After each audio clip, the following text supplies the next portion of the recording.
What's up, YouTube? All right, so here's my life, right?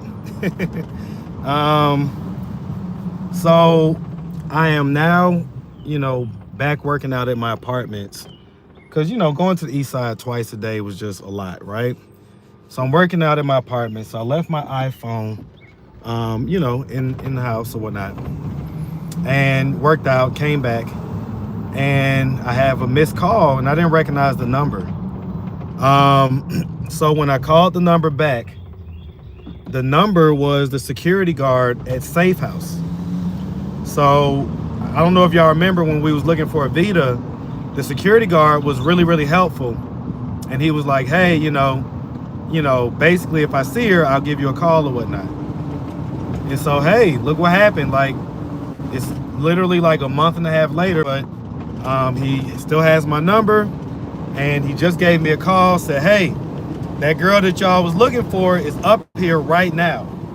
So I literally just threw on some pants and decided to come on out and run down here and see if I can catch her. And in the meantime, I'm also going to go ahead and call her mom. So I'm going to go ahead and do that now, because I told her I'd give her a call the moment that, I heard anything, right? So this is kind of an update on that story. Hello, this is Bridget. I'm unavailable to answer the phone right now. Will you leave a brief message? I'll call you right back. Hey Bridget, this is Marcus from YouTube, Atlanta Street Interviews. So I just got a call from the security guard that, up at Safe House where EVITA used to be at. I just got a call that basically she is up there right now. So I'm headed up there. I'll be there in like 2 minutes or so. And I'm just giving you a call to give you a heads up. You can give me a call back at this number when you get the message. I'll talk to you then, okay? All right, so it went straight to voicemail, which means that her phone might be physically off. So, we'll see what happens. Like, hopefully she gets the message or whatever, but I done broke about 2 or 3 lights already, and I'm about to break this one too. Okay, because we're gonna get on up here and see what's cracking real quick. See what's going on. Let me see. Because I don't want her to, you know how it is. You gotta strike while the iron's hot, All right, we doing all type of halfway illegal stuff, but it's okay. Y'all can't see it. All right, so I didn't get a chance to wipe my face after my workout, do anything like that. So if I look a little rough, oh well, it is what it is. All right, but we're gonna come up here and see if we can locate this young lady. Now the other thing is that, how you doing? But the other thing is that oh, I got a haircut at like 12:30. I got a haircut, and I don't want to necessarily have to rearrange or reschedule, but it's all good. Haircut can wait. This is way more important. All right, so y'all just ride with me. Y'all ride with me. We are almost there. Is that her? Is that her? No, that's not her. Damn, it almost looks like her too. Yeah, how many women walking around looking like that? All right, so I gotta hit this. I gotta U-turn this thing real quick, but I'm about to. Well, not U-turn, but I'm about to spin the block real quick, and then I'll be pulling up on Safe House. All right, so yeah, man, this is something else, man. We gonna, listen, man. One of the things that I'm very prideful of, like I know that we like to indulge in the shenanigans, we like to indulge in some of the mess and stuff like that. And not everybody, right? I have a good bit of people that just love the stories and everything else, love to learn about other people. But then, we got a particular part of the crowd that, just also likes to, indulge in whatever mess I have going on sometimes. And so I get it, but this is the part that I'm most proud about, right? These type of things where we connect family. We are the glue that serves as a connection, right? Where, this woman went to the police. She went to all of the, outlets that you would go to in these type of situations. But none of them are really going to give her the, the kind of more personalized time and attention that, somebody like me in my particular situation would. Okay, so let's see if we can locate Evita and maybe take her to go get something to eat or whatever, and hopefully her mom will call me back. Let me call her mom one more time real quick. Hey, my bad, y'all. What up, Emily? What up? How are you? I'm good. I just saw EVITA inside. Yeah, I heard. Yeah. That's why I'm up here. Hey, I was going to talk to you about something before you get a chance or later, but you know everything that I was involved with. Well, I'm trying to get transferred to Alabama Okay. because... Like just a ticket? No. Or like transfer, like as far as Salvation the... Army. Okay, the programs. Because... Hello? Hey, is this Bridget? Hey, Yeah. Bridget, we located Evita. I tried to call you. You didn't return my call. Oh, wait. So, okay. So what's the deal? Yeah, she's home now. She was in custody all this time. They didn't even know the police didn't even know they had her. Is that right? Yes. Okay. Hey, is Evita up here right now? So, No, she's here. Unless she's gone back up there. yeah. I think she's here. Back Like, up here. yeah, she's. Let me see. Okay. Well, I brought her home and she left again, so I'm not coming again. We had Hey. a talk. And Hey, what's going on, brother? we had an in-depth conversation, and she said Okay, that, hold on real quick. No, go ahead, Bridget. I was about to walk in there, but go ahead. yeah, we had an in-depth conversation, and I came home from work Saturday morning, no, Sunday morning. Let me see. I came from work Friday morning, and she said, Okay. she had two suitcases in her hand. She said, "Mama, I'm gone." After we had our talk, I'm not coming back. So what's her reasoning? Like, what's like? She Vita. You have to know what her condition means. She's paranoid, schizophrenic, and she has bipolar. Once you understand those, you can understand. Once you understand those, you can understand how she operates.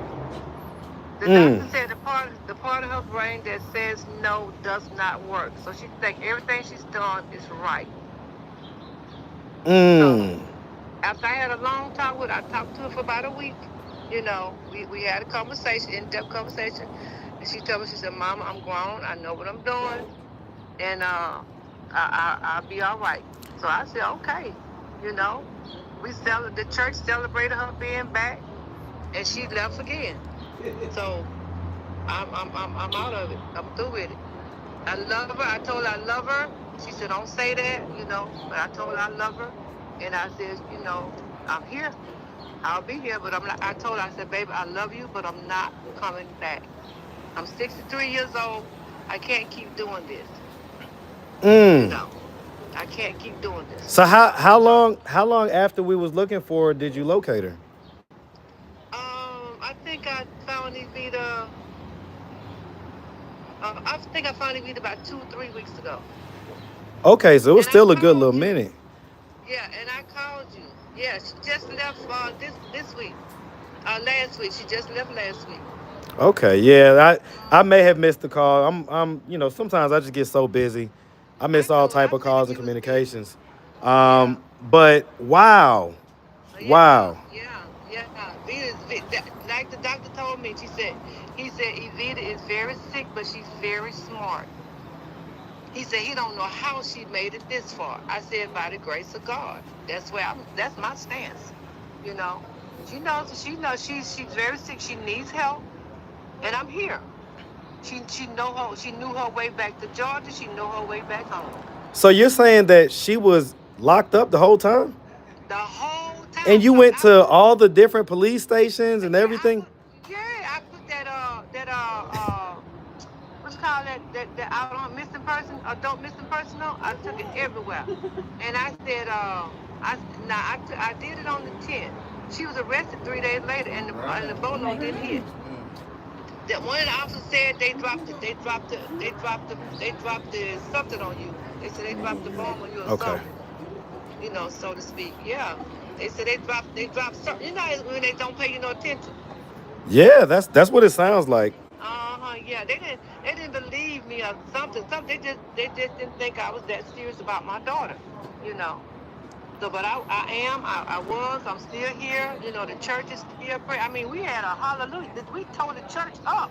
The Oh, church was we. in uproar. Y'all, I Yeah. know y'all went crazy. I know y'all We, went ham. we were so Yeah, I excited, know y'all girl. was. The whole church just went in uproar. We celebrate that young lady. There were some happy people. And see, I go to a mega church, you know. So everybody, you know, was there and they was excited. You know, we got 2 services, you know. So we had a hallelujah good time. But Evita knows what she's doing.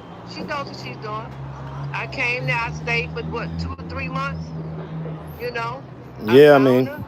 And I called you. I said, oh, he must be too busy. So, see, everything was, I was like, the Holy Spirit said, take her home. So I put her in the car as soon as I got her and took her home. mm, So if she's there, she's back there now. She know what she's doing. She said, okay. Mom, I tried to handle it by myself. I said, Evita, I said, there's a reason why I'm here. The Holy Spirit sent me here. You know, you can't handle this by yourself. You know. Okay. Well, just to wrap everything up, right? I know that I don't know if you how much you tap into like my content and everything else. But on a couple of the lives I had mentioned about, because people was asking about her. They was asking, hey, have you located her yet and everything else? And I had mentioned that someone did reach out to me. And I know you had asked whether or not she had done prostitution, everything like that. And so somebody reached out to me named Kay that said that she was actually her madam in LA. So that she, Look, let me tell you something. mm-hmm. It's 42 years old. And like I tell everybody else, what were you doing at 42? What kind of control did your mother have over you at 44? Evita's a grown woman. She do what she want to do. You know, she didn't discuss anything like that with me. That's it. You know, I ain't nothing I can do about that. Well, I yeah, mean, no, I was what you just trying to just just kind of giving you the info. I know you had asked, and I didn't really have like definitive information to say yes or no, but just kind of for your information type deal. Not to say there's Yeah. anything you could do about it or nothing, but Right. just to kind of She's a right. grown woman, you know. I mean, you know, anybody at that age, they doing whatever they doing. Is they mother. You know, you can't put everything on the mother. You know, can't put everything on the parents. Even the Bible said that the man that got healed was able to talk for himself. So she's able to talk for herself. You know. I get it. I get it. You know. Okay. So she Okay. she Well, got it. well, yeah, she's apparently she's here up at the safe house, man. The security guard that we talked to, the really nice guy, Yeah. he actually is the one that shot me a call or whatever and let me know she's up Yeah. here. Go ahead, So man. so Well, either give me his number so I can thank him or tell him that she's been here. You know, the whole city, the whole family was celebrating her. The whole church, and I go to a mega church. We celebrated her being back, and she's there now. And she welcome to come back home. That bedroom is still back there. There's a king size bed. She's got a king size bedroom waiting on her. She decided to come back. okay, You know. okay. Well, I will definitely forward you his number. Just in case. I mean, he'll probably be like a good point of contact.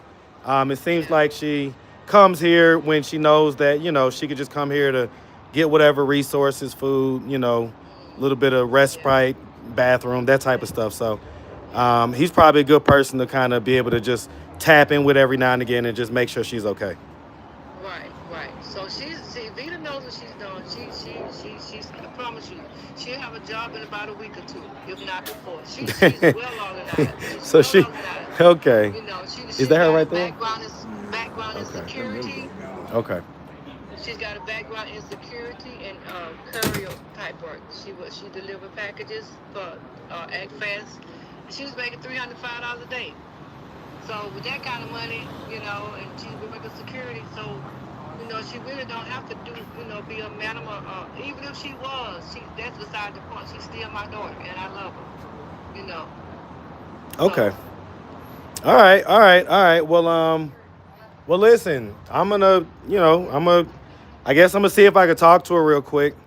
But just I'll keep in touch. I mean, if any developments happen or anything like that. thank you, and tell everybody, if they listening you for. Yeah, they're listening right now. They're listening right now. Just tell everybody, say hello and thank you, and be blessed, and to God be the glory. That's where I stand. That's my stand. Hey, man, to God be the glory, and we definitely appreciate you. Okay. So I'll keep in touch if any developments, Yeah. and you do the same. Yeah, but as soon as I found her, I called you. I said he would want to know this, so I called. Yeah, the people been asking, man. The people been asking. So I'm mad that I missed that call, but it's all good. Yeah. No, we was excited. We were very excited. But Okay. she's back there. I mean, now I know where she is, because she called me yesterday. And I said, Vita, I'm with family now. Let me enjoy my family, because she was talking. No, that's right. Hey, how are you? That's fine. I just wanted to lay eyes on you, because we had the whole city looking for you. I know, that's embarrassing. Embarrassing? Yes. What? I know mama came down here, but it's embarrassing. Your mama loves you. I know, that's embarrassing. It's not embarrassing to have a mama that loves you. I don't want to do no interview. That's fine. That's fine. I just wanted to lay eyes on you. Okay. Are you good? You okay? We'll talk later, okay? All right. All right, sweetheart. Okay. All right, man. Just I'm gonna send you her mama number. All right. So that Well, if I tried to call her first, she ain't answer. the 251, the Alabama number. Yeah. Okay, yeah. So, long story short, man, if anything crazy happened or whatever, just reach out, man. Just reach out, man. I appreciate you though, man. Always. Appreciate you, Yes, big sir. dog. All Always. right. Yes, sir. Yeah, man. Let me. I'm a. Give me his number. Yeah, I'm a literally text it to you. I'm a literally text. It's on the phone that I'm using right now on live, but I'm gonna text it to you. Okay. All right. Thank you. All right. You make sure you have a good one, Miss Bridget. All right. Y'all be blessed. All right. And I have forgot about your tennis shoes. I'm gonna see if I give you some tennis shoes. Okay.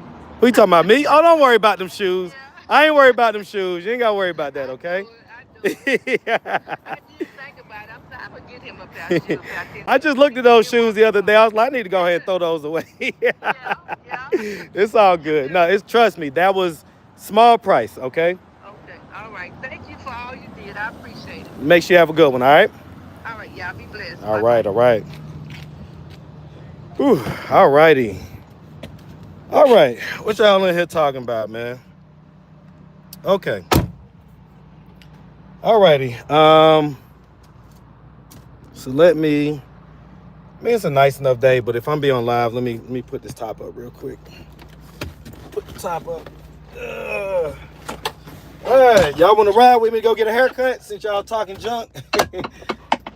All right, let's see.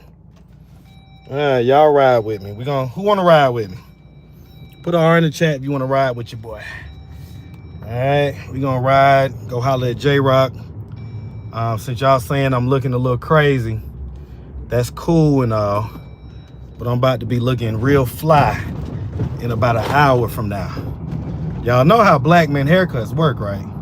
It's literally like a magic tool. It's like that haircut just changed the whole game up. You know what I'm saying? So however I'm looking right now, hold on, let me turn that down. However I'm looking right now, don't worry about that. Don't worry about that. All right, so what y'all think? What y'all think about this whole situation? All right, say all right with you, Santa. Say go pick up Chris. Not today. This Mondays I try to I keep telling y'all I try to take Mondays off. I try to relax and not do too much on Mondays, other than maybe some editing, right? But the last few Mondays is like stuff just keep on happening. All right, so it is what it is. I go wherever I'm ordered to go. You know what I'm saying? I go wherever I'm led. All right. So let's jump on this highway, get on over to the east side. All right, what y'all in here talking about, man? Because I know there's been a lot of chatter going on lately. She too old to be embarrassed. She out there being foolish. Well, she's got a mental illness, right? So, whoa, hold on, don't do that. She's got a mental illness. So, however we think she should think about something, it's not gonna be how it, it's just not gonna be normal. Her thought process isn't like a normal person's thought process. So, you just gotta understand that when you're dealing with people that have mental illnesses and stuff like that. So the same way that she was not really feeling like talking and stuff like that, she felt like that before, and then I'll see her the next day, and then she's like, I want to do an interview. Hey, you want to do one of those interviews? That type of deal. So, you know, you just got to catch them when they're in the mood or whatnot like that, right? But what y'all in here talking about? 'Cause I know it's been a lot of chit chat going on. Uh-oh. All right, let me make sure that I'm being super safe. All right, but yeah, let me see. Can you please recap on the Ileana and Tone run-in? I missed it. I mean, there isn't much to recap. The long and short of it is that I saw them on live, and you know, just kind of let them know, like, hey, for one, whenever y'all ready to talk, come on with it. It's all good. Like, I ain't got no hard feelings. You know, I'm perfectly fine with how the situation played out, except for the fact that they went online and, you know, basically said, well, we're not gonna thank Marcus. It's like, okay. Like, you can feel how you want to feel about your truths coming out and all this other stuff, but it's pretty tacky to not thank the person that literally got you out of jail. I mean, for all intents and purposes, Ileana would literally still be locked up right now. Right now, she would still be locked up if it weren't for me. There's almost no way I would have seen Tone raising the money and doing all that. It just wouldn't have happened. We all know Tone probably would have been laid up with Dominique, chilling, living his best life. Okay, so you know, it is what it is. They, you know, you should at least say thank you, right? But that is what it is. Right now I'm working on, if anybody wants to work on, because I had somebody who was working on it, but I haven't heard from them in a few weeks. And they kept on, like, I don't know, messing up the paperwork or something to where it just wasn't coming through. But if anybody wants to do a FOIA, a Freedom of Information Act, and get the body cam footage of their arrest, and also if they can get the phone calls that were made in the jail, that'd be amazing. We could all kind of, you know, parse through that, and it'll also help to fill in the story a little more. So, you know, if anybody out there wants to do that, feel free to do it, and, you know, shoot me, you know, kind of keep me in the loop on whenever you get that stuff, okay? Say Tone was putting in work to get her out. It just take time to get money from his sugar daddy. So it was gonna take him a little time. All right. You treat her like a daughter and got her out of jail. You saved her.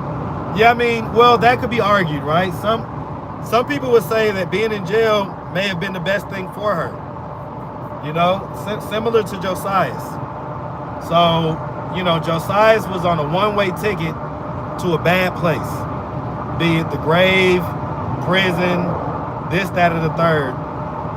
You know, he was on a bad trajectory, and so jail has essentially kind of calmed him down, forced him to be sober.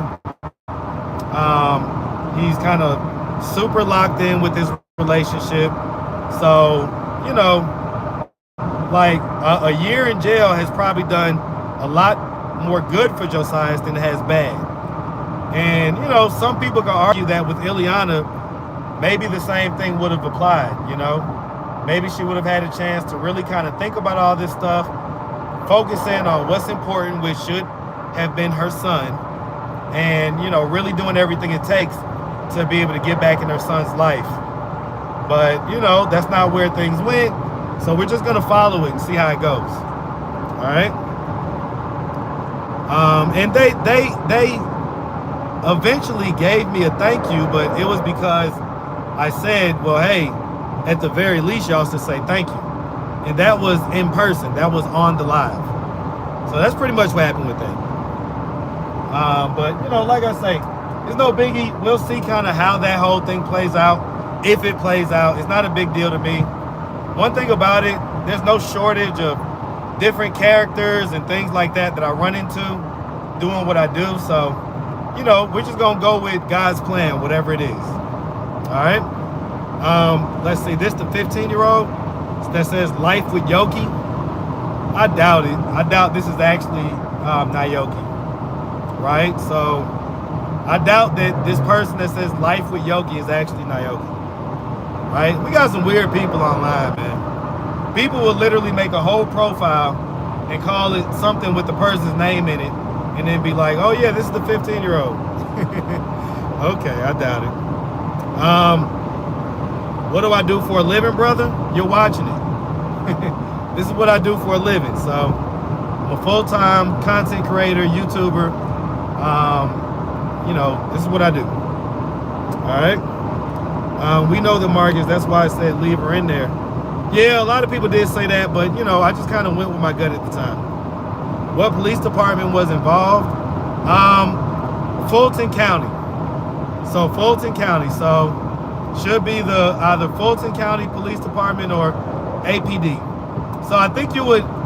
So the Fulton County Jail is where she was booked into, but the Atlanta Police Department is the responding department. So that's going to be where you would get that information, I believe, is the APD. All right. All right. I think it's possible to do a Gwinnett County. Not sure about Fulton. Well, it shouldn't be impossible to do any of them, I think. I don't think, but I mean, I don't know. I don't know. So I'll let the experts talk about it. But all right, Marcus, how's the baby? How's which baby? Oh, talking about Divine? Divine is in defects. I wouldn't know. I wouldn't know. Keep up the excellent work. I appreciate it. I appreciate it. Let's see.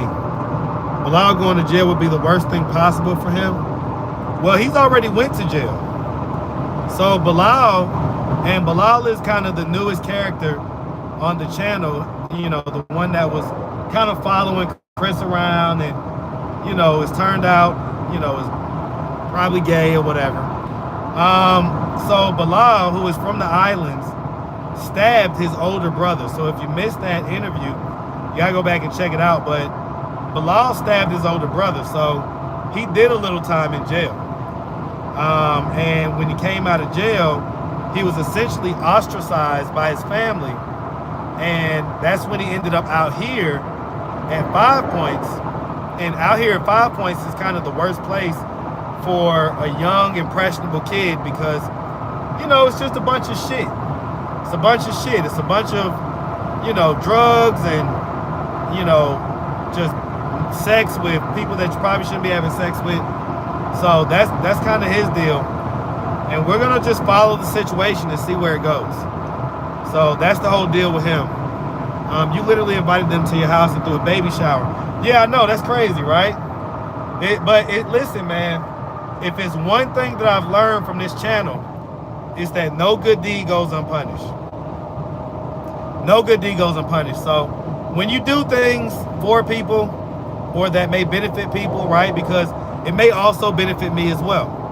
But when you do things that benefit people, you got to know, like, you can't expect reciprocity, right? All you can expect is that, you know, whatever bed you make in life, you lay in it. Whatever bed you make, you lay in it. And so, you know, you treat people how you want to be treated, and you just kind of leave the rest up to God, right?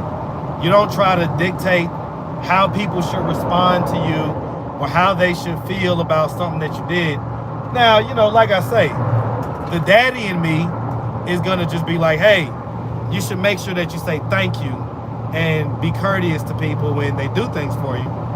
But it's not like I'm going to be like, oh, well, you guys should feel like this and you guys should definitely do this or that. It is what it is. But yeah, I did throw a baby shower for them and showed them a good amount of, you know, just goodwill and love, right? Even though their stuff came out, even that is love. There's love in truth. And there's love in unrooting whatever things you're operating in that force you to live this kind of secretive life that, you know, ultimately you're not like, you kind of like hate yourself about. And I believe that's some of that is what was going on with Tone. And so, you know, it may hurt at first, but coming on out with it and just living in whatever your truth is, eventually is going to be the best thing for you. So even that is a form of love, right? It may not feel like it at the time, but, you know, it is. So I showed them a lot of love, but, you know, hey, listen, you can't dictate how people respond. So it's all good. Josiah's situation looking looking up or grim for him in terms of sentencing. That I don't know. So if Ebony is watching, I know that she taps in every now and again, especially like if her name gets mentioned. I think she has like somebody that that will like shoot her a text like, hey, Marcus said your name on live or whatever. So Ebony. All right, so text her. Text her if you're that person. Let her know that you know, to just get in touch with me, shoot me a call, and let's see what we can do to like put a fast forward on this whole Josiah situation. So, you know, oftentimes I want to call, I want to do this, want to do that, but I just get busy.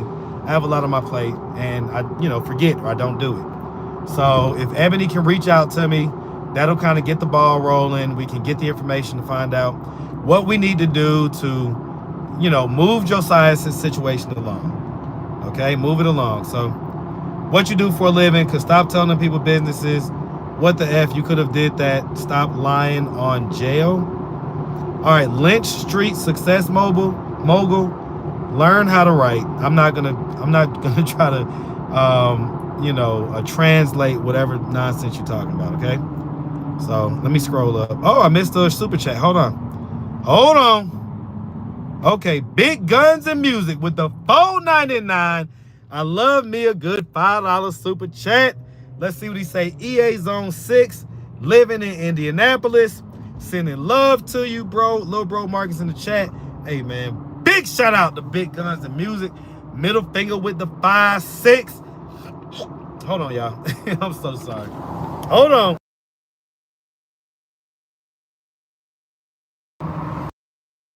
All right, my bad. I had to get that out. Middle finger with the 5-6, though, man. Shout out that Zone 6. Shout out that East Side. I'm on the East Side right now. I ain't in Zone 6, but I'm on the East Side. And so, shout it out, man. Throw them E's up. Throw them 6s up all day long, man. Shout you out. Appreciate the $4.99 super chat. Let me get that thing a like. All right. I pray that the Most High God keeps Bilal protected. Yep. Tone used to feed baby Divine lean. I hope that's not the case. Whoever said that, I hope that's not the case. Bilal being bent over under that nasty bridge where Chris sleeping on the ground. Y'all are so crazy. Facts, no. Sometimes, let's put it like this. More times than none, the saying holds true. It works out well for you, and they end up looking out and everything else, right? But a lot of times it doesn't, right? So I'll give you an example.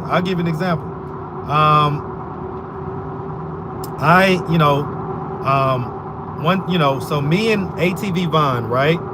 Me and ATV Vaughn, the reason why y'all kind of got to know about him was because we did an interview and everything was cool, but then shortly thereafter, he kind of was on my, you know, like he was like a op of mine, basically, right? And so, you know, though we had a beef going on, whatever happened, you know, he ended up in jail, in DeKalb County where I'm at right now. And, you know, for whatever reason, I don't know, he knew that, hey, Marcus got a good energy, whatever beef we got going on, you know, let me call him up and see if he'll help me to get out real quick. And, you know, he called me. I don't know how he remembered my number, but I've had the same number since college. So it's been over 20 years, right? I've had the same number. So he remembered my number and shot me a call, and, you know, I helped to get him out. And I didn't really expect, like, for him to, like, be like, oh my God, you know what I'm saying? Thank you so much. But from that incident, he became one of my biggest and most loyal supporters.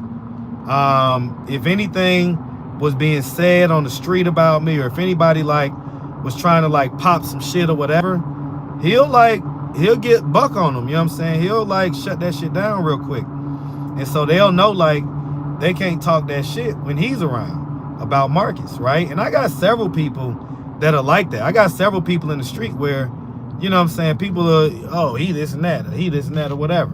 Well, I heard this about him. And they will shut that all the way down. Like, nah, you ain't finna pop shit about him. Like, you don't even know him. You don't know what he done did. And these are people that normally I've done something for that, you know, was, to me, maybe just, you know, not that huge of a deal, but, you know, just something that I could do. If I could do it, I could do it. But to them, it was like the biggest thing ever, right? And so that's kind of, you know, it's kind of how I operate, man. Like, and so that more times than none wins me people over rather than have people screw me over, right? So, all right, we got another super chat. So hold on. I'm about to miss the damn turn. About to miss this turn. All right, let me pull up on my boy real quick. Pull up on my boy. All right, J-Rock is a real friend. You know what I'm saying? Like, I ain't got a whole lot of friends, like friends, but J-Rock is a real friend. Always will support him, man. So let me your interview's a wild hell. I'm surprised Tyler Perry hasn't picked him up for his next season.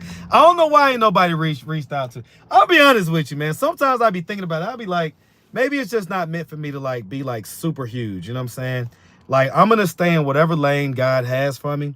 But I do be wondering, like, you know, I got a lot of good content, man. Like, I got a lot of good, real, raw stories. Like, when I go back and look at some of my old content or content from a year ago, 2 years ago, that kind of stuff, I'll be like, man, this is good shit. This is good stuff. How hasn't anybody picked this up? Or how hasn't Tubi called me yet and been like, hey, you know, you need to just have a channel on Tubi and do this and do that? I don't know. So it'll happen in God's plan. It's all good.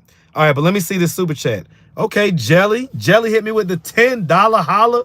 Hey, man, we love a good $10 holler around here. So Jelly with no comment, just for the love. Man, listen, I appreciate that, Jelly. I definitely appreciate that. Did you just mute us to fart? No, I muted y'all so I can you know, do a little loogie real quick. All right, that is very dangerous. You're not looking at the road. Well, give me a ticket. All right, I'm a super safe driver. I was looking at the road, but I'm also just, you know, doing my thing or whatever. Okay. So let me see. Light music, love, light, healing to you and your family. Okay, so Big Gun said something happened to his family. Man, listen, condolences to whatever it is. I didn't read the comment, but I didn't read it. Marcus, this is random, but please don't ever dye that beard. You wear gray so well. I appreciate it. The one time I dyed my beard was maybe like 6 or 7 years ago. And matter of fact, this guy right here, the same guy that I'm about to go see, is the one that did it. And when I tell you my face like looked like Martin after he got beat up in that one, you know, episode or whatever, it was terrible. So these beard dyes have a chemical in them called PDP. And it's literally illegal in Europe. Like, you can't even have that stuff in Europe. And it's very toxic to some people's skin. And for mine, it was completely toxic. So when you've been forced to survive in the streets, kind of can seem like just another hustle. There's little room for the belief that anyone genuinely wants the best for you. Okay, you're talking about the whole Ileana thing, because that's not how you've been socialized. Yep, Marcus, you are a dangerous driver by driving and talking to your phone at the same time. You know, I get it. Okay, Nene, bow, Nene with the membership and the true supporter. Man, listen, big love to Nene Jones. Look, it says 611 on here on the screen. It just changed, but it says 611. Whenever I see 611, I consider that as a positive sign, right? Because that's my birthday or whatnot. All right, so if you're just now getting here, so as soon as I got on the live, I had went up to the safe house where the young lady who we was looking for, what was that, maybe 2 months ago? EVITA was seen by the security guard. She was up there. So she was up there, and we went and found her, called the mom. Turns out that the mom had already found her and initially said that she was back home. Like, when we talked at first, like when I first got the mom on the phone, she was like, oh, yeah, Vita's home. And it was like, no, she's not home. She's here or whatnot. And so, you know, it is what it is, right?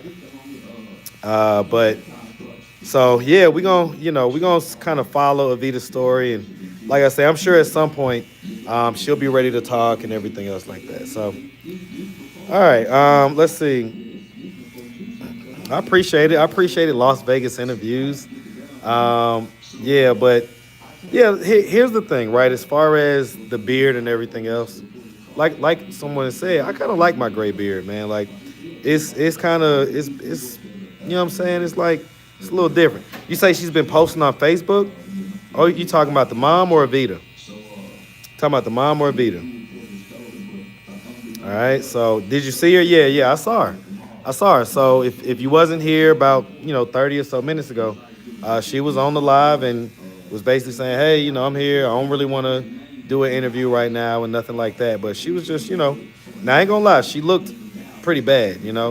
She didn't have like her hair, her hair was looking a little crazy and her eyebrows, normally she like kind of had her eyebrows and stuff like that. But she looked every bit of 42, 43, however old she is. She looked like that, right? So it is what it is, all right? Say go bald for the chat. I was bald a couple years ago or whatnot. I used to throw those Easter eggs in my intros.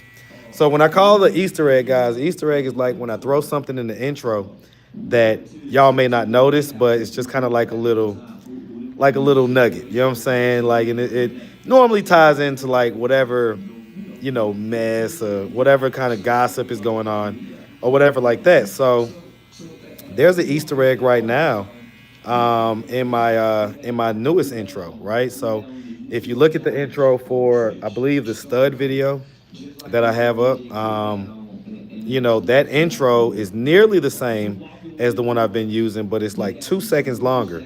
And if you look at it, you'll see like the young lady that I'm dealing with right now. All right, so what you looking at? What you over there talking about? What you over there talking about? Don't be over there talking about nothing, all right? Roll up with Cat. Yeah, Cat was cool. So Cat was cool. A lot of y'all was talking junk in the comments. Let me read some of these comments because y'all was who? Cat, you say she looked like Treese but light skin? Say so. J Rock is saying that Cat reminds him of the mother of my kids, except lighter skin. Which I don't agree with that. Nah, I don't agree with that, man. How you say she looked like Tracy? She got the same little facial shape, and she got the mole, and she got a body too. She just light skin. She do got a similar body like Tracy. She do got a similar body like Tracy, but yeah, nah, like so. How's ATV Von and his girls? She had that same energy. Yeah, but see, that's why I wouldn't. Like, you already know, like. Yeah, nah, I ain't trying to. Nah, I'm good. Like, like she's super cute and attractive, but for me, I just require a different energy. When it comes down to like, a romantic involvement, right? But she's super cool, and like, we're gonna y'all are gonna see more of her, cause, I don't know, we gonna have fun with it. We gonna have fun with it. All right, but let's see. You say not him checking for my baby moms? Oh, J Rock. If J Rock got a chance to, I don't think he would though, cause we don't talk too much about it. Plus, I don't think she would deal with him, cause she know that he be talking junk about her. She know that he be talking junk about it. J Rock is team Marcus. All right, so. Uh-oh, hold on. I didn't mean to do that. All right, so let me go to some of these comments. Y'all talking junk to me. All right, because it got like 400 comments. All right, let me see. So, so y'all want me to read? Y'all want me to respond to some of these comments? Put a C in the chat if you want me to respond to some of these comments from the Cat video. All right. Is she homeless? No, she's not homeless. So Cat was she's just a viewer. So Cat is a viewer that pulled up on me the other day. She saw my Jeep sitting there. So she just waited behind the Jeep until I walked up. I walked up and then, y'all pretty much saw most of the interaction. She's super cool, right? Definitely like super cool and, just like a cool young lady, like a cool chick, right? But you know how it is. Like, it's a different vibe between cool and romantically interested. You know what I'm saying? So hold on. So J Rock says she's a stalker. I don't think she's a stalker, right? I think. No, I doubt it. I doubt it. So what J Rock is sitting here talking about, right? Is okay. So this is so weird. Let me tell y'all this, okay? So I got a text the other day, which I get random texts sometimes, right? I get random texts, DMs, stuff like that all the time. So I didn't really think much of it. And somebody was like, hey, big head, or something like that. And I was like, okay. So then they was like, hey, you know what I'm saying, this and that and the third. When you gonna come give me that big D? Something like that, right? And so immediately my red flags was up. I was like, all right, I don't know who this person is, whatever. So I didn't respond, right? I was just like, you know, whatever. They was like, no, at first they was like, hey, is this, so let me tell you exactly what the text message said. It said, is this Big Dick Ray? And I was like, okay, this must be a scammer. Oh, my bad. I'm sorry, Auntie. I got Auntie sitting in the chair. My bad. I shouldn't have said that. It was like, is this Big D Ray, right? And I was like, okay, you know, some weird person, whatever. I was like, nope, this is Big D Marcus, right? Just like laugh out loud, right? And then they was like, you know, sent me the eyeball emojis. And then they sent me a picture of their cooter cat, right? So I'm like, okay, picture of the cooter cat. I'm good. Like, you know what I'm saying? Like, trust me, I get a lot of pictures of cooter cats, right? So it ain't like, you know, but I was just like, all right, you know what I'm saying? This is probably some scam or something like that.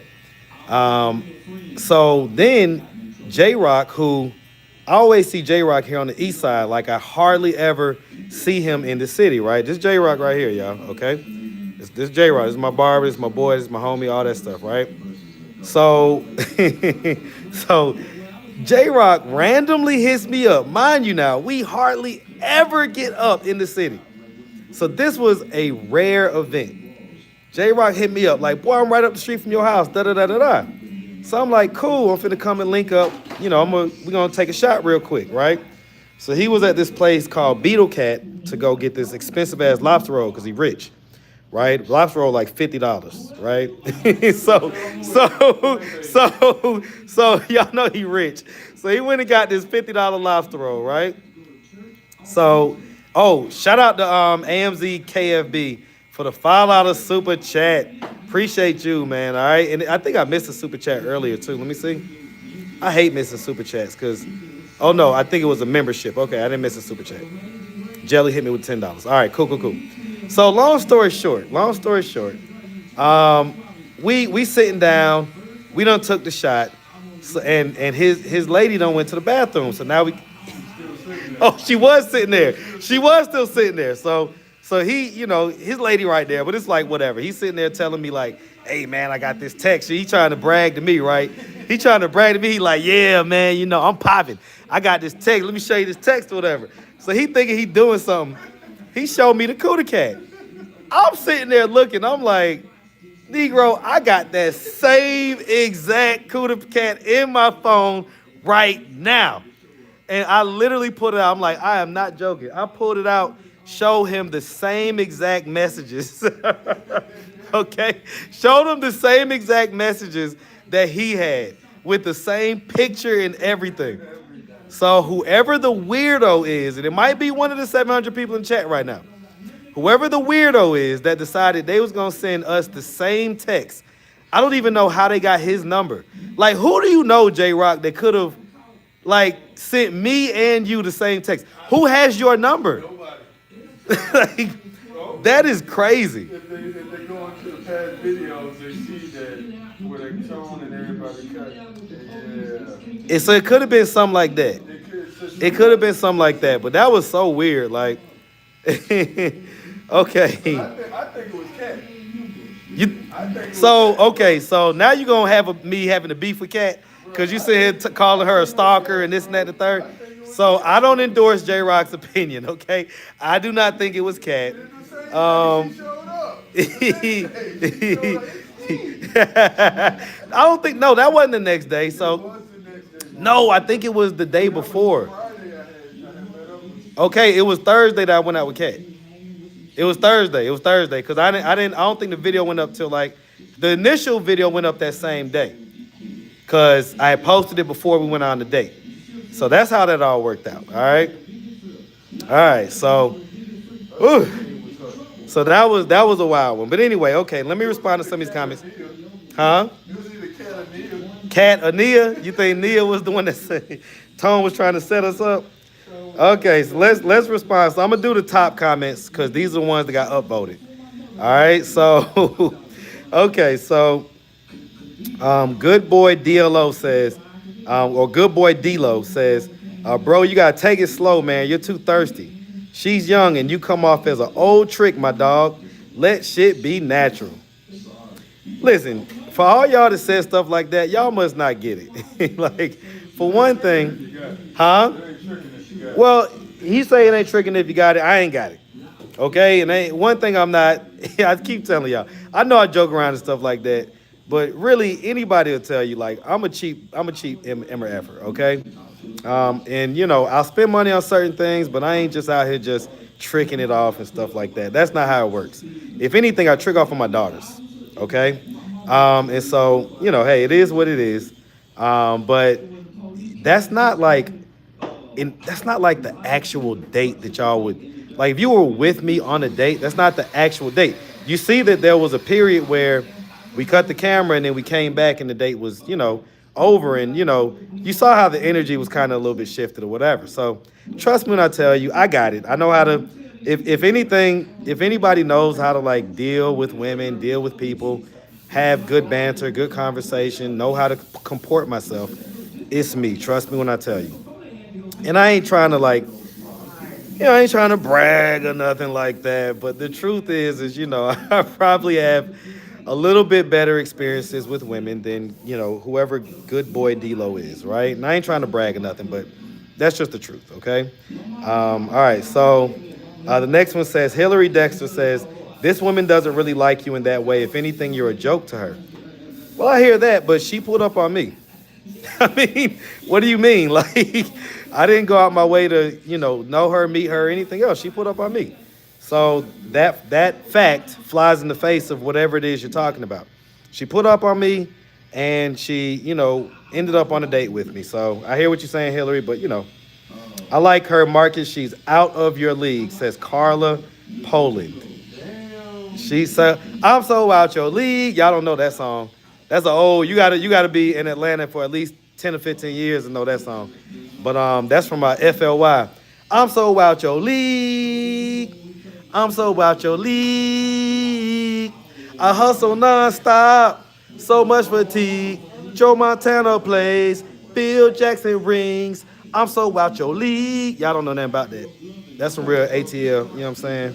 You had to be around during the rock star era in Atlanta to know that song. All right, let's see.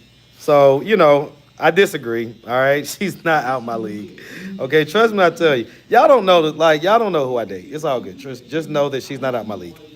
Let's see, I think it's good for him to get his mind off his dad. It's good hearing him laugh. Yeah, you know, we was having a good time, man. We was having a good time. It was an extension of our interaction outside. When she pulled up, you know, normally like when people pull up or whatever, you know, I'll interact with them for like a few minutes, but then I'll kind of get back to whatever it is I'm doing. But with me and her, shoot, man, we was out there for about an hour. It was a smooth hour. Just having a good time. Banter back and forth. You saw the part where we did the interview. And so, you know, like we had a really good time. So that's why I was like, well, shoot, yeah, let's go on a date. You know what I'm saying? It's all good. All right. All right. Let's see. What y'all in here talking about? Yeah, it was just a great casual date, man. Like, you know, why everybody say I look like Tone?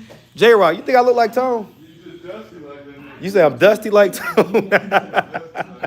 I'm only dusty like this at the end of the week, right before I get my hair cut, y'all, okay? So in an hour from now, listen, I'm going to be able to pull a bunch of women that I can't pull right now, okay? Look, me and all my ladies call Marcus Dusty. Right. Him and I ain't gonna say Michelle. All on with an M. Michelle, right. Michelle, what's the white girl name? What's the white girl name? What's the white girl name, all right? She knows who she is, all right? But all right, what y'all in here talking about? Auntie call you Dusty? Right, Auntie called me Dusty. So it's all good. I'll be a little dusty but sometimes. No, he calls everybody else Dusty. That's what he calls him. Dusty. He calls the whole they just side. returning the energy. Now that he on the he lived there in the midtown, he called everything on the east side Dusty. It be a little dusty sometimes. I ain't gonna lie. It be a little dusty. But you know midtown be crusty. Y'all know these niggas be walking around with shit on the side of y'all mouth. So listen. So Lotus Flower Bomb say Queen Spirit, he gonna find someone more freaky than him and have him tied up in his room. Ooh. So look, the lady Shit from might North be Carolina, listen, the lady from North Carolina that was trying to get with Polo, she be texting me and be like, so when are you gonna let me put my size 9s on your balls? Nah, that's too much. Like, Like you could let saran me wrap tell you me something. with my mouth still out, but you ain't finna. So hold on, so you want that dominatrix Not the stuff? ball Yeah, stuff, yeah. bro. Not the ball stuff. So lady from North Carolina, if you're watching, I got a candidate for you, okay? I got a candidate. I got a candidate for You ain't finna hurt my you. balls, baby. All right. All right, let's see. Marcus Gardner, ridiculous text, I believe, is someone that personally knows you and your barber. I mean, we do know kind of somebody who may have done some questionable stuff recently. I don't know, but I don't know. We need that person, so we ain't gonna talk junk about him. Somebody say, what about T? What about T? You talking about? He's so crazy. I hope it wasn't that person. That would be absolutely crazy. Oh, that would be. But we ain't gonna talk That junk would be about that psycho. person, cause That would we be psycho. need them. We need them. So Psycho, bro. we need them. We ain't gonna talk junk. I ain't even gonna mention or say who it may be. All right. That would be psycho, But yeah, bro. T. So here's the thing, right? So people say, oh, you know, you going on a date. What about T? This and that, the third. T knew about the date. I told her way ahead of time. You know what I'm saying? Like, hey, this, that, and the third, whatever. T supports me in, you know what I'm saying, making content and understands that ultimately, you know what I'm saying, like she is, you know, she's the one. She's the one who I'm dealing with. Who the fuck is T? Lil one. Oh. All right. So, you know, at the end of the day, man, like, you know, that's who I'm rocking with right now. So You made it public? yeah, public-ish, right? Public-ish. So we're gonna roll it out slow enough, you know what I'm saying? But if y'all want to see T, then y'all look at my latest intro.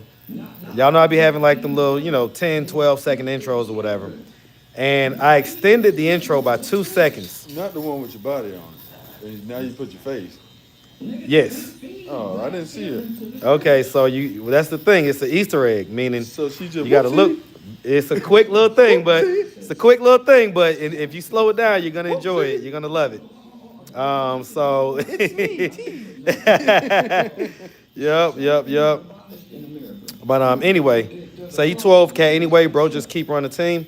I'm definitely not too old for her. Like I feel like, you know what I'm saying, the age that I'm at in kind of late 20s is kind of like the perfect age gap. You know what I'm saying? Because they're still at a point to where, like, if I wanted kids, I could have it. But, you know, if we just want to have fun and stuff like that, we can do that, right? So that's kind of what the deal is. All right, let's see. I thought that was a nice date. She seems okay. She's playing hard to get. Girl, give our brother a chance. Yeah. And see, that's the thing, right? That's what I was saying. Like, I don't do the playing hard to get stuff. Like, Fuck no. if we're If a nigga can't get it the first night, well, it ain't even about getting the cootie cat. it's just having It's just- access to it it. If a was- bitch it's don't just- submit to me the first night. It's I just don't having give a the fuck. energy, right? Like, I'm not gonna negotiate attraction. I'm not gonna negotiate like soft girl energy. I'm not negotiating that. So if you know, if I'll say this to anybody, right? Any woman, right? If you're interested in the guy, act like it. Act like, Don't try to act like- I'm don't- your homeboy. Or- Oh, nigga, I don't like you like that. Right. Or don't try to like, you know, play too coy or play too like hard to get or too this or that, right? Lady boy. Let me see what y'all talking about. That lady boy with her tall ass friend. Oh, that was that. Yeah, so you know, that's just to me. And there were some ladies in the comment that was like, "Girl, you just like me. I don't, you know, this and that and the third." I'm like, That's why you single. well, right. just So like me, listen, single. right, basically, and so that's why I explained to her like, what sense does that make, right?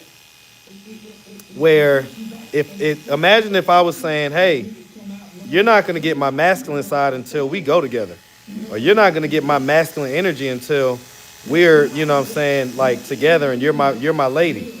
Like, what sense would that make? That would make zero sense. Like, so am I supposed to be in my soft guy era until we're a couple? Like, come on now. All right. So, we got my boy Abdul. Abdul Wakil be talking all the junk. He was in the comment section of that video talking about, yeah, Marcus, you were lame and this, that, and the third. Listen, nigga name with a name Abdul. That nigga lame. Listen, man. Boy, Listen. that nigga like Abdul Bay or some Look, shit. I love everybody. I love all my supporters. I love all that stuff, right? But come on now. Lame, bro. Listen. Lame, bro. That nigga name Like, lame. trust me when I tell you. Just know this. Just know this. I'm far from lame. Just know that, right? And I get it. Like, I'm myself, so I don't I don't try to put on like this image of like I'm too cool for school, nothing like that. But I guarantee that nigga couldn't walk in the streets you walk. Oh, he I wouldn't. guarantee he could not Well, go none of the places you go. He wouldn't. He probably couldn't. And He you know, shouldn't. and just also just when it comes down to it, and like I say, it's not me bragging or nothing, guys. It's just literally like, it's just me just giving you just the honest truth, right? The honest truth is that I probably have had a much better experience with ladies, with people in general than, you know what I'm saying, a lot of the people that talk junk about me. And that's just the truth. Like I can move in hoods, in areas, I can move in rooms that you can't. I can deal with people that you probably can't deal with. Move in the suburbs. Who, me? I could definitely move in the suburbs. Yeah, all right? you ain't move in the suburbs. I can move in the Not suburbs. in that gated community. Get shot. Listen, Boy, you better not have no Skittles and no Arizona. Listen, no Arizona tea is over with. I live in that type of neighborhood right now. No, Shit. not a Florida. Not yet. Take Florida your is ass different to than Florida. Yeah, you right. Boy, please. Yeah, it did. But that's just the truth, man. Like, trust me when I tell you. So that's why I look at those comments, I don't respond. Like, if anything, you'll get a response from me on the live like this, right?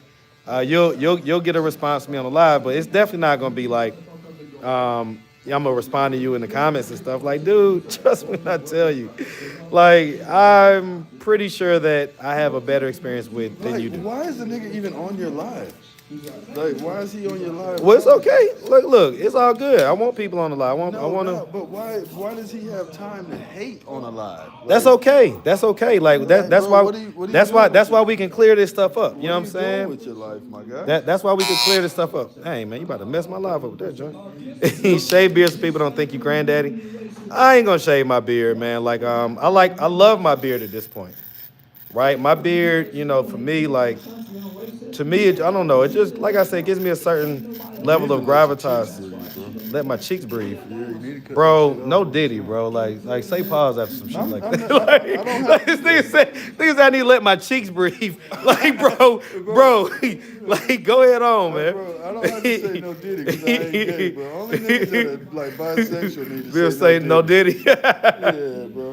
Like I'm pretty confident. Bro, don't say nothing about no cheeks no more, bro.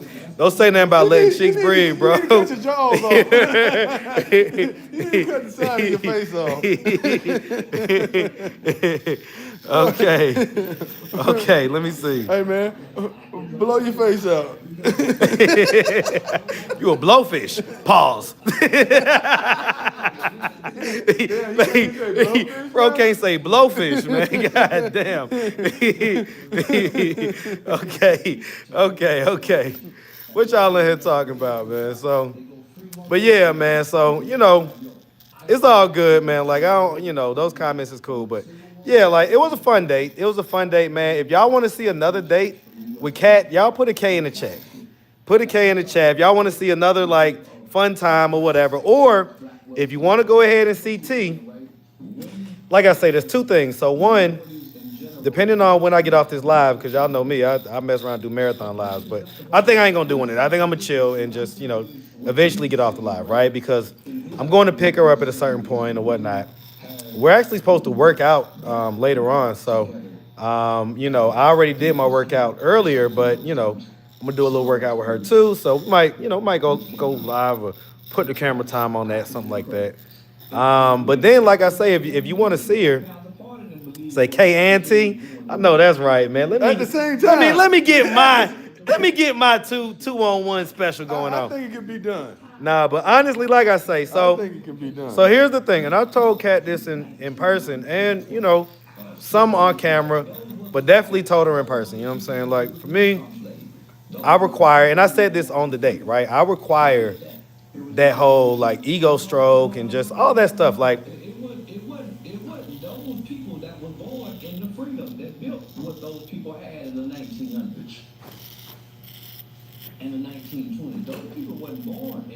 So I tell women all the time, man. Like I tell people all the time, or I tell ladies all the time. damn, My bad, man. Yeah, I had listen. I had some chicken earlier. Leave me What alone. the fuck was it, kombucha? Grilled chicken, man. Grilled chicken. Damn. I had grilled chicken and I had a turmeric drink. Sound like you had grilled fucking Shut the fuck up, yo. All right. So, yeah. See, the thing about it, right? We're gonna keep T. We're gonna roll out slowly, right? We're gonna roll her out slowly, like because No, I wouldn't even roll her out, man. Don't even roll her out? Leave my baby on the sideline. See, and that's kind of I'm halfway like there or whatever, but we're gonna see because at the end of the day, if somebody's in my life, they're gonna have to eventually be She's seeing been some in kind your of way. life for the goddamn 5 years now, man. I think that 3 years, but I think Same that shit. I think that we may just keep her to where you don't really see her face, but you might just see like, Don't even show my baby body. well, I already showed her body on the intro. Damn it, Marcus. On the intro, that's what the Easter egg is. But T is my type. Like she's fun. She's my She's type, super too. feminine. She's not J Rock's She's type. my type too. Bro, She's cut my it out. type, too. Cut it out. All My right. baby fine. Cut it out. Cut it out. My baby fine. So you can't hang out with people with substance with stink breath, my guy. Yeah, listen, that's gonna become a thing because Kat said it on the thing. What's that? Said that my breath stink.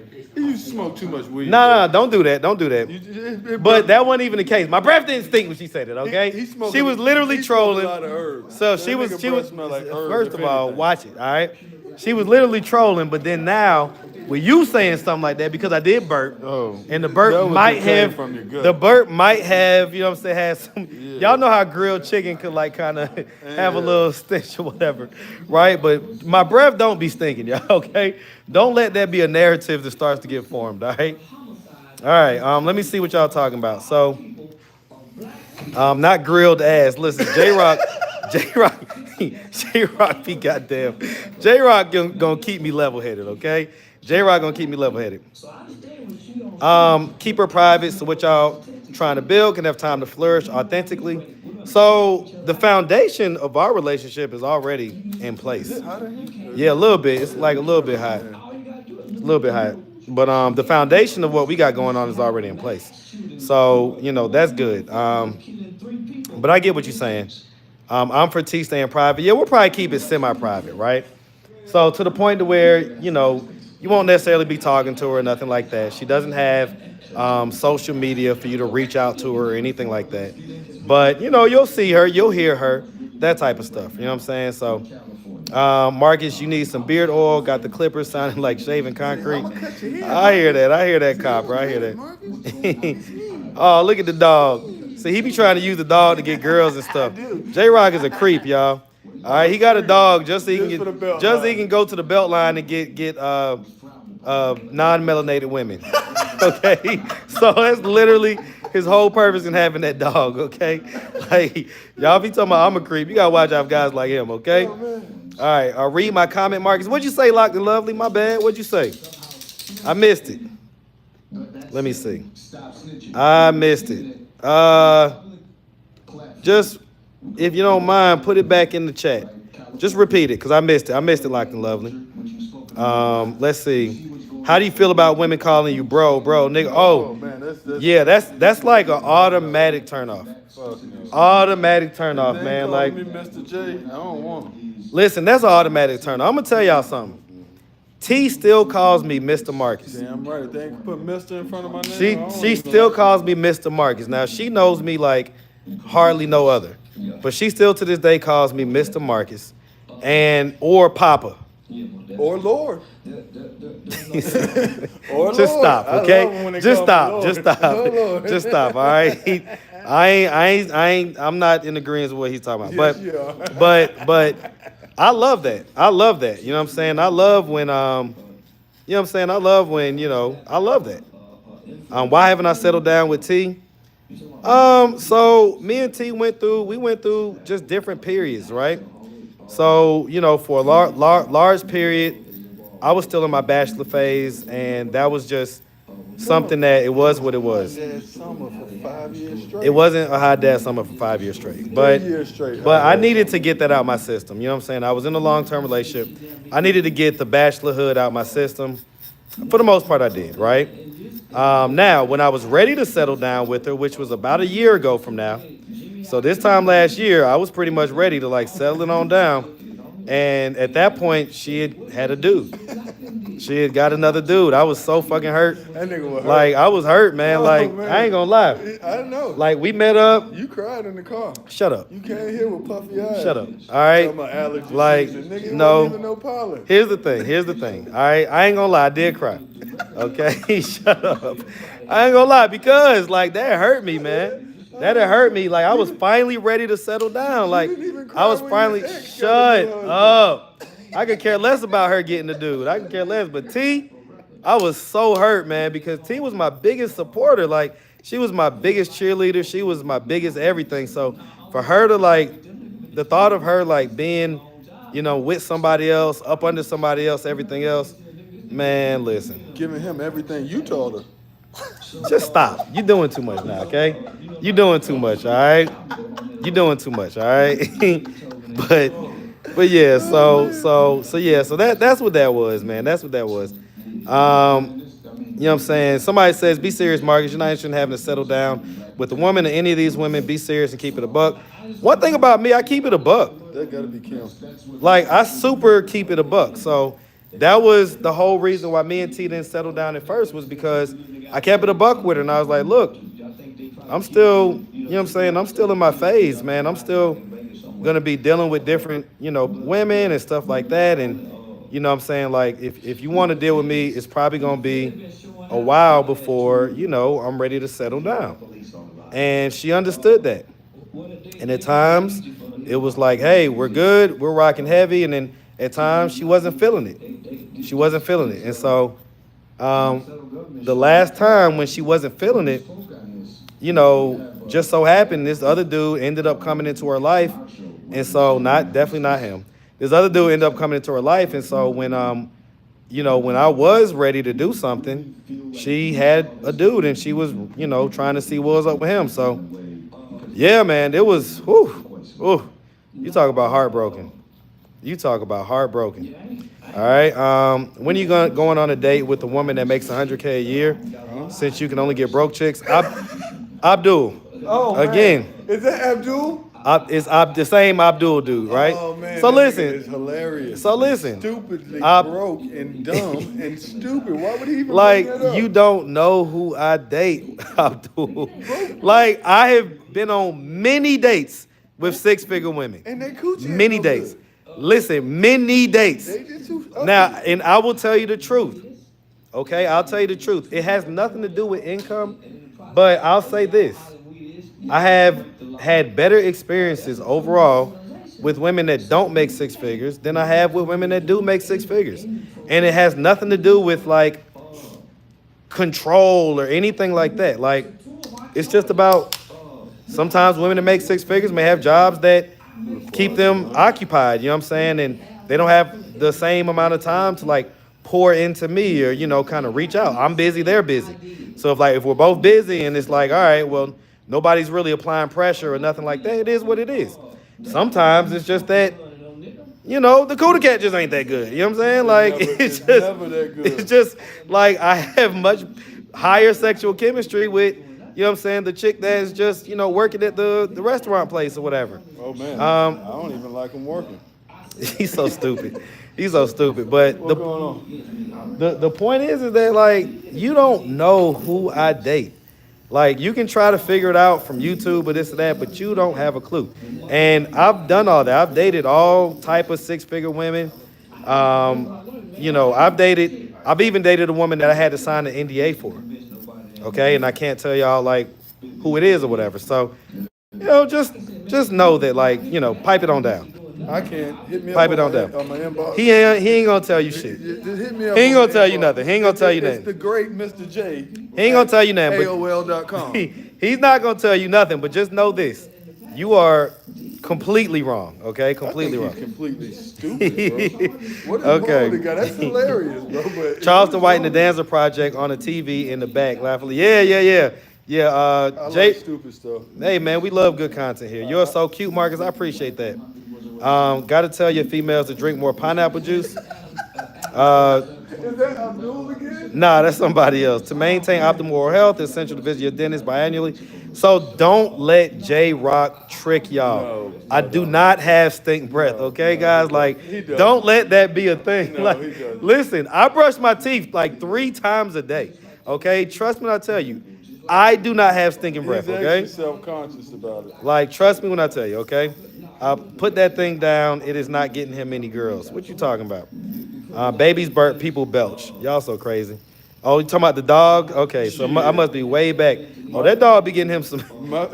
He got a kind of exotic type of dog, so they be loving it. You better check it out, big guy, and stop hating. All right, I never dated an ex-stripper with kids and a cripple. What? So you talking about Sonny? Who is that? Abdul again. Oh man, that nigga. Oh, is hilarious yeah, you hating, funny dude. You bro. funny dude. It's He's all a good. Hilarious hater, bro. It's all good. We saw that whole situation play out with that young lady. So it is what it is. I hope y'all enjoyed it. It was, you know, it was what it was, right? Oh man. It's an experience. In life, it's good to get experiences. So I don't regret anything. She got a hell of an experience. Hell of an experience. Ain't nobody else gonna take her ass out no fly here, fly there, whatever. I mean, I'll take it down to Florida. He's so you know, to stupid. the Springs. Let's see. Okay, so he don't know how to cut. Let me tell y'all something, man. Let me tell y'all something. Whenever I get done with my haircut, I always have people like the day when I get a cut. I always have people that ask me who is my barber. Is that Abdul again? Nah, that was somebody else. I don't know how to cut. I've just been doing it for 25 years. Yeah, and just own my 25 own years. shop. He's just a master barber. It's no You know, biggie. with a license. I don't The hair know gonna go in your eye. Are successful more difficult because they have higher standards? No, it's not the standards. It's a lot of other things that just come with that lifestyle, right? And so, like I say, man, you gotta understand who it is that you're dealing with when it comes to dating. So I hit more women one night stands that make over $100,000 than I do date them because I don't want to date them. well, they don't and want to date me. well, not just that, right? Like for the most part, they have. So I don't know, this is a long discussion. So give me a second. Let me read some. This lady say the barber is super fine. Don't say that. I make women with 6 figures wear a leash and collar and call me master. Who is that, Abdul? I don't know. He says he's married. So like, dude, I hear you. Maybe you're like, you know, having flashbacks about fantasies you used to have when you was dating and this, that, and the third. Humiliation video with Anna Fox. That's what he. That's did. what he's talking about, like a viral video. He watching Hub. He watching the Hub, lame-o.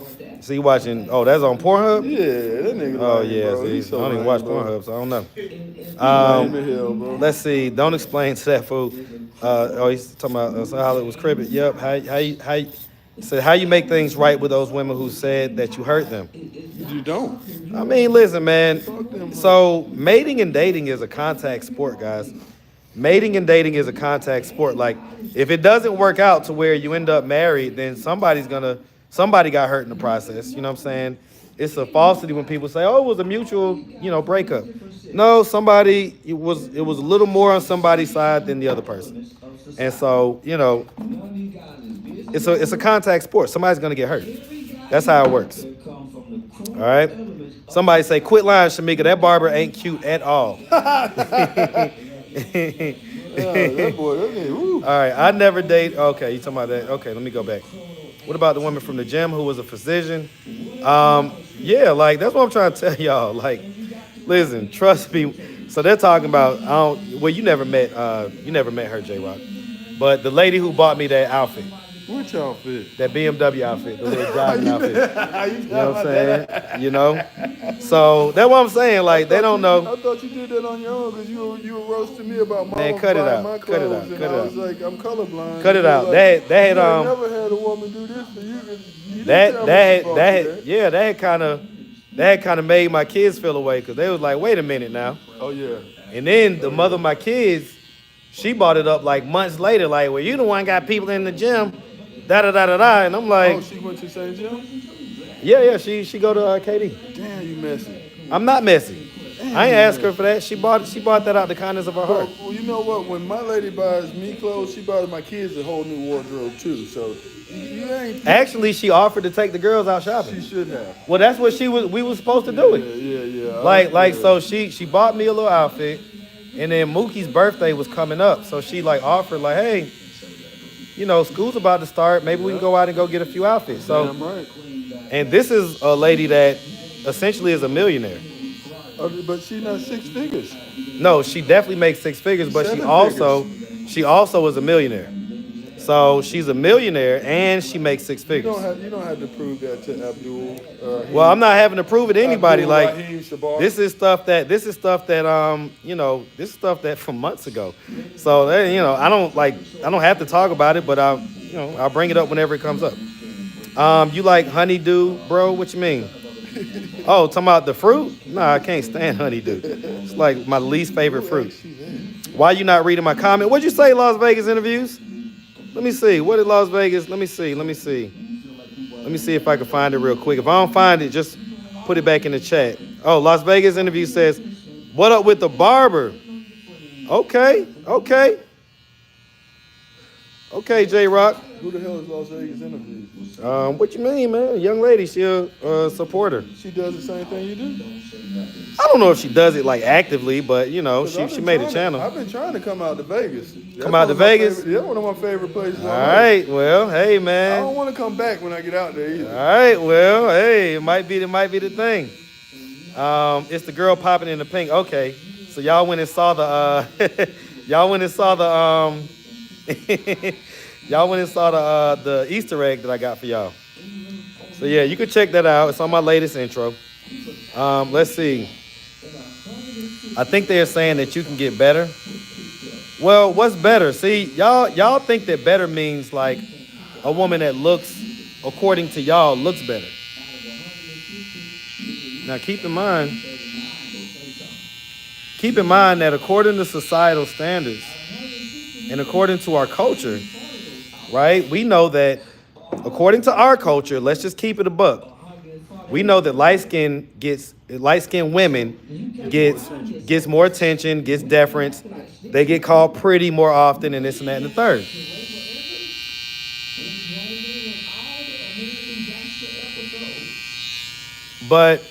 And it's so funny because so many people, hold on.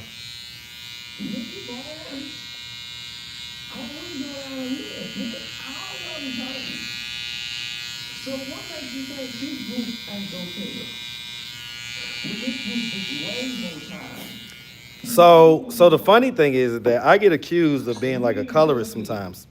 And I just I laugh. Like sometimes I be sitting there with T. We'll I'll just be sitting there like either reading comments, something like that.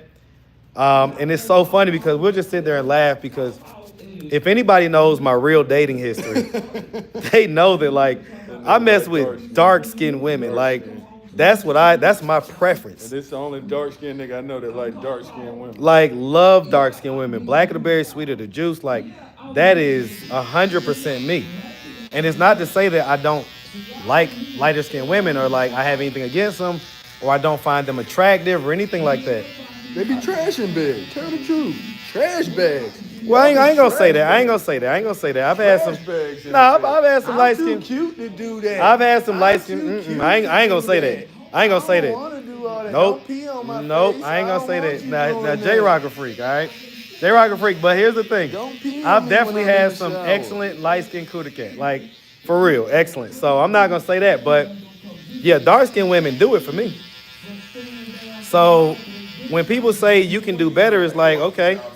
I guess, but y'all are talking about according to looks. Y'all are talking about according to your judgment of what they do for a living.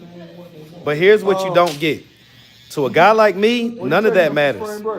None of that matters. What matters to me is how I experience you in the relationship. That's what matters to me. So you could be a doctor, you could be a high-powered this or that. You could have the greatest job ever. You could be an Instagram influencer. You could be a stripper and have the best body ever.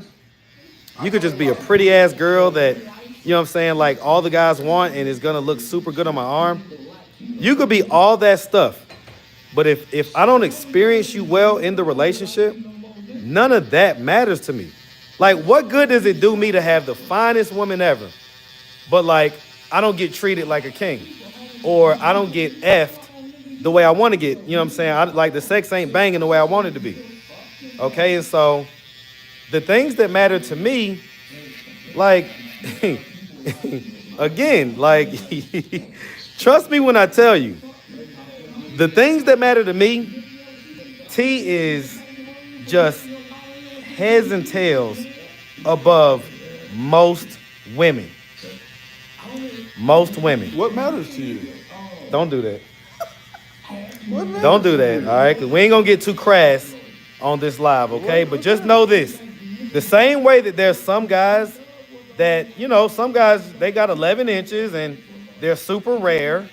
They're in the 0.001%. It's definitely not him, right? I don't know. I don't know what he's got, all right? But there's some guys that just have, you know, they're just gifted, you know what I'm saying? And they have bigger and better than what like 99.9% of guys have. Well, that's the same way with women. I know that women think, all these women think that they got the best cooter cat ever and this, that, and the third. The truth is this. The uglier ones got the better. Here's the truth is this. What she has, you can't go buy. You can't duplicate it. There's nothing you can do on some levels to compete with what she has. They can't go buy it from the Brazilians. There's nothing. There's nothing you can do. They can't get it from. All right, there's Dr. nothing you can Miami? do. There's nothing you can do. Why can't So they- the same way that there's nothing that I can do to you know, to go get like, you know, like, you know, A knee enhancement. what? I actually can go get a leg enhancement. I know. They got that now. So if I want to go get taller, I can, right? But they still don't. I don't believe they have the D enlargement to where it actually works properly and everything. They have it to where you can make it bigger, but then like, You gotta put a rod. yeah, in you it. gotta put like a rod in Definitely it, do. right? You know what I'm saying? All like that. So I don't want that, right? But yeah, that's like, you know what I'm saying? You know, it's just certain things that you're not gonna be able to compete with her that, you know, y'all don't know about. And so it's one thing for y'all to say like, oh, you could do better. Oh, my bad. Hold on. There's no such thing as better when it's good for you. What the hell? Keith Tanner. That's a number I haven't seen in a while. Who the hell is it? Dude that used to work for me. Oh, okay. All right. Might be. Right, and y'all are right, and y'all are saying right, y'all are saying the right thing, like hey, you know, size doesn't always mean good D, right? And I've heard that before, right? But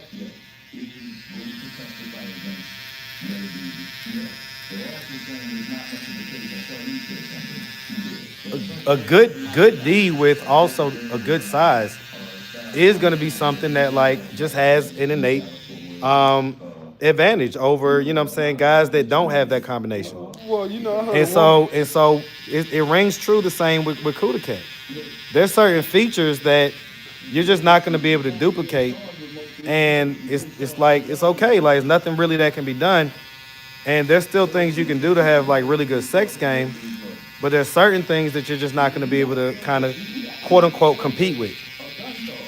So Name one. no, I'm not gonna name anything. All Name right? one. I'm not gonna name anything, Go but ahead and name that no. but the truth is that that's just what it is, and so that's just a FYI for anybody that is gonna be making comments and saying like, oh, you could do better, you could do this, you could do that. No, actually, like Man, in a lot of we've tried- ways, look, we've tried. in a lot of ways, trust me when I tell you, I've like. been an advocate for her since I met her. Listen, trust me when I tell you, in a lot of ways, it ain't gonna get too much better. It's just not. You know what I'm saying? And then, you know, like I say, I mean, aside from some of the stuff that we're not gonna just be crass and just, you know, just kind of detail it, she's also got like I say, the energy that I'm looking for is my biggest cheerleader, my biggest advocate, the person that I know is gonna be down for me, gonna ride for me, gonna be there for me. And then the other thing about T is that she has the added advantage of knowing my parents, like intimately. Like not just meeting my parents and that the third. Like she literally knows my parents, lived with my parents. And so my dad is dead now. Nobody else is gonna have the opportunity to live with him and get to know him. So on certain levels, she'll be able to relate to me like in a way that nobody else really will. I never thought about that. That's huge to me. That's the part. I mean, we got back together after my dad died. You know what I'm saying? Like that's when, that's when things, I that's, didn't even think about that, Mark. after the funeral is when we kind of link back up or whatnot. And so, yeah, so I mean, so T has certain advantages that are built in when it comes to specifically dealing with me that, that's why I was just like, you know what, let me just go ahead and just settle in, lock it down, all that good stuff. You know what I'm saying? Pass on stories about your dad to your son. All kind of stuff. All kind of stuff, man. So like, that's a big deal. And then, like I say, man, I mean, she can cook real good. She cleans. She does all that stuff. But then, like I say, go look at the Easter egg. You'll see the body is bodying, right? It's naturally bodying. So that's not from her working out or her doing this or doing that. That's just literally from her being like a dancer. He's so That's from stupid. her being from the project. Listen, it's from her being That's a that project body. it's, it's from her being a dancer in high school and from her just being gifted, you know what I'm saying, genetically. So like I've seen her go slimmer, I've seen her get a little thicker. No matter kind of where her body goes, she keeps the same shape. And the shape be shaping. And it's like where some people would have to work out to get that shape and everything else, she literally has it naturally. She literally has it naturally. Okay, so, it is what it is, man. It is what it is. So, all right, let's see. So, is T the mother of the two girls? No. The mother of my girls is, now both of them are dark skinned. All right, both of them are dark skinned. Both of them. Now, Tracy, I wouldn't call Tracy petite. Tracy is fit thick. She's like fit thick, but like. You ain't gonna fight her. I'm about to say Tracy might beat your ass. Yeah, Tracy will beat my ass. Like Tracy is fairly strong for a girl, and Tracy's body comes purely from working out. It ain't damn near nothing like natural about it as far as like it's natural because she worked out. There's no surgery or nothing, but Tracy is just a workout warrior, and her booty, her legs, everything else reflects that, right? So that's the mother of my kids. Whereas T is just naturally shaped like bubble booty, nice, chest area, like everything. And then she's got the energy to match. So in case anybody wants to know, like, when you later on down the line and you're like, well, why is he like her? Like she kind of, seems like maybe she from the hood and that type of stuff. But hey, like I say, like the stuff that matters to me, she's like damn near pretty much a 10 on. So that's what that is. All right. So let me read some of these comments. All right. I like the barber. He funny. Yeah, that's my boy. In Magic City, not the PJs. Y'all so crazy. All right. Like J-Rock gonna keep it a buck with you. I like men who could build houses, fix cars, cook, and give me sex 4 to 6 days a week at least. That ain't me. So here's the thing, That right? ain't me. I'm a level set I copper. can cut hair. No. I'm a level set copper. See, I can cut Copper, hair. listen, Copper, I love you, and you're one of my biggest supporters, and I let you pop your shit, all right, without level setting you a lot. So I'm gonna go ahead and level set you right Look at now. level set. That means I'm gonna give her the truth, whether she likes it or not. See, you want all that. Let me tell you what men want. Men want a woman who's in shape, right? And so all that stuff you talking about, you're gonna be competing with women that are in better shape and look better than you do, and don't have the amount of kids you have and whatever other situation you have going on, right? You've talked about your situation before. It kind of honestly sounds, a little bit like a hot mess. Sounds like you're estranged from whoever your husband is, who may not also be the father of your kids. Oh, and, shoot. You know what I'm saying? I love those on paternity court. And like, you're just kind of like, you talk a lot of junk, but like the people that talk junk, like the people that have it like that, Really don't talk junk. When it comes to 17-month-old Jaquan, Ricardo, You are not the father. I It know. gotta be him. It has to be. It can't be nobody else. 1,000% sure. Now we know the other dude's not the father Listen. either. Paternity core is my first introduction Boy, in the that's my red favorite pill shit, into boy. the red pill space. Like that's where I Boy, first I be started so learning. happy Like, when he is not the father. Ooh, I be happy. but here's the thing. That's why. And listen, I love my BBWs. I love no. I ain't finna because I'm not sitting here throwing no shade at BBWs. Okay, but what I'm telling you is this. It's a difference. What I'm telling you is between BBW and obese? Obese. Yeah. Yes. Most of I women don't are know what obese. copper is, but she may be either one. If All right, you're over 'cause 185 and under 5 foot, goddamn 5'5". 5'7", you're listen. obese. I was telling my cousin just on Saturday because she had a little kickback or whatever, and she done gained a little weight. And so I told her, I was like, look, cuz you my height, and you're 220 pounds. Oh man, that's a bowling ball. That's an NFL running back. That is an NFL. That's what I told her. That's- And when that's she Bo Jackson. when she realized it, that literally is the height and weight of an NFL running back. Matter of fact, some of them weigh less than she does. Yeah, a lot less. That's like, all right, That's like Mike Tyson. Mike Tyson was like 5. like 8 and like 2. Yeah, like so. Whoa. So I don't say that to be mean, but that's just the fact. And it's like, come on, like let's live in humility. One thing I know about people that got it, they tend to be like the most humble people. Like when you come across certain women that's like super fine and stuff like that, and you may think that they're like gonna be arrogant or they're gonna be like a real B and stuff, and they end up being some of the nicest, most humble people that you meet. Like my lady. Michelle is cool. But she's not necessarily the baddie waddy I'm talking about. All She right. bad to me. Okay, I love Michelle. Okay, I love Michelle. So we just gonna keep it at that, cause you ain't finna have me sitting here denigrating Michelle in no type of way. Okay, but at Twin Pyramid says Marcus was super thirsty on that date. You must have missed the conversation, Twin. I'll revisit it in a second. Hey, look. Okay, hold on. Kia B hit me with the $1.99 super chat. Appreciate that super chat, Kia B. I definitely appreciate it. Beer still looking the same to me? No, I don't think it looks the I same. haven't put the hot towel. Why do you keep licking your lips? Because I haven't put chapstick on. All right, Marcus, stop the bullshit. Sounds elementary. If you liking tea the way you're saying, put a ring on it. Oh man. It'll happen soon enough. Marcus, is a blessing to have friends / soulmate. I have someone like that. Yeah, man, for sure. You can tell Marcus is egotistical. Every time I enter his lives, the topic is more than likely about himself. Well, I'm responding to comments. Okay, that's not like, They must know you. look, opinionated. So one of my mods say, not too much on the hood girls, J-Rock. Not too much, all right? I love hood girls. Look, not too much, all right? My first 3 baby mamas are listen. from the hood, We baby. love hood Hey, girls, look, okay? Y'all got the best Okay, food so hold on. stamp. Let me Your so stupid. EBT numbers Are hitting, they going extravagant, crazy? baby. I Let me love put some your chapstick on, man, because Hey, look, y'all ain't I finna keep love talking y'all junk for about my your lips. EBT, your $1,500 EBT, and your first of the month. You say you crab talking about balls. these ladies and not with one of them, I'm confused. I mean, for all intents and purposes, me and Tia, we're rocking strong right now. So, all right, let me put some chapstick on, man, cause y'all. Oh shit, that's way too much came out. Okay, say first of the month crab balls. You're so stupid.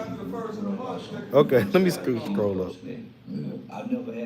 All right.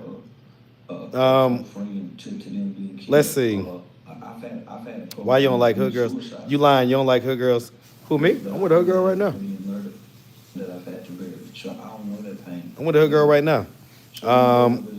I love, and listen, it ain't about really hood or not hood, because, like I say, I enjoy women for how I'm treated in the relationship. That's just it. That's it. Like, that's my thing. Let's see. But yeah, man, it's like, you're responding like I said, that's what I want. It's not what I want, it's what I'm accustomed to. It's a low key, you're trying to like flex and brag. That's what Copper just said. Copper said, hey, you're saying that's what I want, that's what I'm used to. I get that, Copper, man, but it's like you're trying to say like, oh, my standards are this and this and that and the third. It's like, all right, I get it, but like, What do you have that standard? right? Is he What? there with you? Right? Is he there with Like, you? what's your actual like? What's the guy you're what's your with actual now? situation, and not just who's smashing, right? I bet Who- you he's a truck driver. who is who wife- stay on the road, got 3 different families. Got 5 different Five families. different families. You think Right? you're the only one until she calls and My thing is, like, whenever it comes to people saying this and that, all you gotta do is really just like look and observe. Like, okay, how are you living? What's your living situation? Right? If you like have all these options and all this stuff, well, it's not just that. Like, people could have options, people can be married and all that stuff, and still, you know, just indulge in content and everything else, like I do, right? I indulge in content. I be on people's lives and stuff. So it's not to say that, but it's just to say, like, your life would honestly reflect it if it was like all that. And it's not to say that you don't have those type of guys. Maybe, like, you know, that's the culture that you come from, and so, you know, maybe all guys kind of do that, do this and whatever.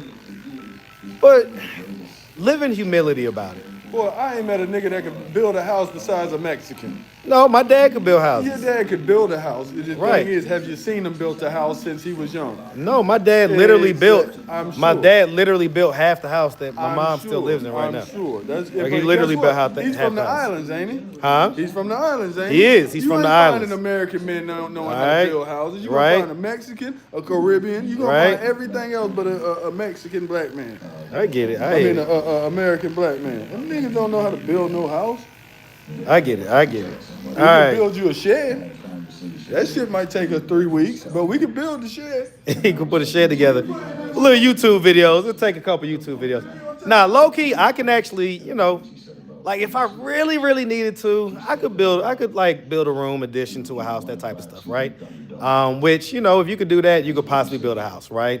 So I've done all those things. Like, that's why I say y'all don't know me for real. Like, I had a mixed bag growing up, right? I grew up half in the church, half in the nightclub, half doing stuff like building room additions and stuff like that. You know what I'm saying? That's what my dad did after he owned clubs. He had a whole renovation business, and so who do you think was his employees?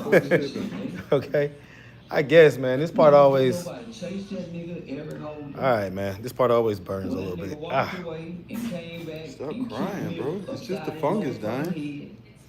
Stop killing me. There's all the fungus like dying right now because the Not heat. again. Please stop. Please stop. Hey, did you see that one live where that nigga called his estranged wife? She had left him for the supervisor at the job, and the supervisor put her in a Motel 6 and left her. Oh shit! I ain't see that one. It's in Atlanta too, the worst Motel 6 there is. Oh Lord. Boy, that lady thought she had something. So this is how I get rid of the demons, y'all. So like all these bad spirits that I pick up every week, I come, get my hair cut, you know, chopping hair helps to release some of that energy, but then also I get my hot towel treatment. And after the hot towel treatment, I just kind of feel like freer and clear. You know what I'm saying? I just feel freer and clear, you know what I'm saying? So this is one of the ways that I decompress and get rid of that energy or whatnot. All right? All right, let's see. All right, I think I pissed Copper off. All right, I don't know. She don't seem like she pissed off. She seems like she cool. That's a lie about black men who don't build. Yeah, J-Rock talking junk. Like, my black dad was a builder. Your dad was from the Caribbean. That nigga was not an African American. Listen, y'all don't let J-Rock tick Boy, y'all off. mostly African- J-Rock is a troll, all right? He's a troll, so. Listen. He's a troll, and it may also be just a generational thing. It's a generation. So, like, maybe like I'm the Alabama, people from. projects in Alabama, bro, and I grew up in the projects in Florida. All I know are crackhead niggas, bro. Yeah, These niggas well. can't build. These niggas can steal a house, but they can't They can steal the pipes out the house. They steal the copper pipes. They walk off with your whole grandma's house, bro. They can steal a house, but they couldn't build it. So Private says, that's why I don't talk finances with men. They sometimes don't know how to take a woman making more. Right, and see, here's the thing, Private, right? So like, that's why I tell, like, I am grooming my daughters to be high earning women that don't lead with their wallets. Okay, they're gonna lead with their femininity. They're gonna lead with their interest in that person. They're gonna lead with, you know what I'm saying, just, their looks and, their kind of nuanced understanding of men via being around their dad, their uncle, their pop, all these different men that they've been around their whole life. But specifically their dad and kind of how I am training them, right? To always lead as a lady first, right? And so that's pretty much what I recommend to all ladies, right? Like I say, the lady that I'm telling y'all about that is a millionaire and that works at the hospital and makes 6 figures and all like that, that works out at the same gym that I do. And so, she's like ridiculously fine. Like her body is top 1% when it comes to women her age. Okay. But she's still front wiping. She's still wiping to the front. Who does that? Nah, I don't know what he talking about. Like, this lady is super, she's the shit. She's like classy. She looks good. She, again, top 1% body. And you would never know that she just like you would have to like talk to her and really kind of feel the energy to know like that she got a little something, that she has a good job, that she is a millionaire. You would never, ever know it. Now, what you would know about her is that she's like always smiling, always good energy. She speaks to everybody. She is always like kind of in a positive space in her mind.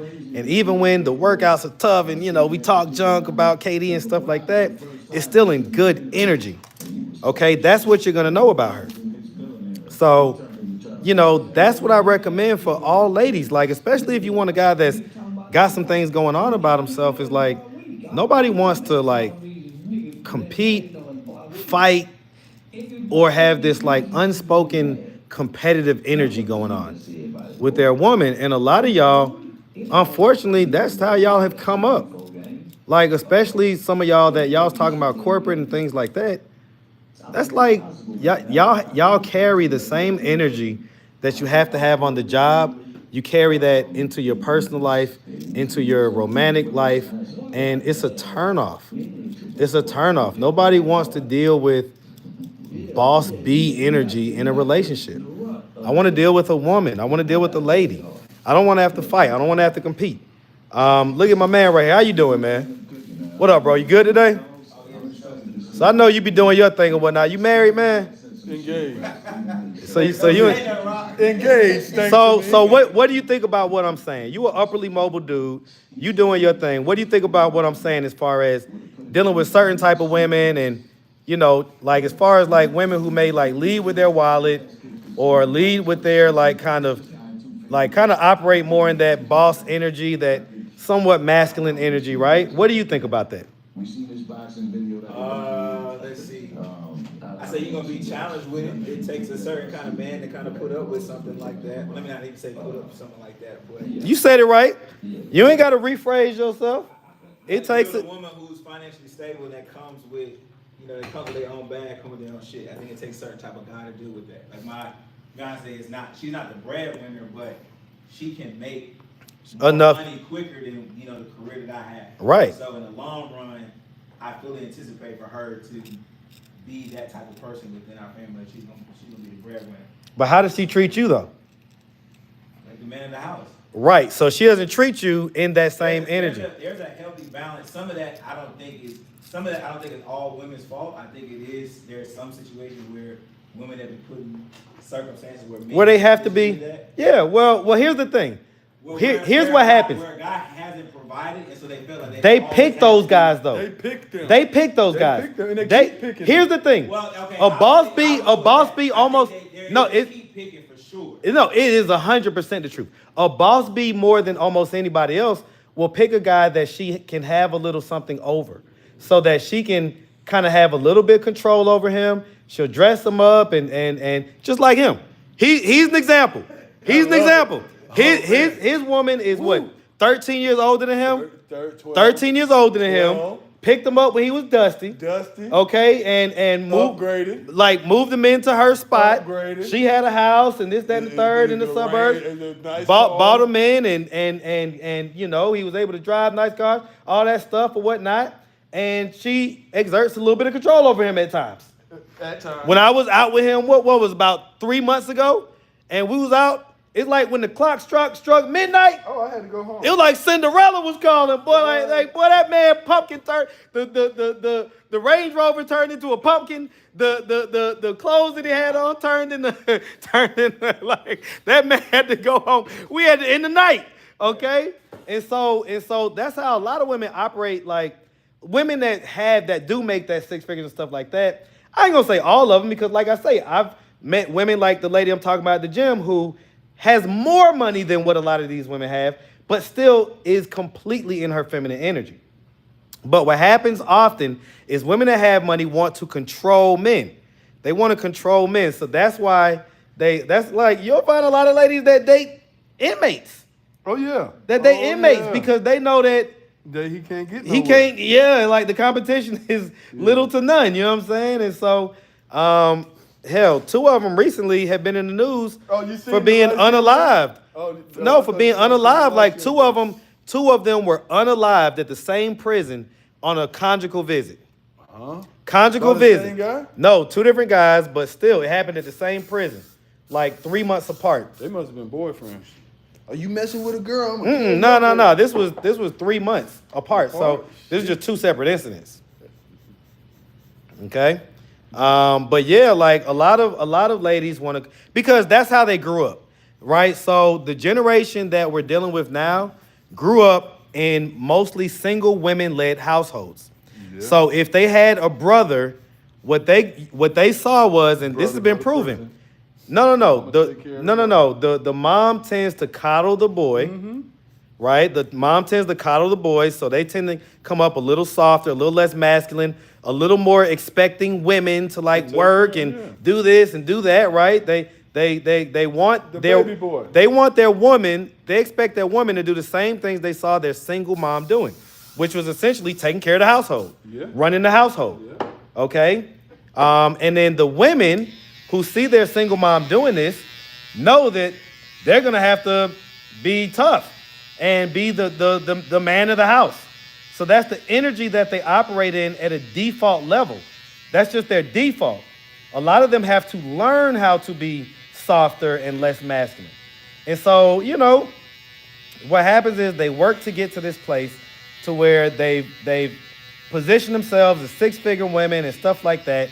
And so what do you have? You have this thing called hypergamy, where women, unless they're the type that want to control a man, they want to deal with the man that has more than them. Just as much, if not more. Okay, so they like, when women put themselves in six-figure category, they think they deserve six-figure men. But the truth is, that's not the case. Because the six-figure men aren't necessarily looking, that's not one of the factors they're looking for, is a woman to make six figures. They're looking for a woman that's going to treat them like a king, that's going to, you know, do all the stuff that they want to have done. Right? Is it the money or is it the security? As far as on the man's side or the women's side? The woman's side. It's the security. I think it's more security. Because you can, if I grew up, I do agree with that point. If I grew up with the understanding that my mom had to do all this for herself. Right. And then you get to that point when she becomes an adult where in order to create that security, I have to go out and earn because nobody's going to do it. Correct.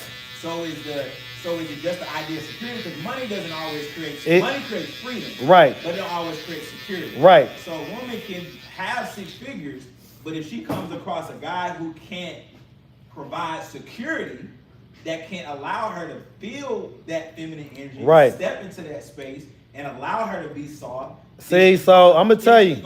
So it's guys like you that mess the situation up. Because you mean well. I'm gonna tell you. You listen, you mean well. You mean well, but I'm gonna tell you like this. There is no conditional femininity. Men need to learn to reject the idea of conditional femininity. In other words, what am I saying? There's no light switch that, oh, now that I'm around this guy, I can be more feminine. Because what's going to happen is they can act more feminine, they can act softer, but it's always going to default to the masculine energy. So as soon as she get upset, as soon as she get mad, Fuck, nigga. it's right. As Fuck, soon as nigga. as soon as anything happened that she disagrees with, it's right back to her default situation. So what am I saying? I'm saying this. I'm saying that, listen, brother, I just said this earlier on the live, and I said this on the date that I posted on YouTube. I said, listen, imagine if I as a man, or as you as a man, went to your wife and said, or went to a woman and said, well, you can't get my masculinity. Only the women that bring it out of me, only women that make me feel masculine can get my masculine energy. Everybody else is going to get the softer version of me. Well, and you know, I don't see myself being manly until a woman pulls it out of me. How ridiculous would I sound as a man It doesn't sound, saying that? It doesn't sound ridiculous because you got to remember these women are out here dating bisexual men now. We ain't talking about So that, they J. do Rock. like that. J. Rock be pulling up shit that don't speak to the point. It's this, Hold on, you let me think finish it's your cooking. head. Let me finish cooking. You can't cook my boy. How man. ridiculous would that be? Okay, at the end of the day, a woman should not turn her femininity on and off. It should either be you're a feminine woman or That's you're good. not. And if you're not a feminine woman You're a stud. and you want men, you need to learn how to operate more in your I femininity. don't know if I'm putting it in terms of a light switch. I'm going based off the fact that you're talking about a trained experience. Okay. If I'm a girl that's been raised by a single mom and that's all I've observed. Right. Now that's become a trained habit. Right. That's something, and it's not by default. You have to be But that's why nurtured. It's not on purpose. You have to be nurtured It's out by of that though. default. Right, You have that's to, what I'm saying. So Right. It's like if I'm in a situation where a man can allow for me to engage with that, because that's naturally who I am. Right. And I can now engage with that and balance between having that natural feminine energy that can go along with the fact that, hey, I'm the breadwinner. Then that can happen. Like, you're now like undoing that's shit fake. that That honestly has nothing to do with shit. here's the, and nobody wants to do that. But who wants to do that though? I'm just putting it on the other side, but then you also put out the idea of a young man being raised by a single mom. Right. So if he's been brought up in the And- city and- of mom's and- certain way, and he kind of And women don't accept that. And women reject that. So in other words, women reject the soft guy. How does a guy get back to that natural older must? He has to be around. You gotta- He you has gotta raise to. your kids. You has to be around. You gotta Listen, raise your he kids. has to get re-nurtured into that. So in other words, he has to be around men. He has to learn man shit. He has to understand the nuances of how men are thinking, how we're handling shit. Now the world is also gonna force that on the man. So the world ain't gonna let a man be soft forever, because the world will be like F you. You know what I'm saying? Whereas with women get coddled with that masculine energy. So in other words, they say, oh, well, she was raised by this, or she was done by this. Well, the same way that women look at men and say, well, you could have been raised by your mom or whatever, but I still ain't going for it. I still want a manly man. I still want a man that's going to do this, do that, whatever, and take care of business. Well, okay. So the same way that they have, their demands about what men should be, men need to start having more demands about what feminine and femininity looks like. And it shouldn't really matter what position you have or what job you have or what this or that. Again, I'm telling you, one of the finest women that has probably more money in the bank as well as a better paying job than the majority of a lot of these women that say that they're bosses and this and that. Okay? Like the lady I'm talking about, I'm telling you, like, is super duper fine. Like, she is like, you'll drop your jaw and be like, okay, that body is crazy. It looks like everybody be like thinking like, did she get that body done? But it's not. It's natural. And it's just, waist is completely snatched. The booty just be jiggling everywhere, but it's like Do I know still. her? No, you don't know her. You sure?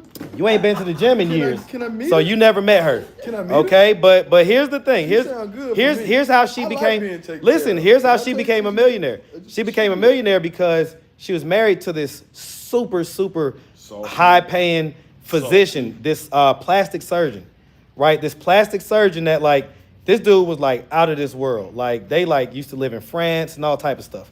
So he was like, like just mega millionaire, right? And so when they got divorced, she got, obviously a shit ton of money. Yeah. And so she recently got divorced like 2 years ago. So she's got bank. She's got tons and tons of money. What's the one thing she don't have though? Well, I mean, so she's not 100% just ready to just jump into another relationship, but you know, she dates, she does this and that, you know what I'm saying, or whatnot. She ready to jump into anything. Bro, I don't think you would. I don't know if you would. Like, she likes guys that are fit and stuff like that. So I'm fit. I don't think you would qualify, They man. call me. Like, she got her options. She got her options, man. She got her options. Listen, bro, you don't So- know nothing about this. But yeah, like the bottom line is, so yeah, that, you know, I get it. Like, listen, I'm all for women that are doing their thing, and you know what I'm saying? Like, I don't have no issue with that, and I'm not trying to control a woman or nothing like that. But I do like feminine women, and I like femininity, you know what I'm saying? So, but you know, like I say, there's tons of women out there that, you know, hey man, don't do that. There's tons. Shut up. There's tons of women out there that make good money and still operate in their femininity, but there's a lot of women that don't. A lot of women that don't. All right, women date for money. If your woman don't help you with finances, you lost. I give them $200. You moved around too much. Nah, I ain't giving them $200. Y'all tripping. All right, they trying to get me to overpay this man. Nah, give me the motherfucking 200. All right, you say I'm hating on my barber. I ain't hating on him. Women love masculinity, lacking today. Right. So the same way that women love masculinity, men love femininity. Like, doesn't that just make sense? You know what I'm saying? And so too many women take pride in having masculine energy. And that was the situation with the date that I went on with the young lady. Is like, I get it, man, but like all that like. You know the finest woman I've ever dated. She looked just like Rihanna, bro. Okay. Fine. But she had this rough way of speaking. Who you talking about, Vanessa Williams? Nah, I can't say her name. Okay. It's first name starts with a D, last name it starts with a Z. She knows who she is. Okay. But boy, I was gonna marry that girl, but she was just too rough. Her speaking was too rough. It was, bro. Don't nobody want to deal with that energy, man. Like, look better than Rihanna, bro, like you could be the finest woman in the world, man. If your energy is bad, like, and not just bad. That's not what I meant to say. I was about to say not even, because Kat didn't have bad energy. No, she's just right? manly. Right. She's more like a homie vibe. When I seen her and I seen her, you on a date with, I said that ain't even Marcus type. Marcus probably gonna end up getting into an argument with this bitch before he get off the phone with her. Well, I mean, I ain't gonna argue with nobody, right? But yeah, that's not my vibe, right? That's not my vibe. If that was your vibe, you still be with the one before that. Or just plenty other ones that, you know what I'm saying, I've dated or whatever. So, you know, like, that's just not my vibe. I know my vibe when I come across it, and it's definitely a softer. You say what? Nah, that control shit. Nah. Well, and so she wasn't even controlling. It's more like, so here's the thing. She put up on me. I'll let you tell me what you think, right? She put up on me. You know, I'm a YouTuber. You know me. All right, so, you know what I'm saying? She put up on me. She's a viewer, a supporter. You know, I don't like to say fan, but you know what I'm saying? She rocks with the content. She rocks with me, right? Pulled up, you know what I'm saying? And, you know, just wanted to meet me, all like that. We had a great energy, great time. Was out there for a minute, bantering back and forth, laughing, joking, all type of stuff. So we ended up going out on a date, right? So now on the date, you know, I'm like, you know, this and that and the third. And we're out on a date. And so I'm just like, hey, you know, so when you go out or whatever, like, why is the energy whatever? And she's like, oh, well, you know, I don't just give, like, my soft girl energy to, like, everybody. Like, I give it to, like, the person I'm with and stuff like that. It's a wall. That's why I told her she got a wall up. And so we talked about that off camera, right? We talked about some of the wall that she has up and that type of stuff. But don't nobody want to tear no wall down. Ain't nobody got time for that. Like, in other words, if we've gotten to the point that we're out on a date, then you're practicing for the role of the romantic partner, right? That's kind of what you're practicing for. So if there's anything that you want me to see in that regard, this is the time to show it. It's not like you have to wait until we're like official, like boyfriend and girlfriend, to show me soft girl energy. You know what I'm saying? Like, that's, to me, that doesn't make any sense. That's not a good strategy for women. It doesn't, but maybe this is a monkey wrench. So what happens with the girl who does that, and when she's done it every time she's been mistreated? That means she's picking the wrong dudes. So in other words, especially if you're a cutie, because this little young lady's a cutie. I don't want to tell y'all what she do, because whatever, but she got a banging body, okay? All that stuff. Let me tell you, she can have tons of guys, okay? And so whenever a woman is like that, that lets me know she has options. You know what I'm saying? Tons of guys will try to holler at her, guys that would be on that stuff and guys that wouldn't be on that stuff. And she chose the guys that ended up on whatever it is that she don't like. She chose that, right? So that women essentially need to do better at choosing, because they're the ones that make the initial choice about if they got 10 guys trying to holler at them, you choose one and you end up in a bad situation, a bad, experience with the guy. And then now all of a sudden the other 9 guys, when you do decide to give them a chance, they got to pay for it. They got to pay for the negative experience that you had. Yes. Because now you're not just giving that soft girl energy up front. Now you're guarded about it. Well, I get it, but that's on you. Like, you got to make better choices or just get healing if you're going to be out here dating and stuff, because you should be able to give that soft energy. That's like me as a man saying, man, look, man, I was giving my masculine energy to this woman. I was building her houses. I was doing this, taking care of stuff. And then she screwed me over. So from now on, I ain't giving that masculine energy. You know what I'm saying? Like, you're going to have to earn that from me. Again, how ridiculous does that sound coming from a man's mouth? It does sound stupid, but how often are we in that situation? Like, we're never in that situation when we have to choose. Between and giving masculine energy. But when are you walking around without masculine energy? I was about to say, think about it. You shouldn't be. I get what you're saying. So why are they walking around and this is non-feminine energy? Well, they're walking around and dude fucking energy from generational fucking curses. Their grandma was a mean motherfucker. I'm gonna tell you like this. Here's what happened. Guys like Kevin Samuels tried to level set the situation. Now, he may have come off as abrasive to some people, but the truth is that, he was just a man, and men are direct. Okay? So our women are so far gone. The American woman is so far gone that we probably can't even get them back. Well, I don't listen. I'll say this. I think that when they hear the message from the right messenger, that it hits them in a way to where they start to think about it. Because I've had plenty of discussions with women where they started out a certain way, and then by the time it's all said and done, I ain't getting nothing but soft girl energy.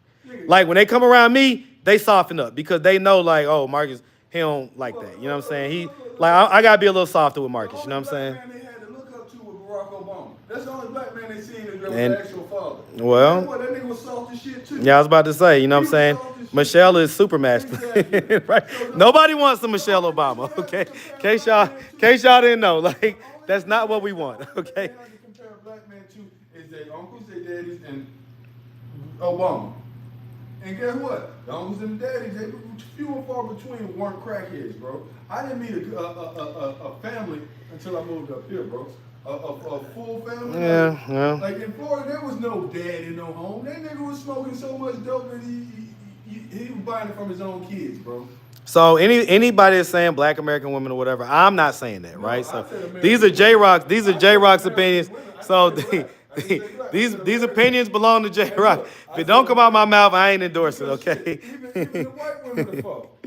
Even the white women. Yeah, I was about to say it's not a race thing. It's a culture thing. It's a culture thing. The Caribbean woman and the Spanish woman, they know in the Nah, some of them starting to turn around too, though.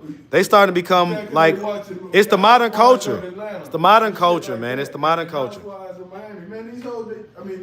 Opinionated say good, because I'm no Michelle Obama. I'm Monica Lewinsky. Hey, you hear me? Okay. You hear me? Okay.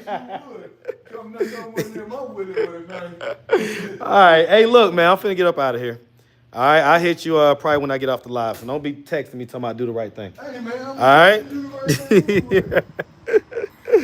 Okay. All right.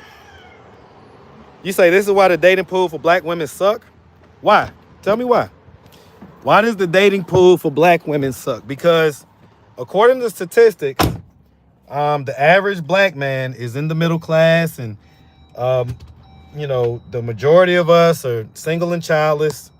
According to statistics, right? So all we can do is go based off of the statistics that we see, and that they compile. So according to stats, black men are doing just fine. You know what I'm saying? We're doing well. You know what I'm saying? Now, the black men that you come across may not be doing well. You know what I'm saying? And so that may be an environment thing or something like that. But a lot of the guys I know are doing just fine. Okay? Doing just fine. So, and Let me see. Y'all like the cut, you know what I'm saying, or whatnot. But yeah, so you say you got salt and pepper on your hoodie? Yeah, you see it. Right. Let me shake some of that. I'll shake it off when I get out. But yeah, so nah, I need to go based off real life. Well, I don't know what you mean. Here we go with that black men bashing. Well, we're not gonna bash anybody, right? So, you know, like on this platform, right? We're not out to bash men or women. But it would be good for us to be able to have just real discussions, right? Because sometimes things may come off as bashing, but you know, without like kind of being able to parse through the messy parts, you can't grow. So as a community, it would be great for us to grow past this point that we're at right now, because this ain't a good place. Where we're at right now is a bad place. The marriage rates for black people in America, we're the lowest rated married. And guess what? When my parents' generation, when they're out of here, when they die off, our marriage rates are going to be in the teens. It's going to be like the overwhelming majority of black people are not going to be married. And so our communities are going to be they're already kind of in shambles, but they're going to be even more so in shambles. Our kids are going to be completely confused. So when it comes to like taking out black people, this is the plan.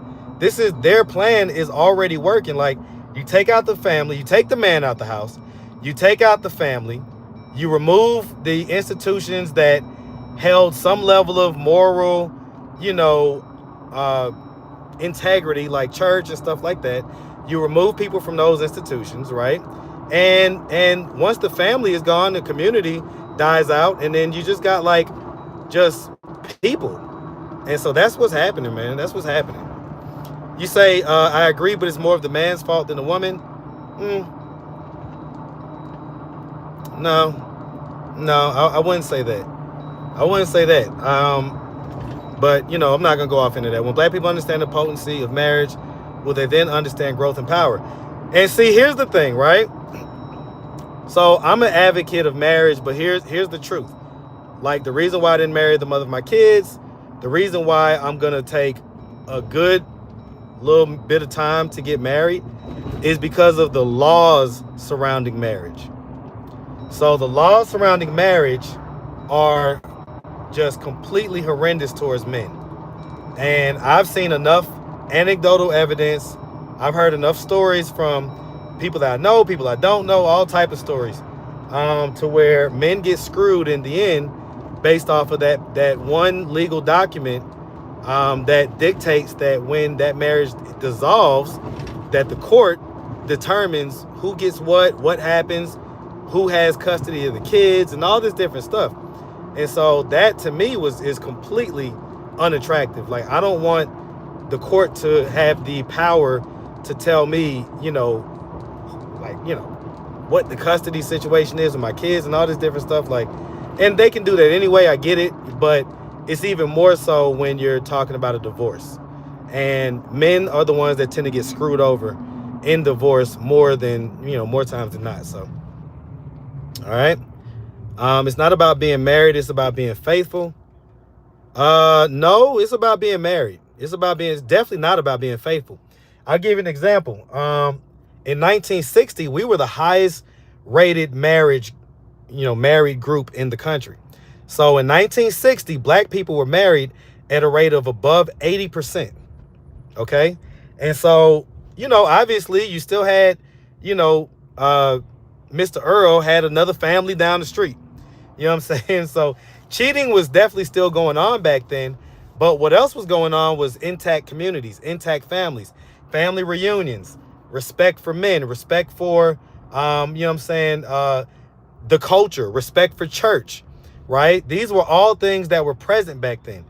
And around that time, they came out with welfare laws and rules that essentially either incentivized or outright made it illegal to have a man or to not have a man in the house. Made it illegal to have a man in the house or incentivize you to not have a man in the house. Okay, so now, you know, the economically disadvantaged people are essentially incentivized to not have masculine structure inside the house. And so after a couple of generations of that, the kids that resulted from that, well, you know, they could care less about having a man in the house. According to them, fine, they grew up without their dad around, so who really cares, right? That's kind of how they're thinking about it. And so, you know, things have gotten effed. Things have gotten real bad. And, you know, part of it is what you see on my channel, right? Where we see the results of a couple of generations later, the mindsets that we see where, you know, sometimes people just have these mindsets that you're just like, what the hell is wrong with you? Like, why are you so disconnected from trying to be like an upwardly mobile, successful person? But a lot of times it has to, like, what are y'all doing? Jesus Christ, people drive, they drive ridiculous sometimes. Anyway. All right, anyway. So yeah, so, you know, it's a lot that goes into it. You know, there's blame to be had on both sides. This is not a one side is you know, women or men, and then a lot of it has to do with just the systems that have been put in place to disadvantage us as a people, that we still have not recovered from. So, you know, some of it is psychological warfare, and then some of it is just, you know, the power of the pen. When you write certain things in the law and you're able to control people that way, then, oh, is that her right there? No, that's not her. That's not her. I ain't even gonna say her name. But the lady that I was talking about at the gym, I thought maybe that was her, because I'm about to pull up on KD right now, even though I don't think he's here, because it's 2 o'clock. He normally works out around this time. So, oh, look, he is here. So I'm gonna pull back up on KD. So I know I've been saying, you know, I was at the gym for the last few weeks and this, that, and the third on my intro, but that's honestly just because I didn't change my intro, you know what I'm saying? So I just kind of kept the same one. Sometimes I get a little lazy like that, right? But the truth is that for the last several weeks, I have not been able to make it to KD because, well, you know, just because. I'll just leave it at that. So I haven't been able to make it, but I'm about to pull up on him now and see if the chef is here so I can get some food real quick. All right, so here's the thing. The service kind of sucks in here. So, you know, if you don't want to hang around, I get it. But I'm just going to pop in real quick. So I'm not going to be here too long.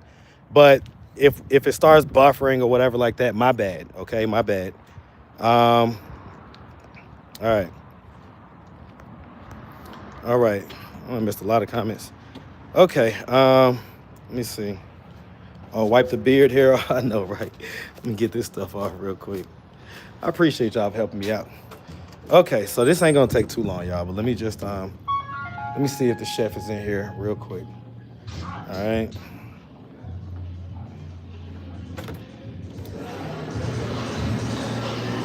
Yes, sir. Everything good.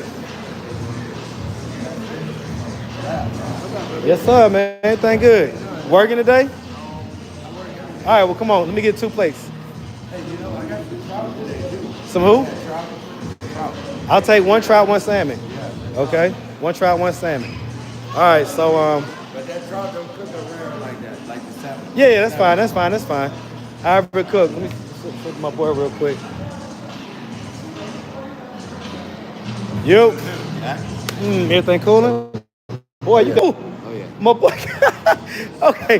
Hey, hold on. Oh. Boy, I ain't seen you like this in a minute, my boy. Well, I've seen pictures of you like this. Okay, okay. What, I lost 10 years off his face. That's what's up, man. That's what's up. All right, I know it's bad. Y'all hold on real quick. I know the service is bad. Y'all just give me a second.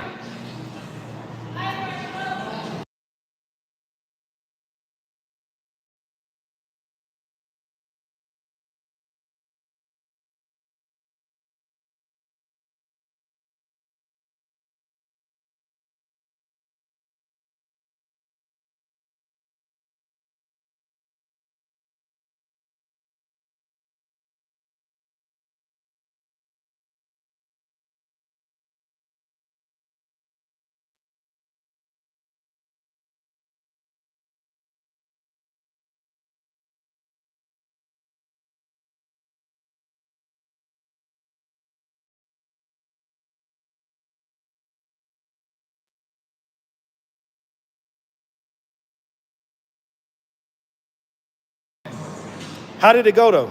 Went good. I got first call out, men's league IVV Pro, and then I got second place in Masters over 40. So wait, you I missed qualify by 1 already point. for IVV Pro for the I'm in men's pro. physique? Well, I know, but Once you're a pro, you're a pro. okay, so no, okay, so first call out, okay, and then you got another one coming up. All right, man. I know it's peak Second week, in man. Masters. Hey, man, appreciate you. All right, I'm gonna text you next week. Okay, I'm gonna check it out.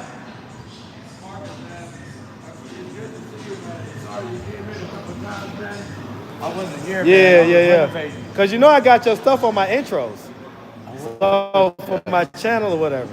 Oh, you got my stuff? Yeah, I on there? got your food on there, but I need your information so if they wanted to like reach out to you or whatever. Yeah, I'm gonna get it from Vaughn, because Vaughn, he handles all of my stuff. Okay. But I'm gonna make sure I let Vaughn give it to you. Okay, so what Hey, you mean? Do you do your show at a studio? Nah, just it's in the street. You be in the street? I be in the street, man. Check me out, Atlanta Street Interviews. Hey, Vaughn, come here. Because in April, you follow me, right? You follow me on IG? Said the Waterman?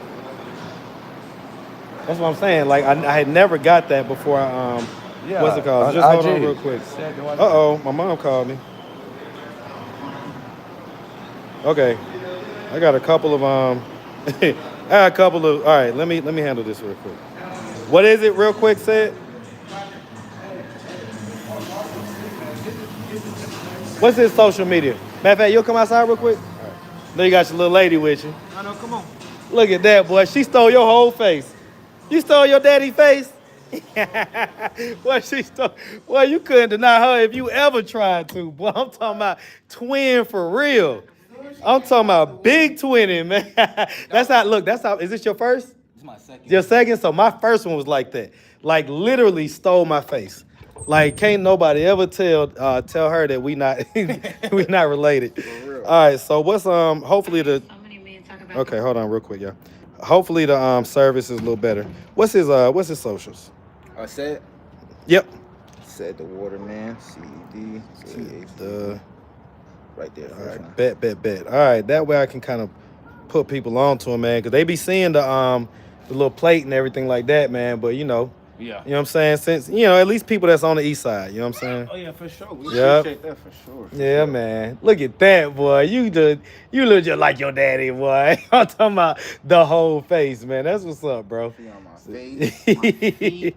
I love it, man. I love seeing, man. I just love seeing when we doing what we need to do for our princesses, man. Yeah. So big salute always, all right? Appreciate that, Man, all day, man. I'm going to be back in there. How long you think till the food ready? Probably like 10 minutes. 10 minutes? All right, cool. I'm going to stay out here because the service is so bad and I'm on live. So I don't want it to be buffering. Gotcha. All right. Okay. So I got a little time to see what y'all talking about. All right. When you going to drop the interview of the lady with plastic? What do you mean? The lady with plastic? What do you mean? I don't know what y'all talking about. Marriage? Yeah, I know what you meant. That sounds crazy. Most men these days move from their mama house and try to come live with the woman again. I believe in love and marriage, but the pickings are slim. We like the bad boys and think the square dudes are lame. Listen, at least Pretty Brown is keeping it a buck, right? Because most of y'all will sit there and you'll pick a dude that you know is like got tons of red flags, okay? Got all the red flags, okay? Let me see if there are any flags around here. That one's pink. All right, ain't no red flags, but tons of red flags, okay? And then y'all are like try to fix him. And then when he breaks your heart and he does this, he does that, now all the guys you're treating like that guy, and it's like, you pick that guy, like, it's whatever. But all right, the lady with silicone butt shot. Oh, yeah. So we just haven't had time to do the interview yet, but I've seen her several times and she's cool. She's definitely say she's gonna do it or whatever. So let's see. She was the first lady in ATL something. Yeah. So she said that she got her first silicone injections in the early 90s. So she's like, she's the OG of like enhanced bodies and stuff like that. So that's what I want to talk to her about. Pretty Brown says, then be stuck somewhere crying. Right. It's like, come on, man. And I get it. Like, if you grew up like that and you saw your mom kind of taking care of everything, taking care of your brother, that's probably how you're going to treat your man, to where it's like you're looking to take care of him and stuff like that. So, all right. Hopefully I'm not buffering too bad. All right. You mean it seems crazy? You need to hear someone's voice to determine what something sounds like. I love me lame. At this age, that's not a deciding factor. Never really have been. Your mark is red flags like yourself. Listen, I got a couple red flags. Look, one thing you're not gonna do, you're not gonna try to like talk shit about me and I'm gonna be like, no. Hey, look, you can talk shit. I ain't perfect. I'm a human. Why would I want to set myself up to be like seen as more than human? Like, come on now. Like, I know that, you know what I'm saying, I might not be perfect or whatever like that, and that's completely fine with me. I'm completely good with that, all right? But whatever red flags I have a lot more green flags, okay? So y'all may see it as, hey, he's kind of in his, you know, sowing his royal oats phase or whatever, and so you may see that as a red flag, but what other red flags do you see? I mean, you know, I'm an upwardly mobile guy. Pretty, you know, I have a high level of what I consider integrity. You know, smart guy. I've been making, you know, decent money for the majority of my adult life. So I get what you're saying, but, you know, it is what it is. All right. Let's see. Some people be trying to love the red flag out of their mate. Disaster in the making. Queen Spirit, you 100% right about that. You cannot love nobody past their BS, okay? Nobody's perfect. It's about making a conscious decision every day to love only that person for the rest of your lives. So I'll say it like this, right? Nobody's perfect. You're right. And one of the content creators that I respect and that I watch every now and again, I watch him decently, is Anton Daniels. He's been married for over 20 years. And one of the hacks that he says as far as dealing, hey, what's going on, man? Hey, everything's good, man. One of the hacks that he says as far as having a successful marriage is basically loving what you enjoy about that person 98% of the time. So loving what you enjoy about that person 98% of the time, and only 2% of the time focusing on the things. What up, man? Y'all want to see one of my big bros? One of my workout big bros? What up, man? KC. Good man. Tell him how old you are. 54. He looks younger than me. He looks younger than me, okay? All right, he looks younger than me, okay? So KC. Okay, so look, say it. Putting God first. If you don't put God first, you know, if she don't fear the Lord, she ain't gonna fear you. Well, what do you do though in this culture where that fear of the Lord, that sense of kind of holding yourself to a higher power, a higher level of accountability has disappeared? So women are doing whatever the heck they want to do now. Well, listen to this. You know, Women and men. Right. No, listen, I've been married twice. Okay. My first marriage. Listen, if I could tell the young me. What would you back tell then, it? What would you tell I would yourself? tell him, man, start reading the Word. Start getting right with God. I would have made so many changes. You know. Now I've been married for like 23 years to my wife now. Oh wow. And listen, my wife, when we first started, we didn't respect each other in the beginning. Mm-hmm. But listen, if he could change us, he could change anyone. But that's two people that have to decide to do that, right? That's right. So one person can't just be like, oh my God, I gotta keep God first. Hey. Everything good. So then you get both of you. That's why it's so important that you find a woman. Even in the word says it. Mm-hmm. Find a woman equally yoked. Yeah. If you're not equally yoked, guess what? And also, us men, you gotta remember one thing about men: we love women. Yeah. And you see any woman with a good body, what are you gonna do? You're gonna react. Right. You know, tell that to King Solomon. You know. Look, King man, I be trying to tell people all the time, man. But I will tell you this. Though. Okay. I will tell you this. But also, we have to understand. That's what the word is there for. Mm-hmm. For us to have understanding. That you don't read the word. Because it didn't work out for King right. Solomon, right? And so. Well, that also for King David. Yeah. He lost 3 kids. Yep. In the process. Yep. He was so selfish. He was thinking about himself. He saw Bathsheba bathing down there. Mm-hmm. He said, you know what? Where's the accent coming from, man? Oh, I'm Spanish. Spanish? Yeah. Oh, that's awesome, man. That's awesome. You know? Okay, man. Well, listen, I ain't gonna hold her, but I appreciate this advice, and my live appreciates it too, man. We got 600 or so people on here, man. Okay. So about 600, 700 people heard your message, man. Hey, all right? listen, God is amazing. All right, you get through to one person, that's what counts. Hey, listen, man. Have a blessed You day. too, bro. All right. Opinionated says, I love red flags. I think I'll be at the carnival. Listen, y'all so crazy. I like my ego stroke too, Marcus. Yeah, I mean, that's just, listen, that should be natural. Like, that shouldn't be a thing to where a woman has to think about it. Like, it should be natural. Like, if you have a romantic interest in a dude, yeah, like, stroke his ego. Like, and too many of y'all, like, guard it. You got your wall up because the last dude where you stroked their ego screwed you over. But again, that has nothing to do with me. So if you're making me pay for the things that the last dude put you through, to me, you're not ready to date for real. You know what I'm saying? You're not ready to date. That's just my opinion. All right? You say it's not about finding the perfect person. It's about finding an imperfect person that's perfect to you. Opine says, I like to stroke more than my man ego. Opine, I can't wait to meet you, man. I cannot wait. I cannot wait to meet you, all right? A good man is God's plan. I know that's right. All right, woman has no problem trying to destroy your ego, but have all types of problems with building it. Terrence, we on the same page, man. We are. Because I experience enough of that to know that I'm not the only one that experiences that. To where women just kind of have this automatic thing to where they're just, from get-go, like, are looking to kind of pick you apart or make sure that you're not too egotistical, too arrogant, any of that stuff. And that's to me the exact opposite strategy that's going to work if you're a woman that's looking to deal with men. Because here's the other thing. So we was talking about how, hey, you know, you want to have that feminine energy to most men, if not all men. You don't, it's not a can't talk no more. It's not a light switch, right? Okay. What was I about to say? I was about to cook.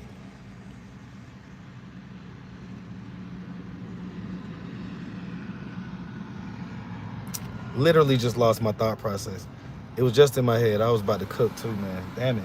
All right, if I remember it, then I'll bring it back up. But yeah, so because what did he say? Trying to destroy your ego, but have all types of problems building it. And then what was I gonna say? I don't remember. All right, it's all good. So yeah. So you said softness should not be a light switch. Yeah, being soft switch woman to stroke your ego, that's weak. So Tish TV, see, this is an example, right? Stop expecting a woman to stroke your ego. That's weak. Okay, well,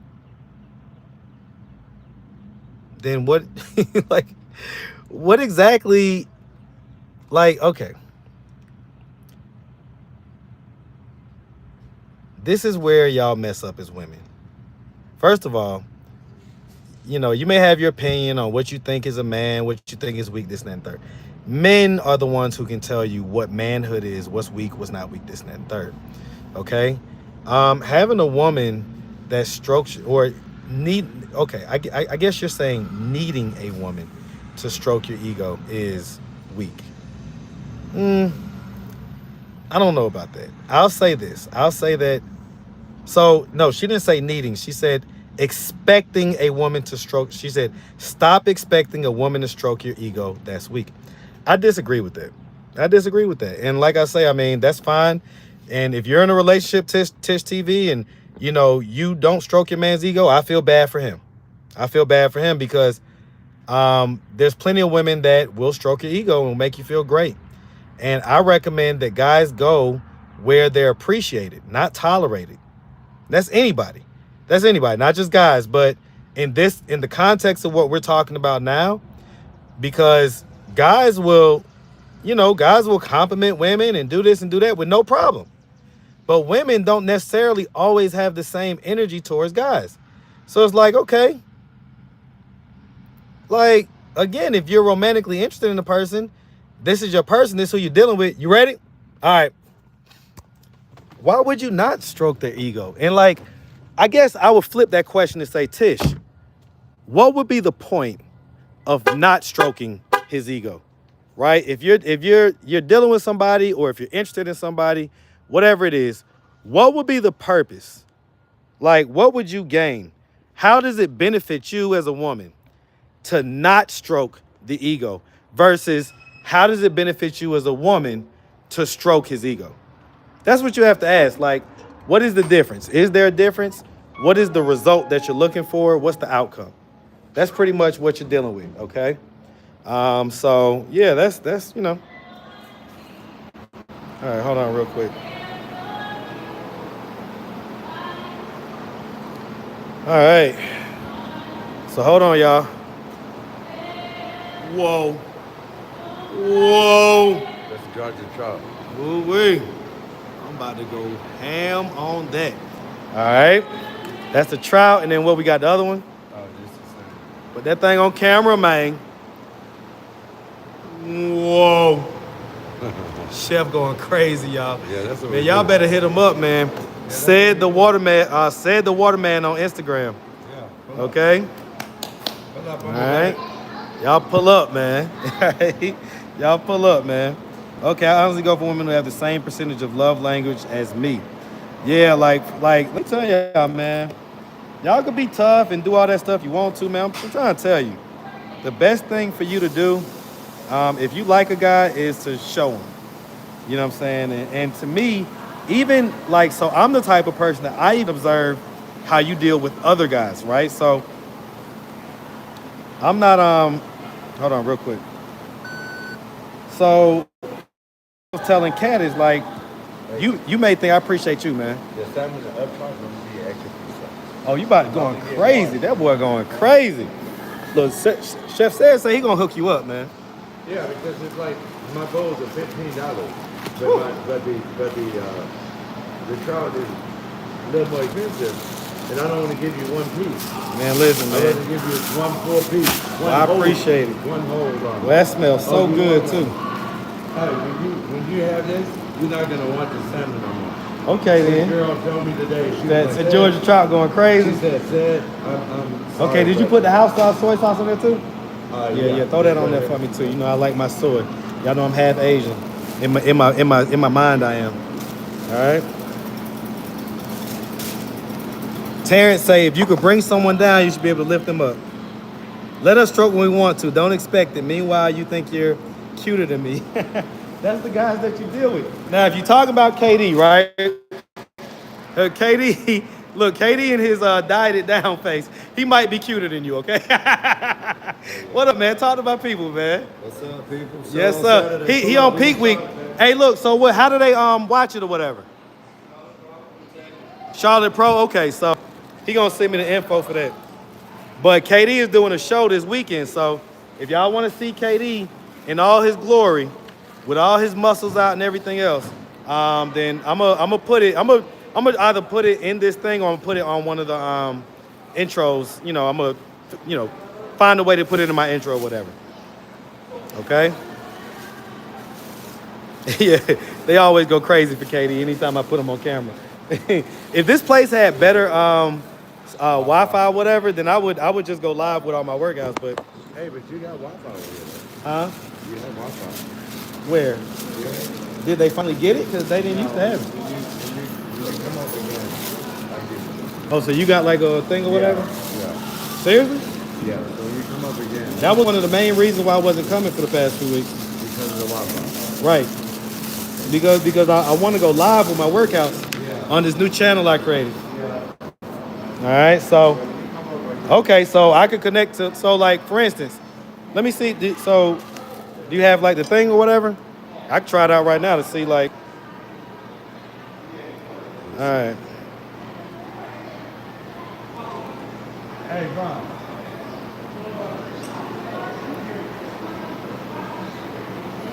All right, it's all good. I'll probably get it next time. So tell me, what's the deal with the Wi-Fi? The new one? Yeah, the new one. Does it work good or whatever? Yeah.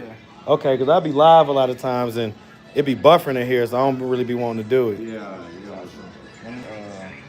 Oh, matter of fact,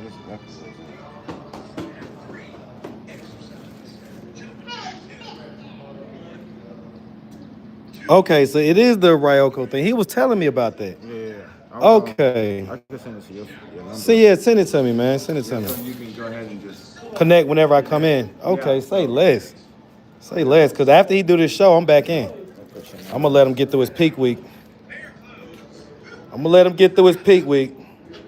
Because peak week is something else. Yeah, he did good last night. You say last night? Saturday, the weekend. He went down to. Did his thing. Down there, man. Man, that boy be looking like He be looking. he literally looks like an action figure. He do. Like he literally looks like an action figure, man. Yeah, man. Okay, I just got it. All that hard Yep. work pay out, man. Appreciate that, man. What's your name, boss? Vaughn. Vaughn? Marcus, all right? All right, Yeah, man. man. We're gonna do some content. Listen, we rocking, man. I'm back in after next week, all right? I gotta get my mind right in my little home apartment. Workouts real quick. My little gym workouts. So y'all see what he just asked, right? Say it again. Hold on. Say it again, Chef said. What'd you just ask? Who lined you up? Who lined me up? My barber, J-Rock. He not far from here. So he down Panola at the corner of Panola and Browns Mill. J-Rock. J-Rock. He the owner of the shop. Yeah, hit me up. Oh, he fired with it. All right, we'll test him out. All right. Y'all see what I'm saying? Literally, y'all see what I'm saying? Every time I get a haircut, at least one person asks about my barber. At least one person. If not several more. So, you know what I'm saying? Whoever was talking about J-Rock ain't got this or that, J-Rock is fire, okay? Like every single time I get my hair cut, somebody want to know about who cut my hair. All right, so let's get up. Okay, so the only other thing I got to do is I got to set up this thing for T so that she can get her hair done or whatnot. So I'm about to pull up on the people real quick. All right, so y'all can ride with me. All right, y'all can ride with me. I'm gonna pull up on the people. All right, and so you know, we're gonna make sure that, you know, she can get her hair done. All right, J-Rock is fire. Yeah, man, J-Rock be coming with that fire. I don't know what these people be talking about, but every time I get a haircut, but I'm telling you, the first 24 hours I get a haircut, I really be feeling like I could pretty much, like, any woman that I approach, I'm gonna get the number, I'm gonna get a good energy, all that stuff. I ain't gonna lie. Opinion AD say, give KD my number. I'll leave the red flags at home. So, see, this is why so KD, you know, KD's my boy, whatnot. I really, really want to get him to sit down and do like an interview about his mating and dating, because you have just, I mean, when it comes to a guy like KD, so you know that barbers, trainers, weed men, who else? Like those type of guys get in, you know, a much higher amount of cootie cat than just regular guys do, right? But it ain't just about getting cootie cat. With KD, he's also like, you know, a really handsome guy and got every muscle you could ever think about, all that stuff. But aside from that, he's also just like kind of a super cool dude. And so the level of women that he has is like, they're all the top levels, right? They're all the top levels. For the most part, the women that he deals with, like in order to deal with KD, you kind of have to have like the top level body. You got to be like, you know, I ain't saying nothing, but you know, yeah, a lot of the women I've seen him with tend to be light-skinned women, right? I mean, he's dated some brown-skinned women. No, I'll say brown-skinned for sure, too. Brown-skinned, matter of fact, now that I'm thinking about it, he's actually had, from what I know, the women that I know that he's dealt with, he's had more brown-skinned women than anything else. So I take that back. He's not just a light-skinned. Now, a lot of his clients are light-skinned. So if you're the type of guy that likes light-skinned, big booty women, and you want to be around them, you want to, you know, just kind of soak up some of their energy, their aura. So, you know, you just kind of, you know how it is. Like when you're around pretty women, you're more comfortable around pretty women, right? So that's kind of how I am. Like, yeah, that's why I be laughing when y'all be talking about she's out your league and stuff like that. like who, me? That's hilarious for you to say that. I'm around pretty women all the time. You know what I'm saying? And pretty women that have banging bodies. I'm around them all the time, right? A good 3 or 4 of the women if not more, a good 3 or 4 of the women that I've dated, you know, have been strippers, right? Like 3 or 4 off the top of my head. Others are just have other things where they just have nice bodies. You know what I'm saying? And so when you're around that, the more you're around that, the more comfortable you are, right? And so, you know, KD's around that all the time. And not only is he around that, but he's kind of like their masculine structure. He is their masculine structure. So, you know, when it comes to like women who are in relationships, having a trainer and stuff like that, half the time I recommend it, half the time I don't, because essentially what you're doing is giving another man authority over your woman, right? And the same type of hormones that get released during sex get released during workouts. So essentially, that trainer is physically, mentally, and on some level spiritually having sex with your woman every time that they work out. And she is developing a higher level of respect each time that they work out and everything else. So that's something you gotta watch for too. My bad if I'm going through, I'm in kind of this like wooded area or whatever, so my bad. Matter of fact, should I have even gone this way? Yeah, this is the best way to go. All right, so my bad if it's buffering. All right, I lived in Dallas for 3 years. Wasn't bad, but it just wasn't for me. But I'm from Chicago.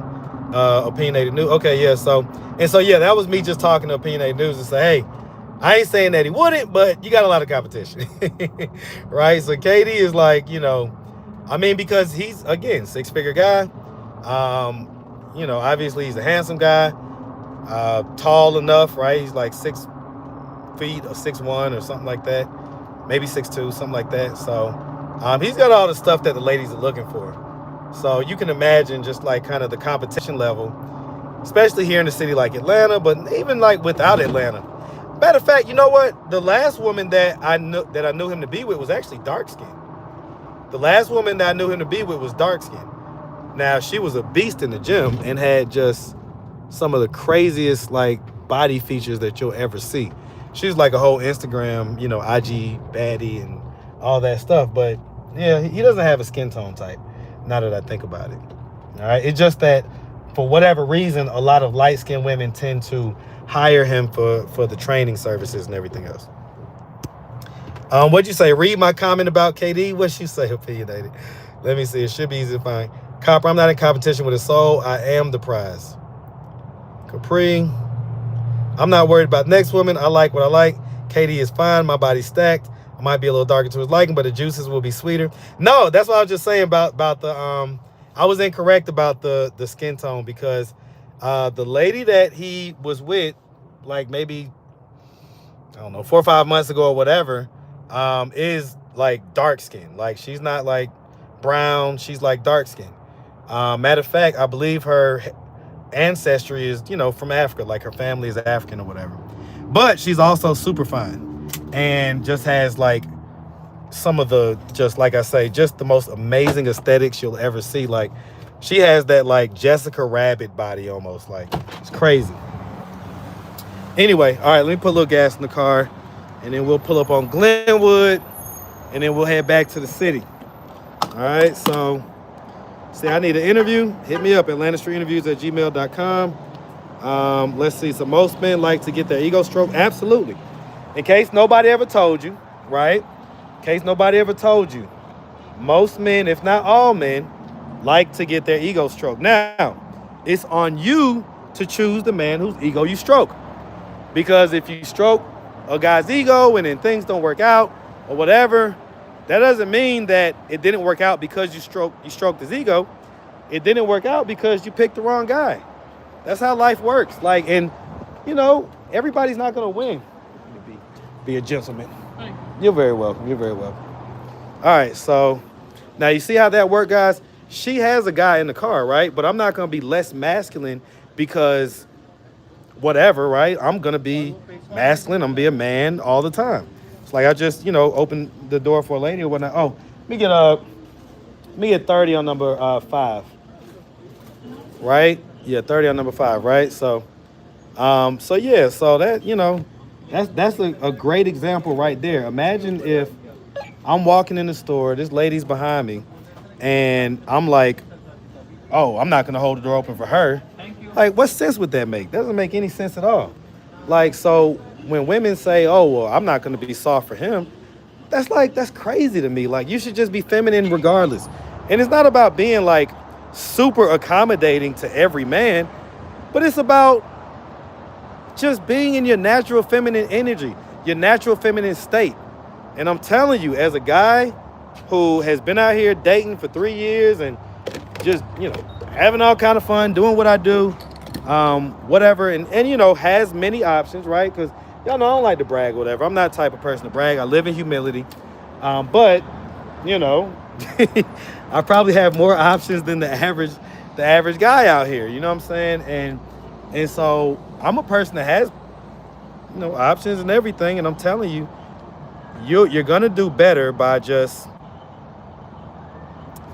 And see, look at the Tish TV lady. I ain't gonna lie, ladies like this are gonna keep y'all single. Because they egg on this idea of, again, like, listen how masculine she sounds. Real men stroke their wives' ego, right? So,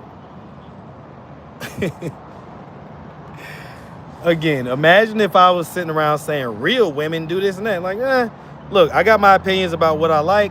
I ain't gonna sit and be like, oh, well, real women do it. I'm gonna let women figure out what women do. That's the first thing.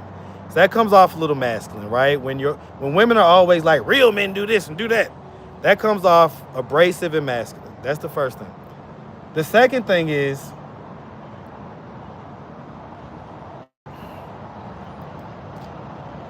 are egos more of a masculine trait or more of a feminine trait? I think most people would agree that it's a human trait, but if you had to lean it more heavily towards one gender or the other, most people would agree that egos are a masculine trait.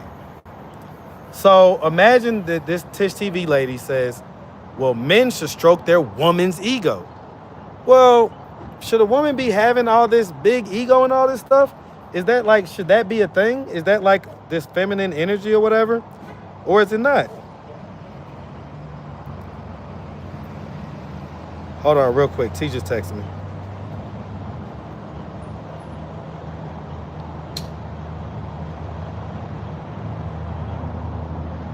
Edit back. Hold on.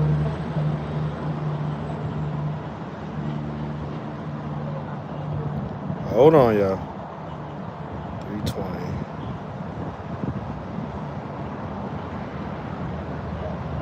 Hold on. All right. But yeah, so, yeah, like, comments like that really let you know, like, kind of the mindset of the person that you're dealing with. Like, it's just completely ridiculous. Like, for one, women shouldn't be walking around with all these massive egos. And then for two, you're basically saying, well, even though we shouldn't have, we shouldn't be operating in ego, men should be stroking our ego. Like, men maybe should give you compliments and bring flowers and do those things. And if that strokes your ego, I guess. But I wouldn't want a woman that operates in ego. Like, who wants that? I don't think y'all get it, man. Like, I think that the generation that a lot of women that are close to my age and just, unfortunately, some of the younger women and things like that, it's like, y'all just don't get it, man. Like, the masculine energy, the masculine stuff is unattractive. It's unattractive. And nobody's going to settle down. Now, I ain't going to say nobody. There's tons of guys that they just haven't been taught by their uncles, their dads. They don't know what to look for. They're raised by their single moms. So whatever energy they're used to, they're used to. So when you come with that energy, they're like, yeah, man. Yeah, I gotta stroke my woman's ego. Like, what? But there's some guys that think like that. Matter of fact, there's tons of guys that think like that because, again, the majority of our community at this point, like for people that are in my generation and lower, the majority of our community is raised in single mom households. So all these single mom ideas and sayings and mantras and mottos and all these different things that is pushed by single mom culture, yeah, you're gonna have some guys that are gonna be saying that, gonna be championing that. But those are the same weak ass dudes that y'all don't like. So the guys that champion that stuff, y'all like, you know, may be happy when they back you up, but you're not actually happy with them in their performance in life. They're the softer guys. They're the guys that you gotta, you know, you gotta tell to open the door for a lady, or you gotta tell to make sure that the lady's on the inside of the road and not on the outside, right? They're the same ones that are gonna show up and honk the horn. They're not gonna necessarily get out, greet you, maybe have some flowers, all that type of stuff, right? So stroking your ego, no. Brown girls winning. Yep, brown girls are winning. We like to be uplifted, if not why you here for it. Yeah, see, you hear all the dudes talking, right? Y'all hear all the dudes talking. Your opinionated say, I'm spending my summer in ATL. Katie, I'm on your ass. Listen, you're gonna have to compete with about 50 other women. Listen, I'm gonna be, okay. I don't even know if I should say that. Let me just stop. I ain't even gonna say that. I ain't going there. I ain't gonna say nothing. All right, let me stop. Shut up, Marcus. But yeah, y'all see all the guys. You say, so do most black men like thick women? Just asking. I would say that most, I can't speak for most, okay? I can only speak for me and the guys that I'm around, the guys that I know in my circle, and things like that, right? But I would say that, listen, guys like women, right? So if a woman, you know, has her curves and everything else, guys like it. Guys like to look at big booties, right, and all that stuff. But when it comes down to what we want to wife up, yeah, definitely, guys. But listen, 80% of women, 80% of black women, according to statistics, all right, these are just the stats, 80% are overweight. So of course there's tons of black guys that don't mind being with overweight black women. And overweight can be, a woman can be like snatched and have a real good figure, but she got, you know, big legs, big butt, big boobs, you know what I'm saying? The stomach is flat, but it's still there. And she could, so there's some body types that we would culturally consider fine as hell that technically are considered overweight according to the BMI chart, right? So you know, overweight is a, you know, it's like, yeah, you know, I get it. It doesn't mean that you're fat, right? But 80% are overweight. So what does that mean? That means that the majority of us are dealing with women that, you know, ain't necessarily as small as what they could be. But what I ask men all the time is this, because a lot of guys will say, oh, I like mine with meat on the bones, and I like mine with this and that and third. Here's the truth, okay? And again, I love my BBWs. I love my BBWs, and I know that the majority of y'all got good cooter cat. So I ain't hating on BBWs, okay? But if you're my sister, if you're my cousin, like how I was talking to my cousin this past weekend, then I'm gonna level say, I'm gonna be honest with you, and I'm gonna say, hey, look, it's probably easier for you to get dick as a BBW than it is a husband, okay? And ultimately, you know, men want women who are smaller than them, right? That's what most men want, like just biologically, right? Just according to biology, right? What mammal in the animal kingdom do you have where the female is bigger than the male? Okay, somebody put it in the chat. If you can name one animal, one mammal in the animal kingdom where the female weighs more than the male. Okay, let me know if you can think about that. So, do black men like thick girls? Yeah, of course, we love thick girls. You know what I'm saying? I always ask black men, like, look, if you had $1 billion in the bank, okay, you had $1 billion, would you still want that BBW, or would you want that snatch waist, fine body, you know what I'm saying, like, you know, somewhat petite, but still like, you know, just fine as hell type of, you know, body or whatever? And 100% of them say, you know, they kind of think about it for a second, and then they say, yeah, I'm gonna get the fine model chick, you know what I'm saying? Like, I love my BBWs, but I'm gonna get the fine model chick if I'm a billionaire.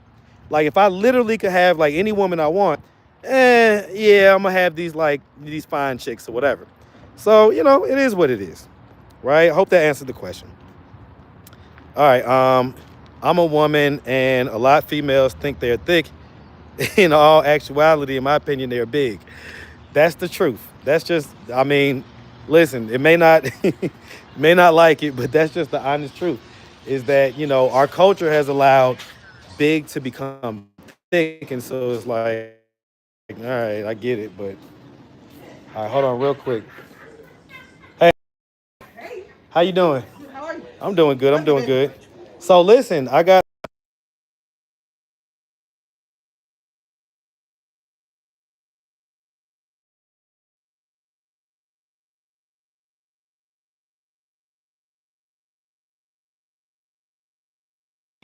Okay, my bad. I had to set up the hair thing real quick. All right, so I'm gonna head back to the city. We're gonna grab T, bring her back over here. What else? I gotta stop by mom's house too. I just stopped by my mom's house. So okay. So this is what we're gonna do. This is what the next hour is gonna look like.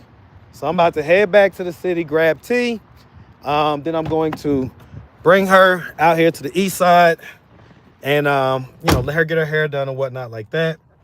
And then I'm going to pull up on my mom, and I gotta pick up some stuff for the girls that they ordered off Shein, and I gotta grab some stuff for T that she ordered off somewhere. And then I gotta give my mom a hug and a kiss and do all that stuff. And so we're gonna do all that. All right. So I didn't expect to do all this today. I was literally trying to take the day off, just like I was last week and the week before that. So, you know, I guess Monday's just meant to pop right now. But all right, and I don't think I want to get on the highway. Maybe I should. Let's see what the map say. All right, what y'all in here talking about? Uh-oh. Let's see, what is the map telling me to do? Let's just go to maps real quick. Put it in. Okay, so this saying the highway's faster. It's all good. Let's go down the highway. All right, let's hit 285. One thing about it, boy, Glenwood always got some good. Ooh-wee! I just passed what I know would have been a good interview. Man, boy, I hate when I be having stuff to do and I can't just stop and pop up an interview real quick. All right, so, uh-oh. Is somebody calling me? No? Okay. All right, y'all hold on real quick. I love big guys and married to a slim man. Life and love is more than physical proportions. No, that's a big fact. That's a big old fact. All right. My thumbnail at 57 years. Hazel says she look good for 57. Bro thinks he's him. You literally have a avatar called Michelle Obama. Like, you think I care what your opinion is? Back in that mode. Pretty brown, perfect size. Yep.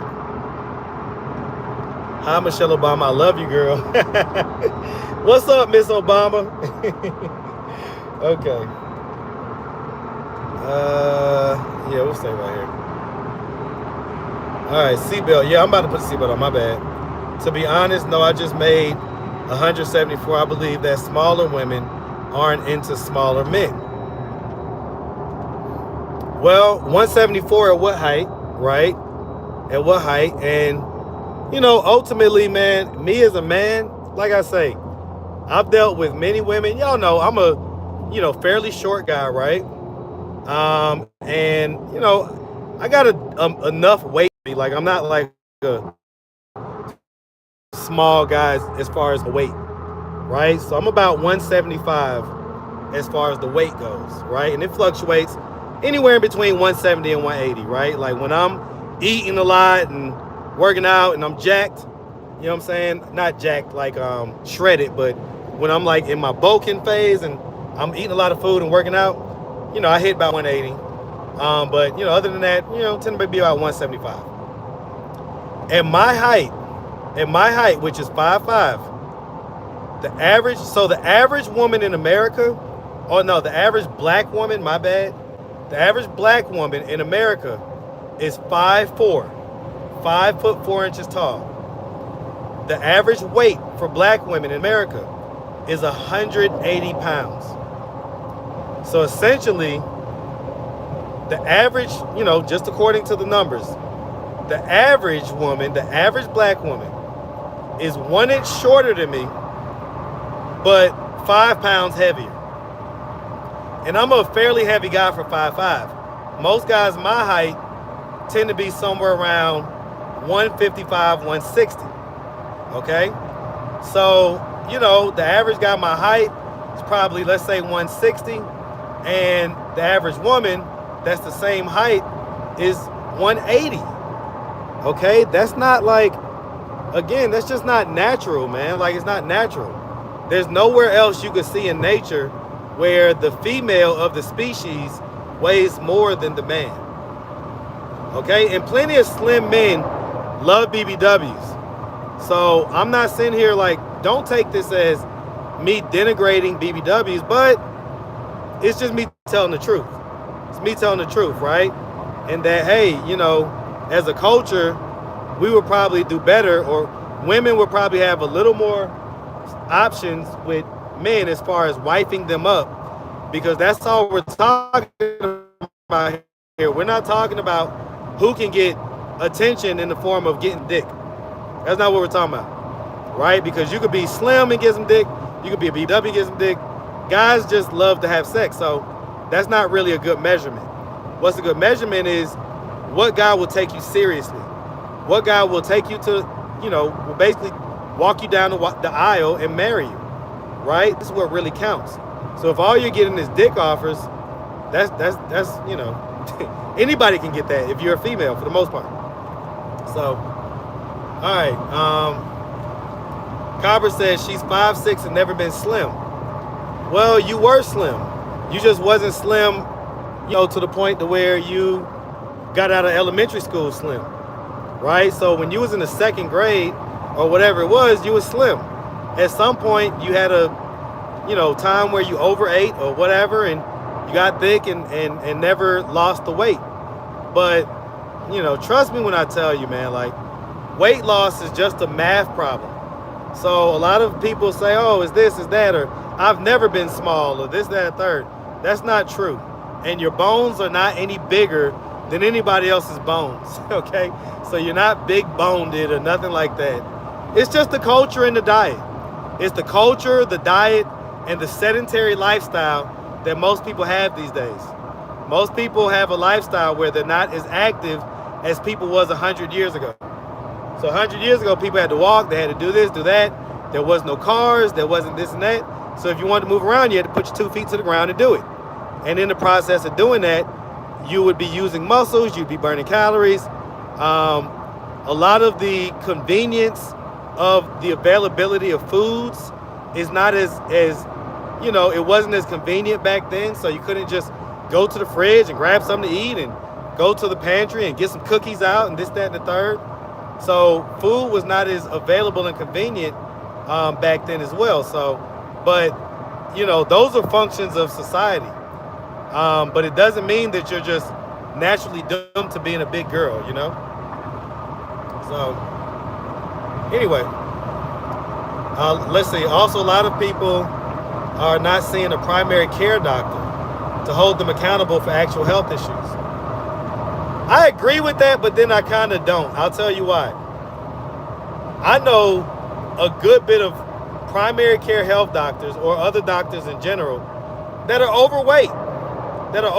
And a lot of doctors I know lead with pills and medications and don't necessarily lead with diet and nutrition and lifestyle. So they don't necessarily make diet and nutrition and lifestyle recommendations, but they will be quick to prescribe you a pill. Okay, prescribe you a pill, have you get on some type of regimen that is going to have you basically chronically taking pills. And so I know a lot of doctors that do that. So, it's a mixed bag when it comes to doctors. All right. Alrighty. Anyway. Alright, so yeah, we just riding. We riding down the highway, y'all. Riding down the highway. We're pretty much about to be in the city. And like I say, I'm gonna pick T up and bring her on back to the east side real quick. And then take care of some business I gotta do on the east side. Alright, so you know, if you wanna hang out, hang out. I know that a lot of the stuff that, you know, if you're not really in tune with the street sector, you may not know what I'm talking about, but if any of y'all have questions over the course of the past week or so, you can go ahead and ask your questions, okay? All right. But also, Marcus, there are some people who are genetically disposed to gaining weight easier and faster. My sister is like that, unlike myself. So I have people that I trust and believe in their word that say that. And I disagree with them. I disagree with them. Now, there may be some genetic markers where, okay, you know, maybe you produce more ghrelin than others. And so therefore, the amount of ghrelin you produce keeps you in a constant state of hunger.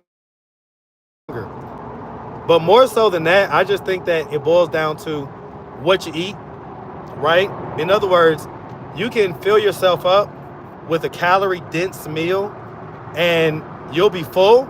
You'll be full for a long time and you won't have to eat again because you got a decent number. You know, the food is dense. So even though it's not a lot of calories, it's got you full.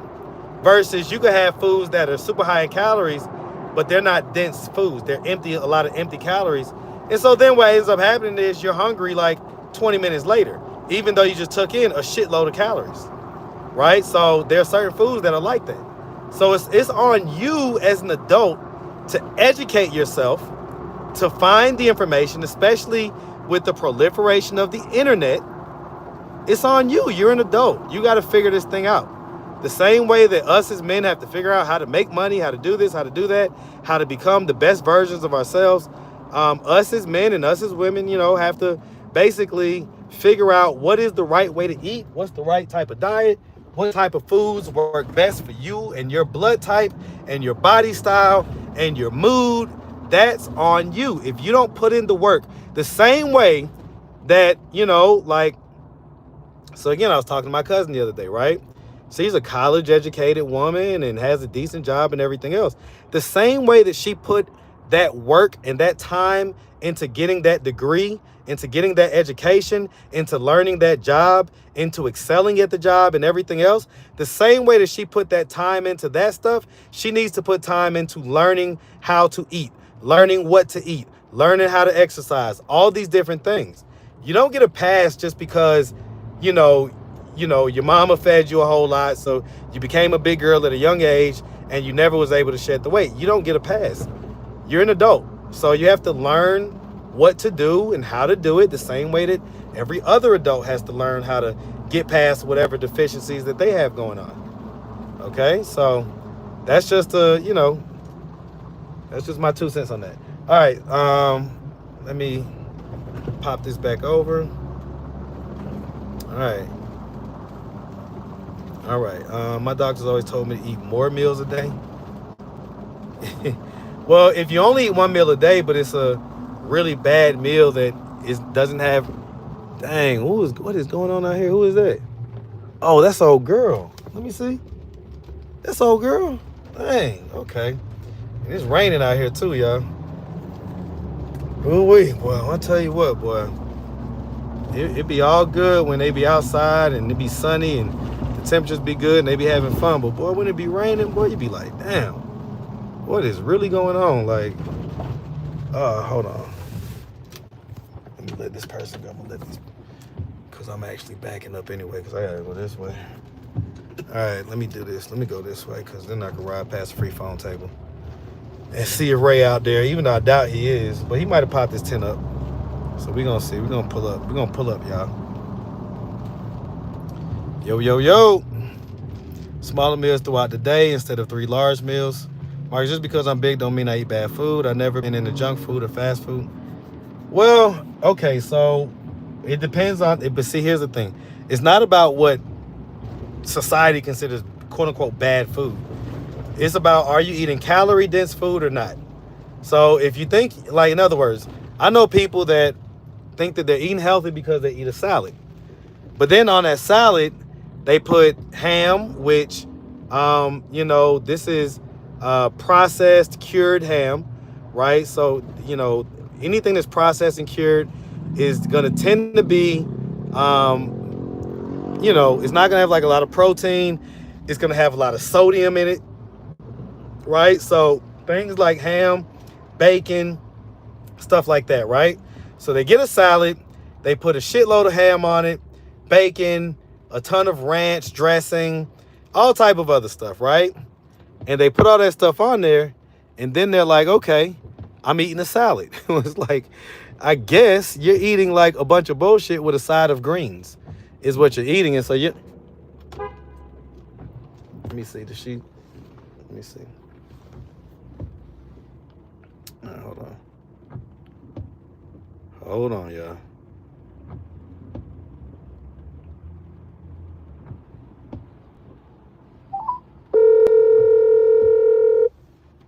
Hold on. Hey. Hey. I see her there, but okay. she's saying, I can leave when another person come in to like fill in that spot. Okay. So that's cool. Somebody's supposed to be coming in around 3, so somebody should be coming in. Okay, cool. I'm gonna run to the house real quick, and I'm gonna be right. But so, you know, I ain't gonna be far. Or do you think I should just like hang around? I feel like Hang around? It's okay. No, it's all good because I got this food anyway, so I can eat this food real quick while I'm waiting. Okay. But I'm on live, so I'm gonna eat my food, talk to my people, and just shoot me a call or a text when you're ready. So you gonna be in the area? You going home? Yeah, no, I'm gonna be right up here where the free phone table at. Okay, right. Yeah, well, he's not even set up. He's not even set up today, but I'm just gonna park up there because, you know, they just used to seeing my car up there, so they ain't gonna like make me move or nothing. Okay, I'll call when I'm done. All right, cool. All right. Alrighty. Let's see. Okay, so I'm gonna have to be a little bit rude, guys, and I'm gonna park and eat. Okay, so forgive me for eating and things like that on live. But y'all saw this food. This food is too good. Oh, you still on the phone? Oh, all right. Let me hang up. Okay, so y'all just hold on. All right, they just used to seeing my car parked here. They ain't gonna trip. Okay, having a hard time leaving jasmine rice alone. Jasmine rice is perfectly fine. Like, so y'all just saw KD. Like, KD eats more rice than anybody. Okay, like, you know, like in his meal plans, it's rice. Rice is a calorie dense food. So rice is a food where it's not like super high in calories, but it will fill you up. That's the exact type of food I'm talking about. So chicken breast, rice, any type of whole food, right? So anything that you don't have like multiple ingredients or anything like that. And of course, one of the main things that messes a lot of people up in our culture, well, not just our culture, our society, our American eating society, is the sauces. Everybody gets lost in the sauce. So if you got like a mayo-based sauce and that type of stuff, the likelihood is that you're adding hundreds of calories to the meal without knowing it.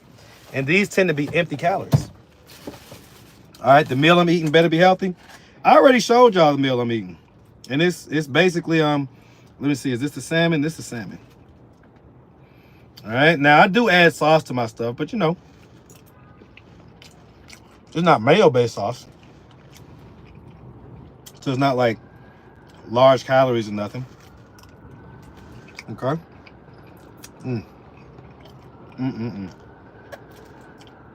It's ridiculously good. Damn, this is so good.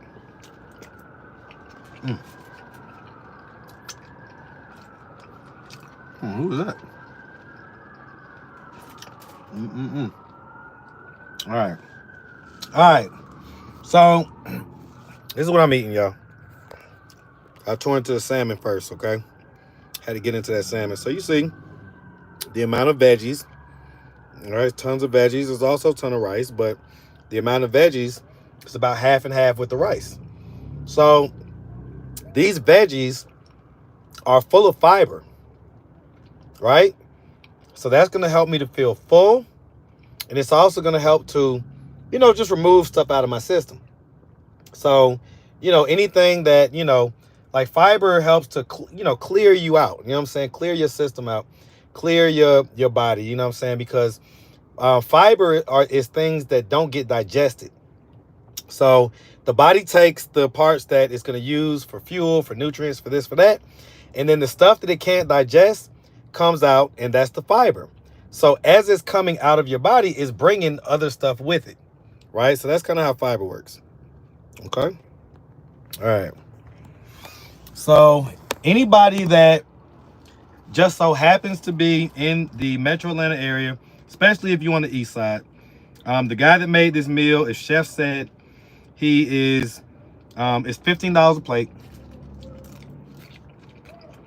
And you see, it's ridiculously.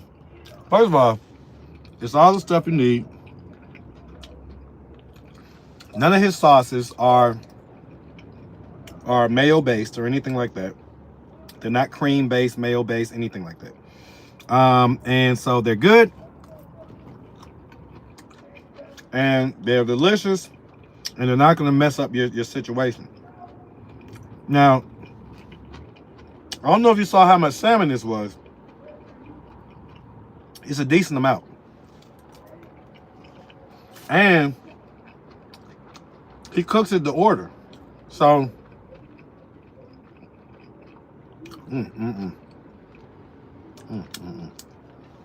don't judge me.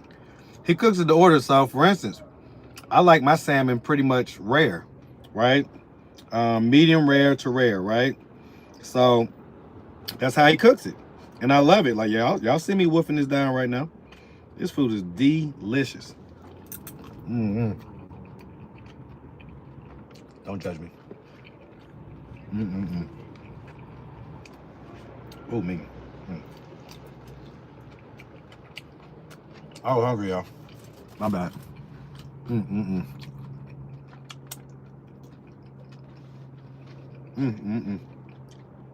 I'm sorry, y'all. I want to talk more, but man, this is so ridiculously good. We put a foot in this.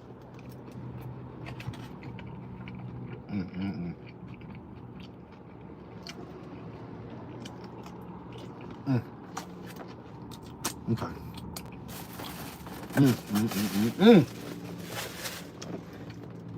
Okay. That's so good. Ooh, okay, hold on. Ashley with the $10 super chat. Man, appreciate it. $10 holla. Thank you very much for the super chat. I appreciate it.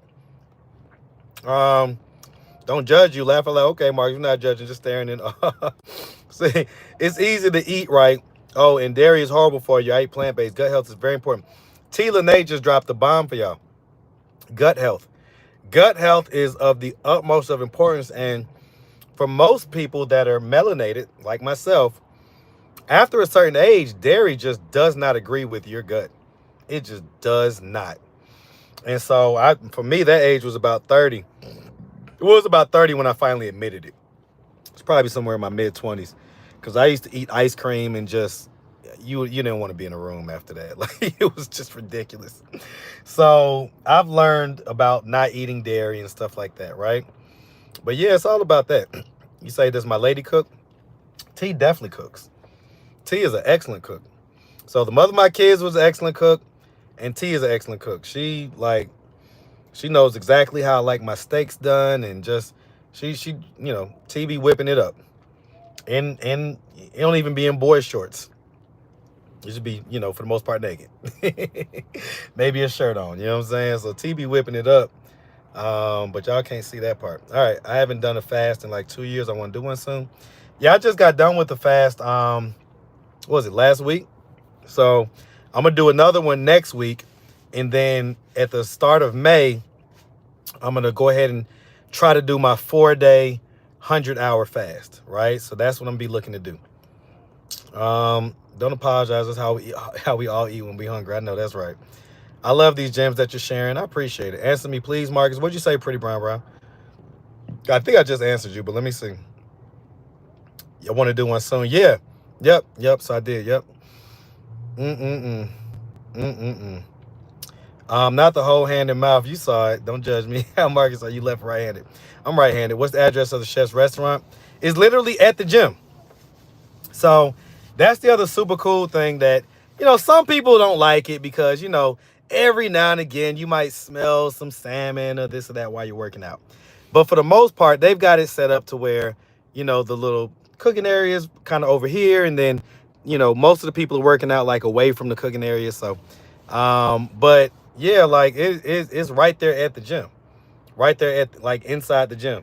So if you're trying to get right, you got your workouts, you got your food. That's really everything that you need. That's everything that you need. You know what I'm saying? Good sleep, workout, food. That's it. Okay. Answer me, please, Marcus. I think I did. I love these gems that you're sharing. Appreciate that. I sent gifts too, but you were busy. Laugh out loud. Oh, talking about on the thing. I'm sorry about that, man. The 140. Yeah. So, and see, I'm still not like quite familiar with how that works, but the 140 gems, I appreciate that. Ashley. Thank you so very much. If it wasn't wet outside, I would get outside and give you 20. Drop down and give me 20. All right. When are you going on another fast so we can do it with you? So like I say, next week.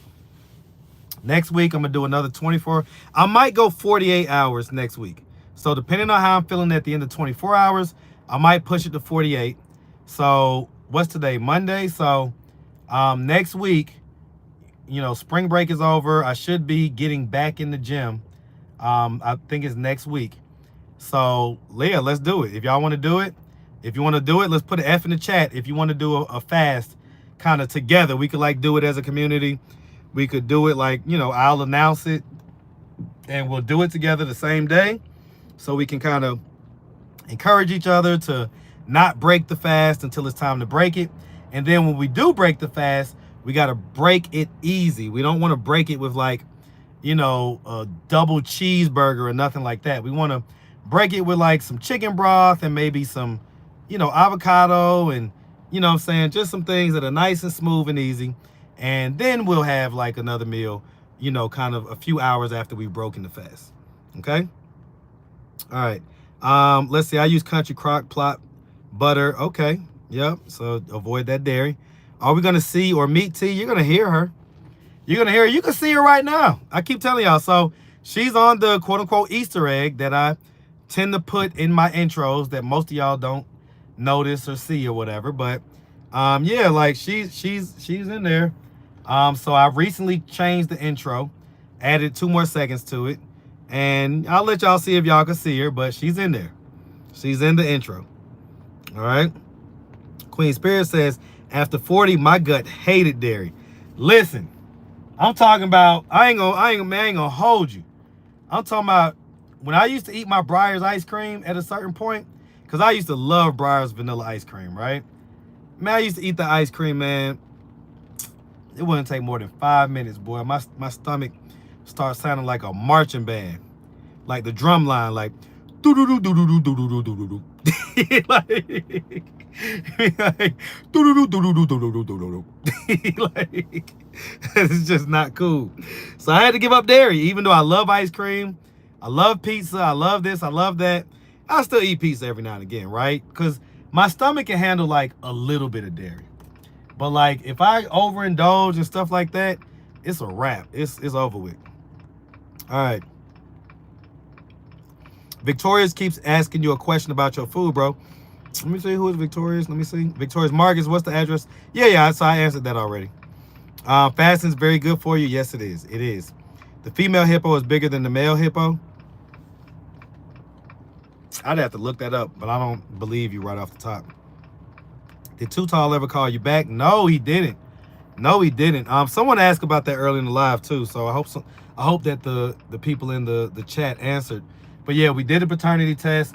Turned out that the dad was the biological father. So that was a good thing, but it sucks because we got that good news, but then the bad news is that Too Tall just like disappeared that day and seems to have like, I can't say that he's gone back into whatever place that he was at mentally or whatever, but I mean, I don't know why he wouldn't have answered and responded to my text. So, you know, hopefully he's doing okay. Marcus, you have a woman but was on a date earlier? Yeah, so, yes. Here's the thing. Me and T are just kind of getting back into that place, right? So, you know, I mean, it is what it is. Like, and I told T about the date. So yeah, I mean, I went on a date because, you know, I knew that it would make good content. And, you know, I mean, hey, listen, like I say, we're just now getting all the way back right. So a date is a date. That's not a big deal. The young lady pulled up on me, so it's not like I planned on going on a date that day. You know what I'm saying? It was all very spontaneous. And one thing that I'm going to continue to do on this channel, no matter what, is be spontaneous, be myself, be a little mannish, right? If for whatever reason I feel like being a little flirty, I'm going to be that. And that's, you know, that's like, look, that's what works for my platform, okay? And so, you know, I'm not going to like change it up like that because I'm in a relationship, right? And my kids called me and asked me last night, it was like, hey, Daddy, do you have a girlfriend? I was like, it's not quite girlfriend, but I have someone that I'm seeing, that I'm entertaining, that may rise to the level of we're together. And if that's the case, you know, they're going to be the first ones to know. Okay. You thinking T can have Marcus Jr.? Well, that's one of the reasons why I got, you know, with a woman that's that age. You know what I'm saying? So that I have the option. Hey, Marcus, have you seen older Chris? No, he's in rehab. Hopefully still in rehab. I haven't seen him, so I believe he's still in rehab. Which those rehabs tend to be 60 days, 90 days, whatever like that. So, you know, it's been about that amount of time, or it'll be coming up on that amount of time, maybe the next few weeks. It'll be like 60 days. So we'll see. T, the girl from yesterday? No. No, T was the girl from the last live that I was on, where we went out, you know, to eat, and she had her fingernails. She got her fingernails done, and she was rubbing my beard and doing all that stuff. All right, water fast. Yeah, I mean, definitely gonna drink water. I don't think I'm the average 41-year-old. My knees are like Meg's. Dairy doesn't affect me. No back problems, nothing. I hear you, opinionated, but one thing about it, man, time is undefeated.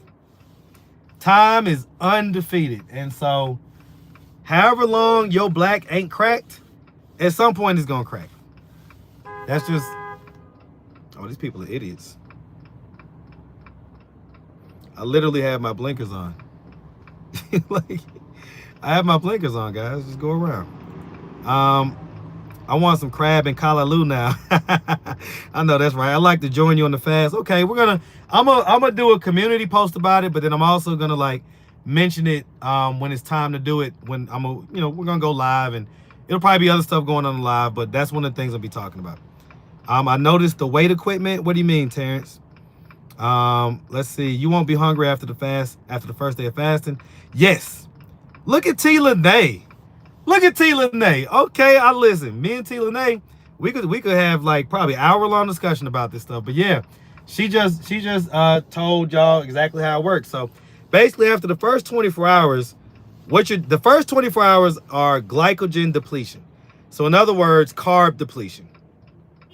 So you're depleting your carbs. You're getting rid of all those carbs that are in your system. And what happens after the first 24 hours is you tend to go into ketosis, which is now you're not burning carbs. You're burning mostly fat. Overwhelming majority fat, 95%. So, you know, for a lot of people, like this is a good kind of hack. Like if you got like kind of stubborn belly fat and things like that, going on a fast sometimes will help you to get rid of that stubborn fat, because now after you've got done burning all your carbs, the body is looking to burn whatever it can get. And so all it can get is hands on fat. So it's going to pull it from wherever it can pull it from. Okay. And so you go into ketosis after the first 24 hours, which is, burning primarily fat. Now, what happens after that? After 48 hours, your body starts to produce more HGH. What is HGH? Human growth hormone. Okay, so it starts to produce two different things, HGH and some other thing that my kind of foggy brain right now, I can't think of the name to tell y'all, but it's two different hormones that it starts to produce a hell of a lot more of. And what tends to happen is that, those hormones help you to repair different functions and cells in your body, right? So a lot of times if people have different illnesses going on or they're suffering from this condition, that condition, oftentimes a good fast that's like I said, a good 4-day fast where you get to have all these benefits will really help a lot, because your body is a naturally healing organism. But what happens is that we're always putting food in it. And so instead of your body taking time and healing itself, it's digesting food and processing food. Well, once you've taken that digestion and processing function away, well, now it starts to do some of these backup functions, which include repairing all these various functions and cells of the body. So that's a good way to kind of repair that stuff, okay? Wait, Marcus got a lady? For the most part, yep, for the most part. Great gems for show, I appreciate it. I tore my ACL playing football as a team, but my knee's still good. See, Copper, you be saying a lot of stuff that I be like, look, man, me and Copper, we be friends, you know what I'm saying? But boy, I would never. Like playing football, doing all that stuff, exact opposite of the type of lady I want. Just me personally, but I get it. And I'm probably nowhere near the type of dude you want, so, we'd be friends, you know what I'm saying? Marcus, you think you and T can have okay, I already read that. All right, let me go back up. Okay, Golden, if you ever get the name of it. Okay, let me scroll back up. Is it the one shaking her booty? It sure is. Love me a good booty shaking lady. I love me a woman that dances, right? Like, I love it. Like, let me tell you, a turn off to me is like, if we're at the family reunion and like all of your cousins and aunties, they're up doing the line dance and they're doing their thing or whatever, and you're sitting over here with me, that's a turn off for me. I like my woman, like, get up, dance. I like her to be the one dancing, doing the line dances, doing this stuff, Before I let you go,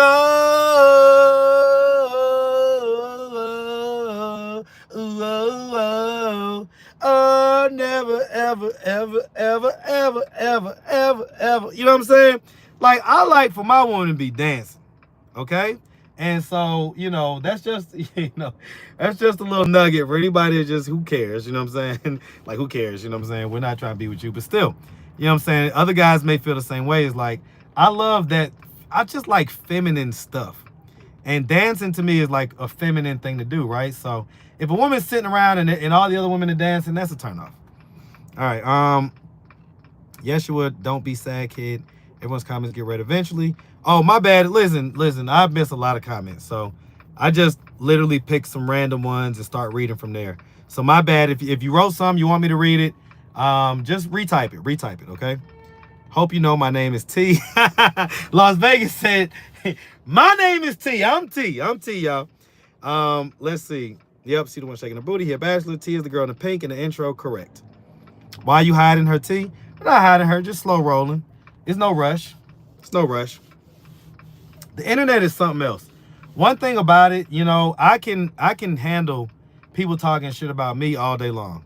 Okay, but when it comes to the people that I love, the people that I care about, like, that's one of the reasons why I haven't really put like my daughters on here like a whole lot. Like, they've been on here a little bit, but not a whole lot. And the reason is because, you can talk shit about me all you want, but you say something crazy about them, and I get it. Like, a lot of people, it's keyboard warrior stuff, and they be out of town and things like that. But y'all don't know, like, I'm actually a little bit thrown off. Just a little bit. I can be, anyway. I can be a little bit thrown off. And so I don't want to make any bad decisions or put myself in a position where now I got to spend lawyer money and things like that based on what people were saying, right? So I'm like, all right, well, if I want to avoid that, I just don't need to put them on the screen. Simple way to avoid it, right? So that's that. He say, nah, black don't crack. My dad is 62, no gray hair. I'm 30 plus and still get mistaken for a teenager. I believe you, pretty brown. And that's definitely the case. Some black don't crack. There was a guy that's going viral right now for being 63. And I swear this guy looks like he's every bit of 30 years old. Every bit of 30. And he's 63. Ain't got a gray hair on his head. So I believe you that some people just have those really good genetics, and hey, look, man, God bless y'all. I think that I look my age for the most part, especially like in my face and stuff like that. I just have a gray beard. So, if you're looking at it from a distance, you're like, oh, this is an older guy, he's got a gray beard. But I think that once most people kind of come up on me, they see my actual face features and all that stuff, they say, okay, he looks like, 40s or so like that. So eating fermented foods like kimchi and sauerkraut is good for gut health.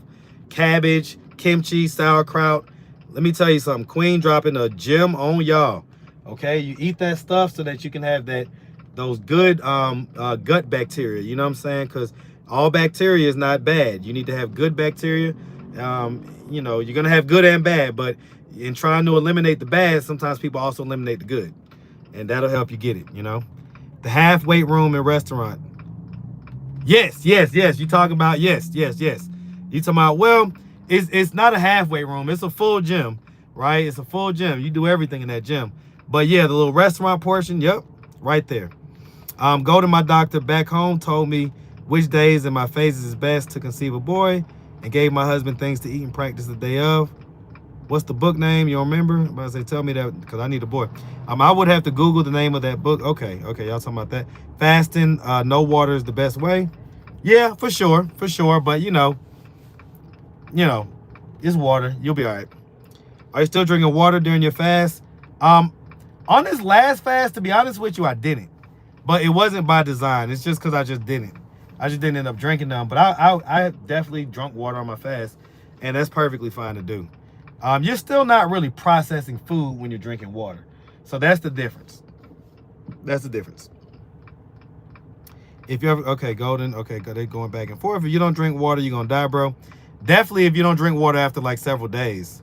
Okay, when I fast, I do water and juice only. So the juice I would take out, because you're eliminating one of the benefits of the fast is to get to ketosis, where you're primarily burning fat, right? And so if you're, continuously taking in carbs, you're never going to get to ketosis. You're just going to be burning carbs. And to be honest with you, what the overwhelming majority of people say they experience after that first day, and especially after the second day, is a mental clarity that is like the releasing of a brain fog. So it's like they're more aware, they're more clear in their thinking and their brain work than what they was when they was non-fasted. So, like I say, in order to get that benefit, you have to go into ketosis, okay? All right, thanks for the lesson. What is it? And definitely you're welcome. Let me get out of here because I used to dance. Well, I said dancing is a good thing. You didn't hear me? You don't need water for probably like a week. I think it's like, I don't know. I think it's like 3 or 4 days or something like that. And your body starts to do funky stuff if you don't get water. I mean, yeah, that works perfect for me, Marcus. I ain't mad at it, Copper. Let's see. I'm not listening to this foolishness any longer. Once it said don't drink no water, done. And love to the line dance, Sierra dance, all kind of dances. Yeah, no, I'm giving love to the women that danced. I like that. In fact, that's like a big thing for me. My mother was a professional dancer, so I'm a great dancer. Yeah, man, like, let me tell y'all. T will, like, while I'm sitting there editing videos and stuff like that, T will be sitting there with her headphones in. And, I have this mirror. I have this, like, full-length mirror that all the ladies, without a doubt, every woman that comes to my house finds themselves in that mirror, period. That mirror probably got more bodies than I do, okay? like they love that mirror. And so, she'll be in the mirror dancing and doing this and doing that. I just love that. I love that. Yeah, you shouldn't drive fast for longer than 24 hours. Yeah, I don't know about that weak stuff, man. That's not, I say the same thing about men. You must dance. See, Queen, and that's listen, I consider dancing to be like a more of a feminine thing. Now, that doesn't mean that if you dance as a man that you're feminine, but that just means that just the actual act of dancing, I just kind of consider feminine. Now, listen, I grew up in the culture in ATL where that's what they did was dance. And these guys, these was not the type of guys that you would ever take for granted as far as you don't want to get in no fight with them, none of that stuff. These guys were some of the most athletic guys that you'll ever come across. They will whoop your whole ass. So you don't never just be talking shit like that about them. But yeah, that dancing stuff, I come from the Goody Mob era. They don't dance no more. They don't dance no more. You know, people don't dance no more. All they do is this. All they do is this. That's it. That's all you're gonna find from me. I ain't no dancing dude, but that's just me. You should let us know if it's dry fast or whatever. No, it's not gonna be a dry fast. First of all, it's whatever fast you can do. But I'm not doing necessarily a dry fast. No. All right. There are many fasts, but the absolute fast is very effective. I can dig it, but as long as you go into ketosis and you go into the, you know, eventually go into the point to where you have human growth hormone that you're producing more of, and the other thing that, again, escapes my mind, that helps you to have the brain clarity and everything else, that's the main thing. You're still blushing from your dinner date? Nah, I'm not blushing for my dinner date. I'm not blushing. I mean, I had a great, you know, listen, she's a super cool young lady. It was a good time. You know what I'm saying? Beautiful, beautiful lady. But I'm not blushing from that. Like, you must have missed a bunch of the conversation we was having several hours ago. Okay, cool. Look, she's gonna walk up on me like that, huh? You gonna walk up on me like that? Okay, then, come on with it. You got to. Nah, it's on me. Oh. All right, let me grab this food. Oh, wait. All right, put this back here. All right, let's get you on over, because I told the lady who was going to be there in about an hour.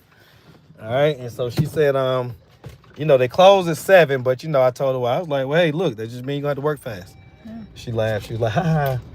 So, you know, she an African lady, so it's all good. She going to get you done. All right. Hello. How are you? I'm doing good. I'm chilling. I've been on live pretty much all day. Let's go this way. I've been on live pretty much all day. So, you know, I don't think you was into whatever was going on when the young lady was missing and her mom had came to town. And so her mom came to town and we went all over the place looking for the daughter or whatever, but we couldn't find her. Look at her. Man, I've been wanting to do that update interview with her. Because I really want to do a paternity test on her kid and the dad, because they're both dark skinned and that kid is like light skinned with good hair. It's not just the light skin part, but it's the good hair. Like, come on now. 2 nappy headed dark skinned people gonna produce a kid light skinned with good hair? I don't know about that. But anyway. But yeah, so I was doing that earlier, so you know, that was cool. Uh-huh.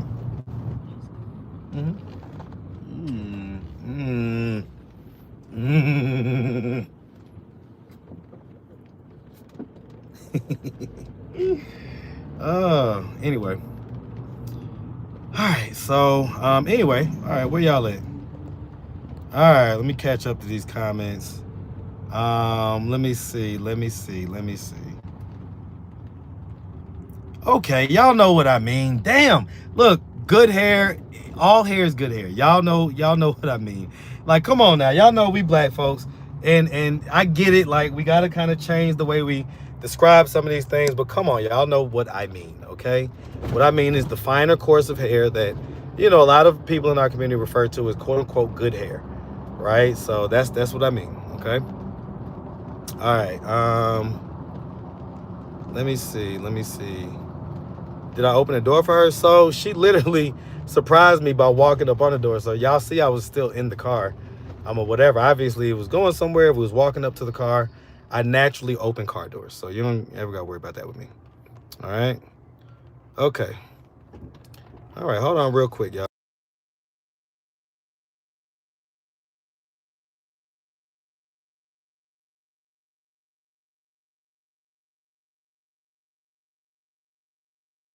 I ain't got my baby. Oh.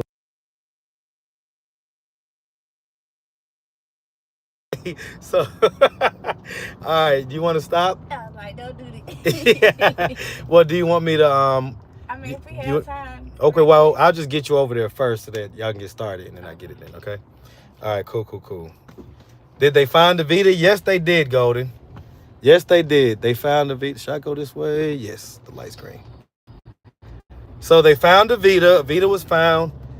The security guard from Safe House ended up calling me when I got back in from my workout. The security guard called me and was like, hey, that girl that y'all was looking for is here. I was like, here meaning what?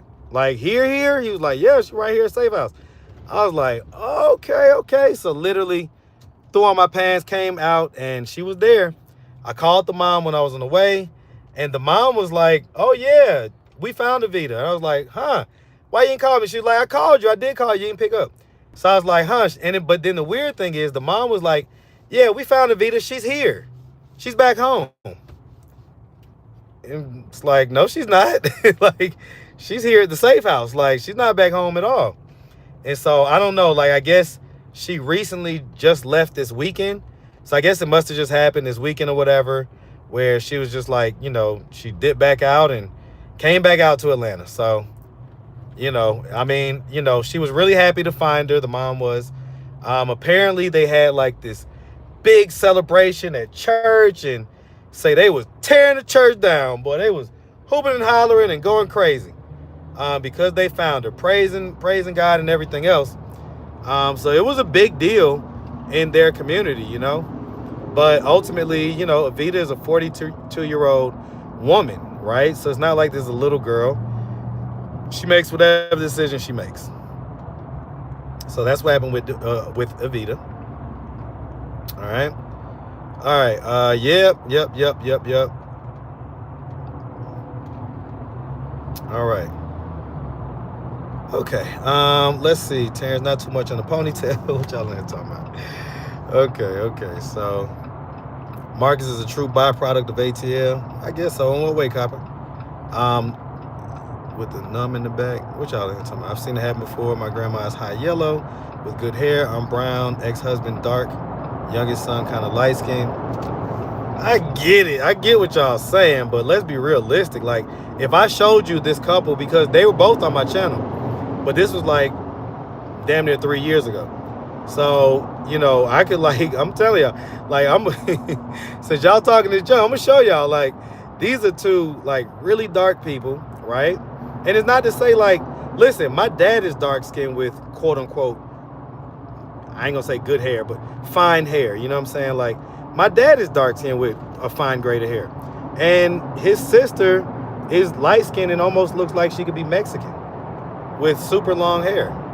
Okay, so I understand how that works, but if you saw these two people, like, my dad is dark skinned, but he's got a fine grade of hair. These two people is like, no, they're dark skinned and it's the, you know, the coarse grade of hair. That's what they're working with. You know what I'm saying? And so you mean to tell me that they produced a kid that not is just light skinned. It's one thing if he was just light skinned, black looking kid. This kid looks like Mexican. Like, he really does. If I showed you to him, you'd be like, yeah, is that kid black? So, you know, I mean, it's kind of obvious like she cheated and had a baby, you know what I'm saying? But they don't want to they don't want to find out, so it's like whatever. Anyway. All right. It's okay, but an absolute fast is more effective. Okay. Other than skin tone, does the baby resemble those people? Not at all. That's the other thing. Like, no features.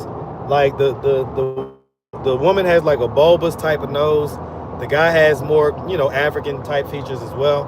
And the baby has, like I say, it looks like he's Mexican or something. So it's a little different. It's a little different.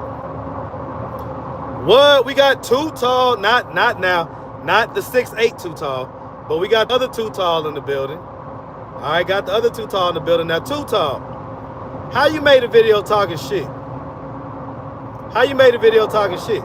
And now you in the chat trying to promote your channel, but you was just talking shit about me the last time I saw. Come on now, make it make sense. And why you don't never say this stuff when it's me and you in person? All right, I told myself the next time you pop on a live or whatever, I'm gonna ask you these questions. because I saw something. Somebody either sent me something, or I don't know how I ended up in something where you was talking junk. Lulu, that's what I'm talking to. Okay, so you was talking junk and saying this and that about Marcus, but essentially, you know, you benefited from Marcus's platform, and ultimately, you know what I'm saying, we've always had good energy in person. So to me, when someone has like good energy in person and then they're line to talk shit, that's like kind of cowardly, right? So I don't know what's up with that. Maybe you can explain it. All right, y'all check out Tutal Lulu's channel. It's called The One You Love to Hate. The One You Love to Hate. So I believe it's spelled, I don't know if it's spelled with an A or E or whatever, but yeah, man. If you want to explain it, explain it. If you don't, that's fine too, but you know, I told myself I'd definitely say something to you about it. All right? All right.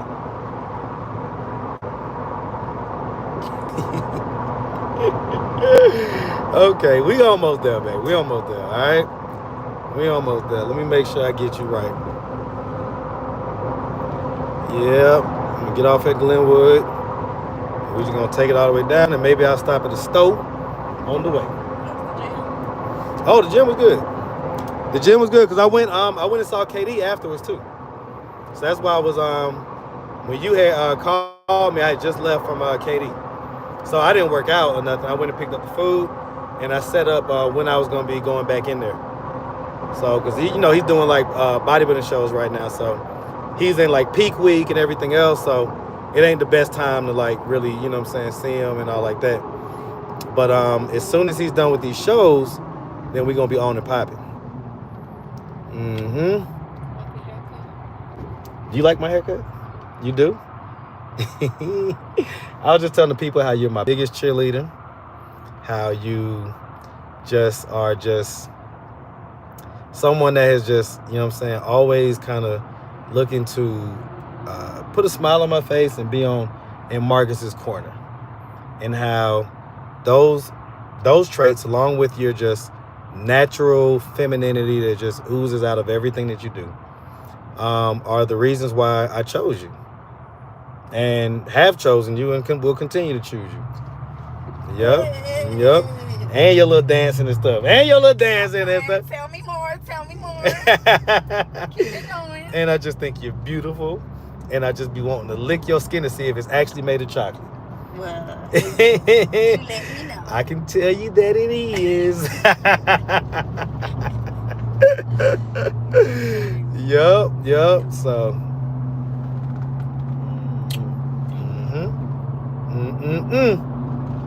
So, because, some of them be wondering, like, well, why don't you get with this person? Or why you don't do this? Or you could do better. Or this, that, and the third. It's like, no, actually, I cannot. And it's not to say that that's a dig on me. It's to say that they don't know all the traits that you possess that make me want you. You know what I'm saying? And some of them you can see and experience, and some of them you won't see and experience. So just know that there's a lot of reasons why this young lady is sitting in this passenger seat, and why I'm about to take her to go get her hair done, and she got some clothes and stuff and different things like that, and all type of stuff, and you know what I'm saying? Okay, it's a reason for it, okay? And so anyway.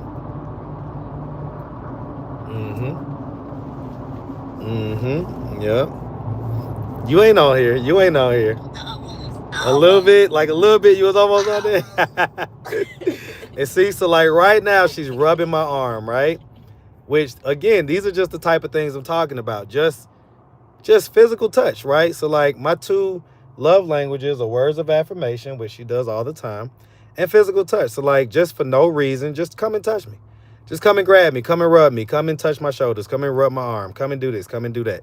You know what I'm saying? Ask for a kiss, ask for a hug, just for no reason. Jump on my back. I love it. Like I tell people all the time, my youngest daughter, like she is going to get married so easily because she just possesses all these traits that I'm talking about. And that's how she treats her daddy. So I know that's how she's going to treat her man. You know what I'm saying? Like still to this day, my youngest is about to be 14 next week. Literally to this day. Okay? Jumps in my arms. Now, she's almost as tall as me. She's almost as tall as me. But she jumps in my arms every time. It's like our thing or whatever. You know what I'm saying? And that's just her way of showing me just like how much she just loves her daddy.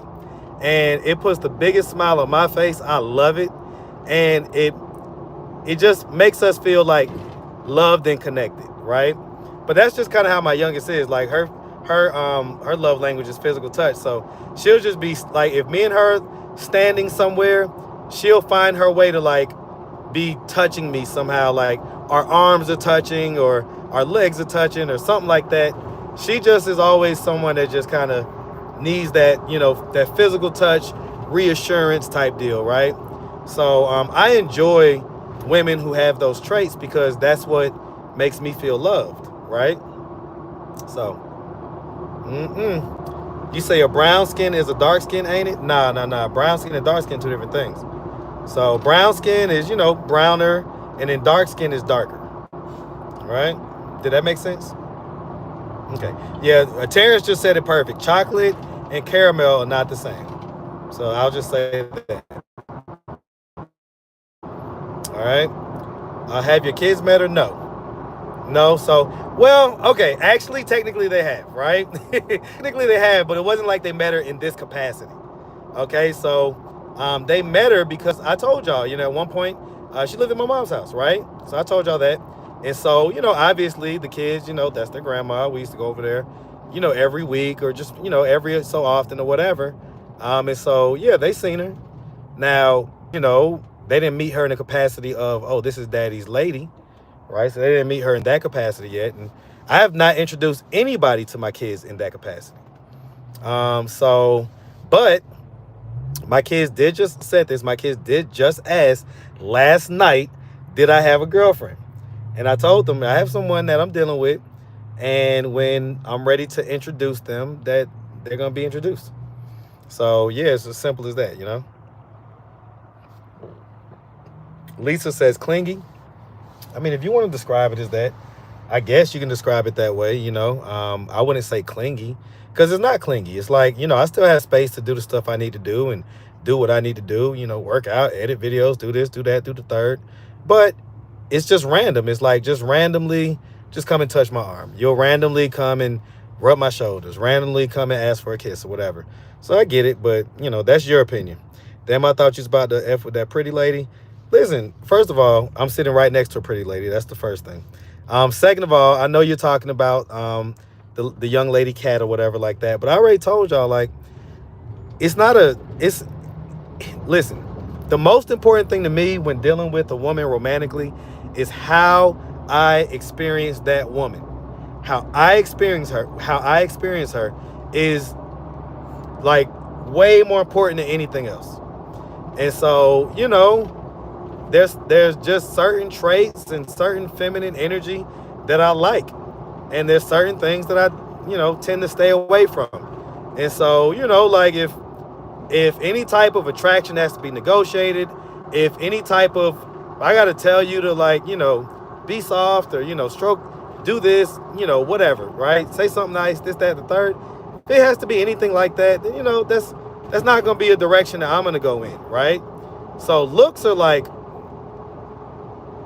listen, we live in Atlanta. Like I ain't gonna say everybody, but there's tons of good looking people. Men, women, cats, dogs, like good looking people are all around. You know what I'm saying? So if it boiled down to looks, everybody in Atlanta would be just dealing with everybody, right? But that's not how it is. It's like it's an energy thing. So you'll see, like, I know some like fat guys that like ain't the best looking guys that they get so much cooter cat. They get so much female attention because their energy is so good. Their personality is amazing. They're funny. They know how to make people laugh. They just know how to make people drawn to them, right? So it's an energy thing, guys. It's not just like looks. You can miss me with that, man. I done dated all types of good looking women and all types of good jobs and good this and good that. That don't mean nothing. All right? That don't mean nothing. Let's see. It depends on, let me see. Marcus got that BBC. No comment. Hope she don't end up if he's talking about her daddy start what? All right, see, Glow, let me explain something to you. So, any of the moderators, if you're still in here, you can get rid of a person like Glow, right? Because, and see, this is why I don't put my kids online, you know, like to the tune that I really want to. I really want to just introduce and, you know what I'm saying? Like, let my kids be a part of the lives and the content and all that stuff. But it be people like this, like, have some couth. Have some couth, Glow. Have some class about yourself. Like, you don't have to say nothing about people's kids. It's classless. It's classless. And again, the internet's undefeated, so you're not going to get that much energy out of me for that type of stuff, but you'll get blocked. You'll get blocked. And the message is not just for Glow, but I'm just highlighting it so that other people can hear the message too. Like, don't come in here talking shit about what my kids are going to turn out like or this, that, or the third in any type of negative capacity, right? Because it's like, why? Like, are you that,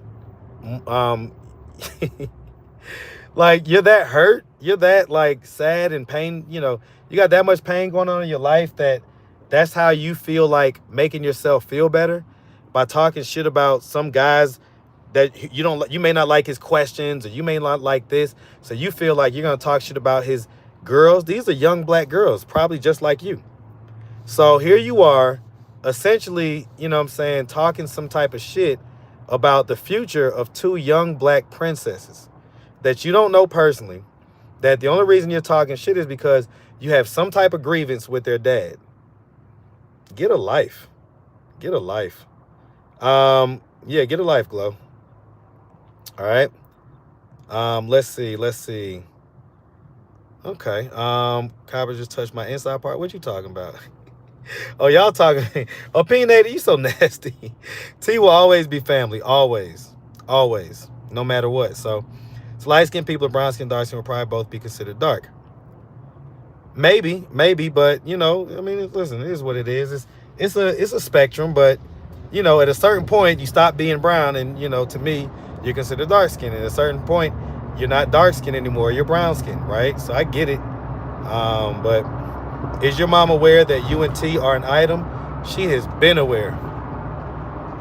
My mom has been known that me and T are romantically involved, and she also knew about, you know, when we wasn't, you know what I'm saying? So, because I was telling the crowd earlier about how at one point, you know, you had somebody else and it made me sad and everything else. So that's what we're talking about right now. All right, but I got her back, y'all, so it's over with now.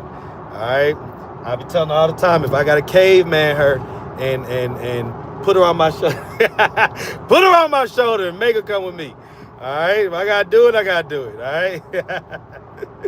Nah, but all right, so let's see. All right, y'all still talking about this chocolate stuff. Marcus, do you got BBC? I mean, yeah, you know. Look, she just pulled on my arm. No comment. All right, no comment. No commento. Okay, let's see. It's affection. Yes, I love affection. I love it. And I don't know why women think that, you know, showing men affection is like this thing that, like, you know what I'm saying, like you shouldn't do or something like that. Like, it just doesn't make any sense to me. Yeah, it's just dumb. Like, and it's dumb. Like, and it's always the women that, like, you know, I ain't gonna sit and talk shit, but like, you know, their results in life don't necessarily dictate that they should be giving out advice. I'll just say that. When you do settle down, what is the percentage of you cheating? 0%. 0. No, I'm so serious. I'm completely done with that. Like, I don't like how that affected my last relationship. So, you know, I'm not going to be in a committed relationship and cheat ever again. So it's a 0% chance. And that is, like, trust me, that's 100% true. If I ever feel like I got to do anything like that, then I'll just break up, or, you know what I'm saying, I'll, you know, say, hey, Tell me something. right, it's been a while. I might need some extra scratch. Is it okay? And I want you to watch. I want you to watch, okay? Like, get that. You gotta watch, okay? But all right. Come on. Whew. Okay. All right. Let's do this. Let's do that. Unplug that. All right. You're not supposed to bring guns inside, but I don't go nowhere without my pistol. So hold on, y'all. You cold? Nah, are you? You want my hoodie? Here you go, baby. All right. All right. No hoodie for me. Okay. All right. Uh-oh. It's all good. It's all good. Huh? That's fine. All right. Let's see. Yep, T. Lene says it's right and that's the truth and that's what men like in their relationship as well. That's why I do it. Let him know that he's loved. Like it's like women have gotten away from that for whatever reason. Like they consider it a badge of honor to like give men as much shit as they can instead of giving them love. Like that's just crazy to me. That's crazy to me, but I think it's cultural too. All right. Uh-oh.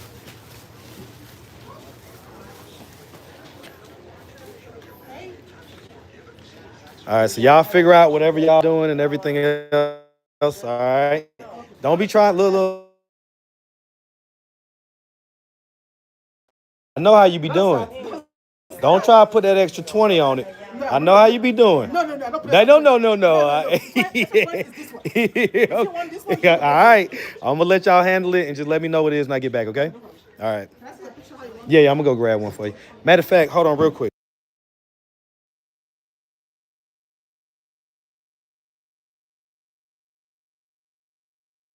Get it for you, back.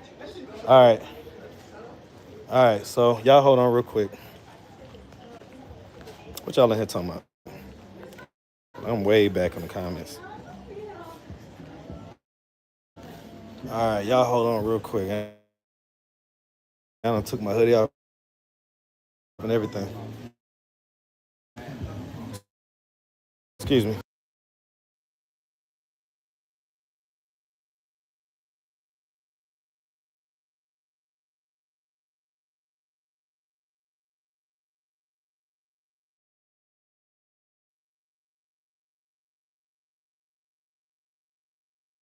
All right, y'all. So trying to look for something real quick. But yeah, she was a little cold, so gave her my hoodie real quick, you know. But it's all good. I don't mind walking around in my t-shirt. Hold on real quick. Let me just ask this.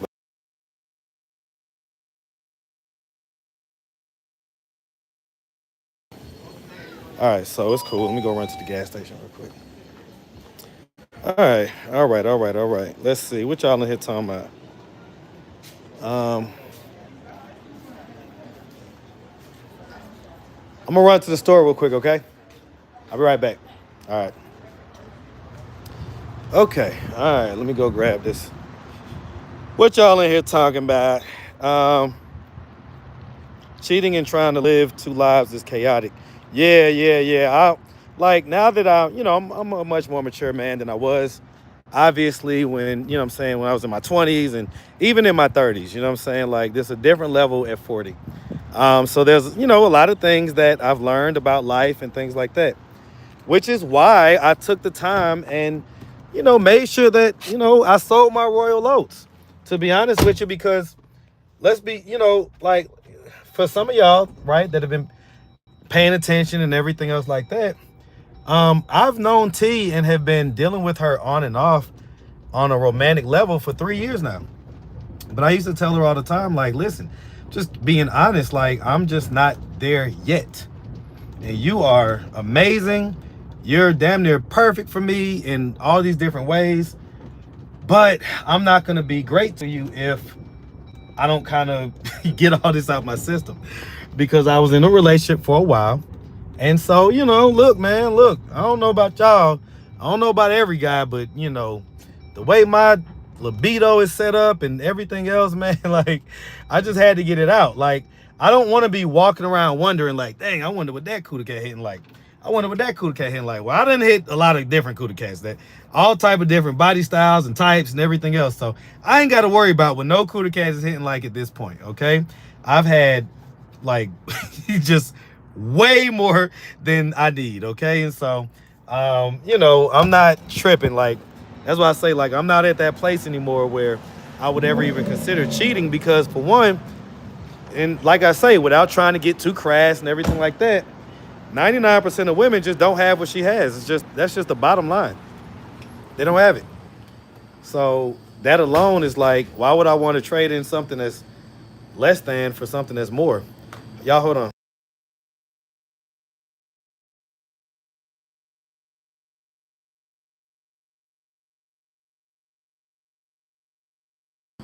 Yep. So, yep. I mean, almost everyone calling themselves getting advice. Shouldn't be. I agree. I haven't been too lucky in love, but I ain't gonna be a hater. I'm rooting for y'all to win. Yeah, I mean, listen, man. Boy, why these things be so expensive, boy? Good gracious. Expensive. All right, gold signatures is way too much work. I don't know what y'all talking about. Let's see. I haven't been to, okay, such a gentleman. Oh, yeah, definitely. Y'all know me. Look, if y'all don't know me by now, like, for the people that really be tapped in and be knowing me, y'all know, like, I'm a gentleman, all right? I open doors. I bring flowers. I will give you the shirt off my back. That's what I'm saying. Like, if that's the natural order that I operate in, that's the natural energy that I operate in, why would I want anybody that doesn't naturally operate in their feminine energy? Because you're not going to have to ask me, tell me, direct me, convince me, or anything like that to be masculine. That's just how I come. That's my default setting. And I believe that most women would do better if their default setting was feminine and had feminine nature, feminine traits. Because this kind of hard ass, this kind of, you know, shit testing type of energy that women have, where they're kind of, you know, it's like celebrated to be a ball breaker these days. It's like celebrated. So like, you know, you talk shit to men, you do this, even your man, like some people are like, ha ha ha, you know what I'm saying? Like being a ball breaker is celebrated, and that's just crazy to me. Like, don't nobody want that. Don't nobody want no woman that's just always like talking shit or got something to say or this, that, and third. Don't nobody want that. All right, I'm trying to tell y'all, if that's y'all, I'm gonna encourage you to think about what I'm saying. Don't nobody want that. We want feminine women. You see, this woman, she'll get anything out of me. Like literally, if she asks me to build a house, man, I'm going to Home Depot, grab me some 2x6s and 2x4s, some concrete, and some equipment to dig some holes and stuff like that, and we're gonna make it happen. We're gonna make it happen. Here you go, baby. Good. That's fine. That's good. Whatever you want to do. Okay, I'm with it. Okay. All right, call me when you're done, okay? All right. Okay, I'll be here. All right. Anyway, you say, what's up with, wait, what'd you say about my shirt? Let's see. You pulled up her video. She's a pretty girl, nice, smooth skin. Yeah, she's got amazing skin. Like, it literally looks like, oh, shit, I just walked past my car. Okay. Y'all hold on. All right. All right, we gotta go to mom's house. Okay. Got the Yeezy line drip. Hey, man. Whatever happened to the guy who did street interviews and they pull up in chat from Houston? Yeah, that's Jamar. His channel got taken down, but you know, he'll be back before y'all know it. He's in Africa right now, actually. So shout out to Jamar. He's in Africa, living his best life, getting a bunch of content on the continent with a bunch of beautiful women. And so y'all may or may not see that content, but he's out in Africa right now. He's been there for about 2 or so weeks. So I think he's gonna be there for like either a month or something like that.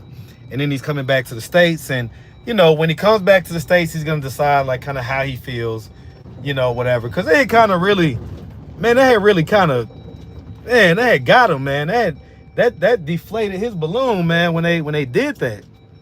And I understand, it's like, I watched that guy build his channel up from nothing. He built this channel. I remember when he called me to, like, ask me for advice on, like, you know, he wanted to start a channel. He wanted to do interviews like me and da-da-da-da-da. And, you know, we talked. I gave him advice. He wanted to, like, pay me to, like, advertise the channel. I was like, don't do that. Just take the money that you would have paid me and just do as many interviews as you can, because you never know which one is going to hit. And I swear, 2 weeks later, he had a viral interview that hit, like, at the time, it was like 1.7 million views. So, and I'm sure it's probably like 2 or 3 million views at this point. And so, you know, that helped his channel to blow up. And then this summer, honestly, he was the king of the street interviewers. Like, I'm the OG of the black street interview sector. Shout out to Mark from Soft White Underbelly, who is the OG of just all of this type of content. But as far as black street interviewers, I'm the OG, right?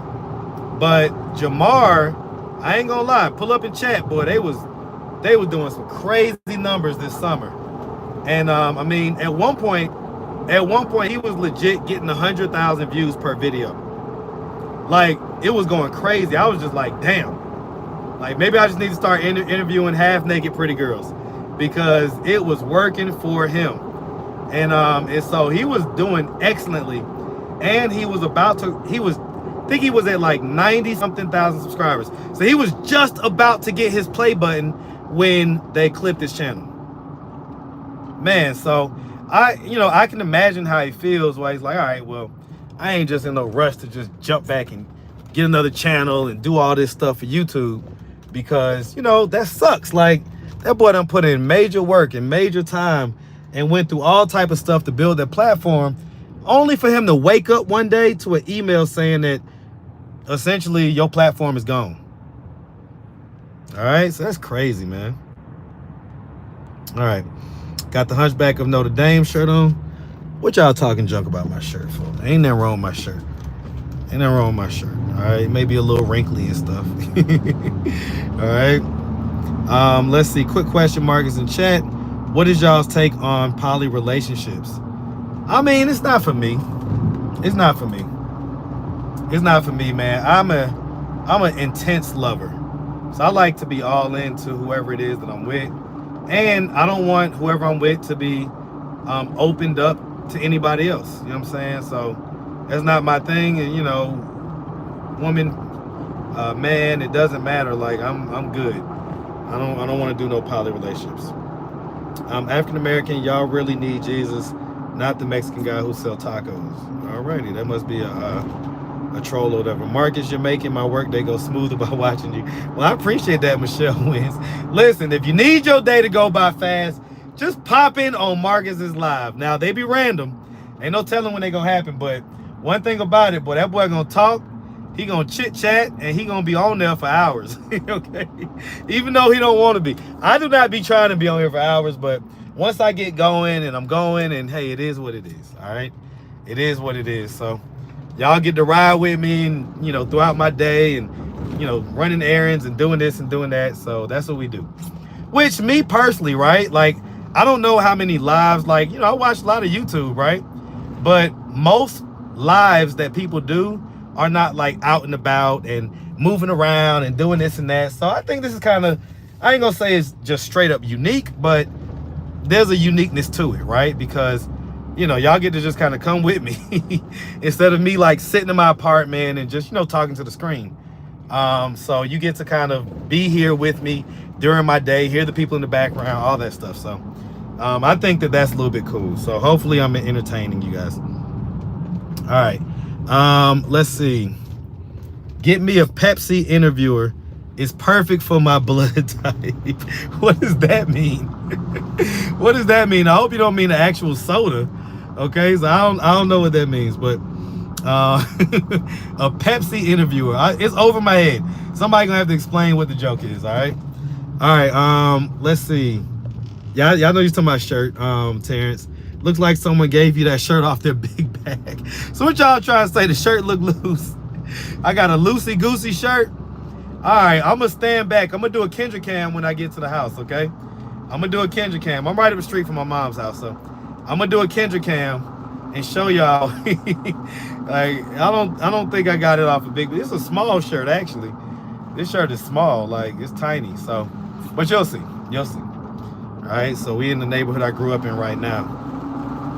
All right, I'm gonna go see my mom because honestly, there was some business I was supposed to handle this past weekend that I did not handle. So I'm sure she's gonna be asking me about that. But this weekend I was pooped. I was pooped. I just had to chill out, man. Like the level of tired I've been kind of concerned about myself, to be honest. Just hoping that everything's okay because I'm like been so tired lately. Literally to this day, it's still Jay's walking up and down the street right in front of my mom's house. To this day. And the neighborhood has changed a lot. So we're not talking about the neighborhood that I even grew up in. The neighborhood I grew up in was just straight treacherous. This is like decent, you know what I'm saying? But there's still like Jay's and stuff walking up and down the street. So it still has some of the elements of, you know, what it used to be, you know? Dang, man, that looks like the gutter is coming down, man. God. It's always something, man. Always something. I already know. Me and Malcolm we're gonna probably have to fix that sooner than later. I need to call him and see when he's gonna be available for that. All right, let's see. Don't know what happened to our black women. Yep. Dark skin was not in the 80s. Now dark chocolate is in. That's correct. That's the wrong color for your collar to be messed up. Laugh out loud. Makes you look like the people you're interviewing. You gotta blend in, man. You gotta blend in. One thing I tell people, ain't no point in going out there interviewing folks and you look like $1 million and everybody else don't, because then you're gonna put a target on your back. All right. So this is what my t-shirt looks like, y'all. This is what my t-shirt looks like. It ain't that bad. All right, it ain't that bad, okay? It ain't that bad. All right. Okay? So it's not that bad. It's not that bad. Okay. All right, let's see who all is here. So, all right, Rashawn's not here. But mom is here. And it looks like my auntie Kareen is here. All right, looks like my auntie Kareen is here because she's been coming back and forth. And, you know, she's got some business here in Atlanta that she's handling. But she's also coming just to, you know, make sure mom is good, spend time with her, all that good stuff. Mm-hmm.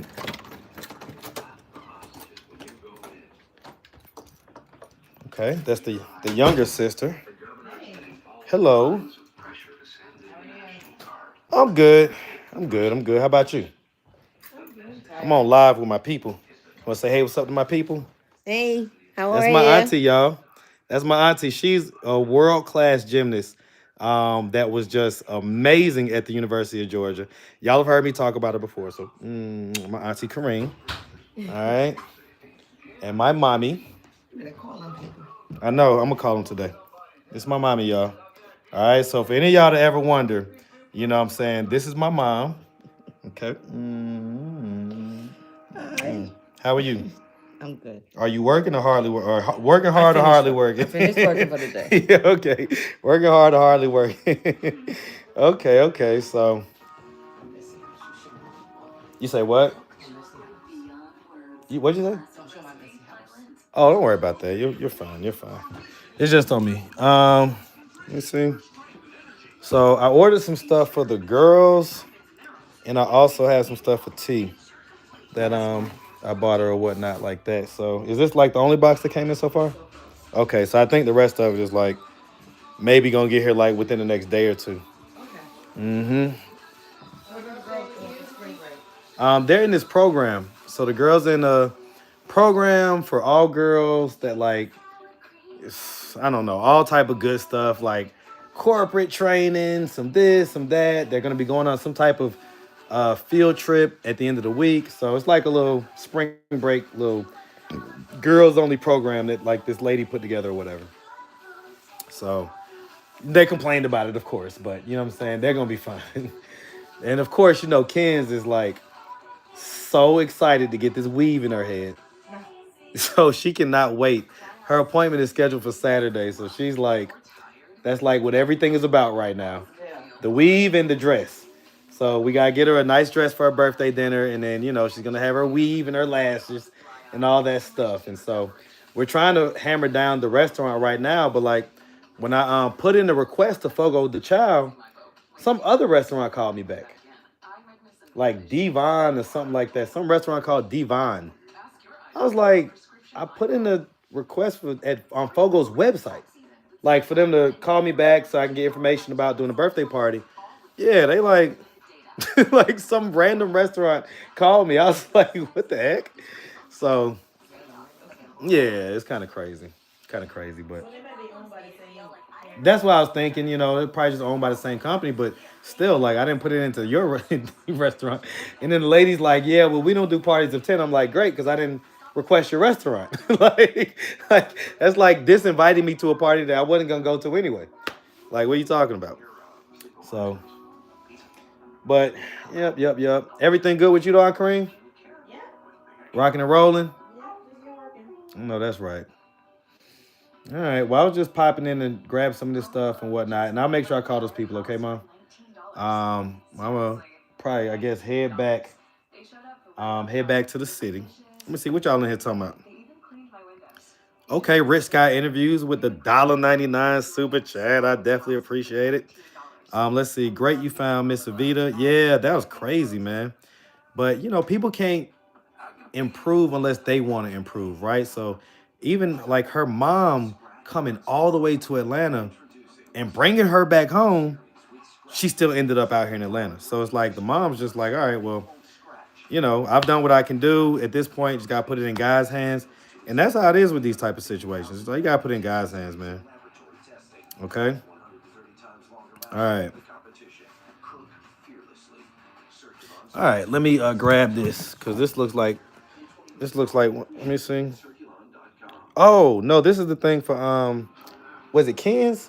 Somebody ordered some shoes. Who ordered some shoes from Dick's Sporting Goods? I think they ordered some New Balances. It was either Ken's or Mookie. All right, so this is one of their stuff. But yeah, okay, that's what that is then. That's what that is. All right, nothing else has came recent? No? Okay. All right. Huh? I'll keep an eye out. Yeah. It should be like literally coming either today or tomorrow. So one from Sheen, one from somewhere else, and then another one from Temu, I think. And you know all that stuff now. You hear they come talking about every item of clothing you get from Sheen and Temu is gonna be more expensive. Well, yeah, but everything is gonna be taxed, like every single item of clothing. We'll see how they do it. Right now, everything's in flux, man. These people are crazy. So. All right, Mom. I love you. All right, talk to you later. Okay. All right. All right, Aunt Kareem. All right. Let's see what y'all in here talking about, because it's raining now. I mean, it been raining, but you know, I ain't got no hoodie or nothing. I'm just out here. All right, let me put this in the back. All right, I think these are Mookie shoes. Oh, wow. That's you? What's up? Goodness gracious. How are you? I'm good. You still look the same, but way different. Do I? Yes. Oh my God, you look different too. Well, I got a gray beard now. You look good though. I appreciate it. They're like teenagers now. How's Takesha?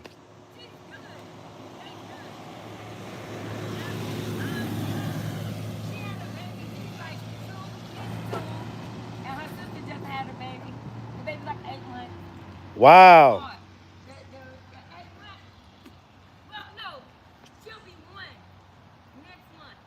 Okay. Good to see you too, okay? All right, sweetie. Eesh. All right. Man, that's wild. That's wild. That is wild. Damn, she used to look so much better than that. That is crazy. And she's like so thin now. Hey, tell you what, boy. Anyway, listen to a masculine. He will tell you the truth about what men want. If you care to know and desire a relationship, T. Lene is dropping. She's dropping gems. A masculine man, yeah, she's dropping gems for y'all. And I don't know how long ago she said that, but she's dropping gems. Which country I want to visit? South Africa so bad. When was I talking about Africa? I forget. All right, let me just go because I'm way behind, obviously. All right, so I said about the $1.99. Oh, nope. Risk Out interviews with a $4.99 super chat. Big appreciation for it. Big appreciation. So what happened with Kat? We went on a date and it was a fun time. It was a good time, right? But it wasn't nothing more than just a casual date, guys. That was a spontaneous, spur of the moment thing, and we had a good time, right? I was in the work meeting and still couldn't put the live down. Look, I love that. Enjoying Africa, that's awesome. I went to Guyana and okay. You're asking what country in Africa did Pull Up in Chat go to? I believe it was South Africa. All right. All right, let me scroll up. Wait, I missed the super chat. Okay, Risk Out interviews with the 99-cent super chat. The dollar for the holla. All right, the dollar for the holla. I appreciate it. All right, I didn't want to come back. It was only because the guy was trying to get me to marry him, and it was getting dangerous. Yeah, you got to watch them folks over there. They'll marry you quick, all right? Mark, you need a good energy clearing, and I'm not just saying that because I cleanse energy. You go to someone you trust, but please cleanse and ground your energy, love. Lotus, I appreciate it. I consider, like, my haircuts, like I was saying earlier, I consider that to be a form of my weekly spiritual cleansing, right? They say that, removing hair, because hair carries energy, right? So that's one part of it. But then two, just the hot towel treatment and just, being around somebody that I trust and that I can just completely be relaxed around, right? As far as J-Rock goes. So, I get it. And I don't know what a professional spiritual cleansing entails, but I feel pretty good after my haircuts. All right. That shirt stretched in the neck. Hey, man, look, man. What y'all want me to do? All right. Ooh. You can fit another person's neck in there. So y'all just gonna talk junk about my damn t-shirt. Okay. I get it. All right. Okay, let's see. Time to retire that shirt. Pull up a chat. You said it was an F. Yeah, my bad, Copper. I ain't follow you at first. Hey, Marcus. Hey, chat. What up, Shanna? All right. Yeah, man. Good afternoon. Okay, my husband is Nigerian Jamaican. They're no different than American men in a lot of ways. I mean, men are men. Men are men. Dime Hall says, I'm coming to Atlanta. Come on with it. Can I get an interview all day? Email me, atlantastreetinterviews@gmail.com. Email me. All right, you and T should try a spa date sometimes and do the sauna and hot rock massages. Yeah, so I'm not the biggest fan of the hot rock massage, right? That's not my thing. I'm not the biggest fan. Okay, just give me a regular massage. But yeah, we actually we're talking about that the other day, doing a little spa date and everything else. So Siamese neck t-shirt. Y'all going in on this day. I'm about to take this t-shirt off. All right, I'm about to take the t-shirt off because y'all ain't finna be talking shit about my damn t-shirt. I just talked about what happened to Pull Up in Chat. So ask somebody in the chat. Your aunt and mom are beautiful. I appreciate that. Marcus, stop all the pretending. You are sinking in hopelessness and delusion. Get yourself some private help. Okay. If you say so. I think I'm a pretty happy guy. And as a matter of fact, right, like not even just right now, but man, like I love my life. I tell y'all that all the time. I really do. I love my life. Pink salt in your bath once a week and protect your peace. Okay, it's a little bit of pink salt, which that's what I eat. You know what I'm saying? Like that's the, the salt that I have in my house is the pink Himalayan salt, right? So you're saying that in the bathtub will help to release bad energy and stuff? Okay. No worries. That was my response to you being tired, Marcus. Oh, okay. That's what you was talking about when I was saying about being tired. So here's the reason why I was tired. Is because I'm a night owl. So I would be up at night.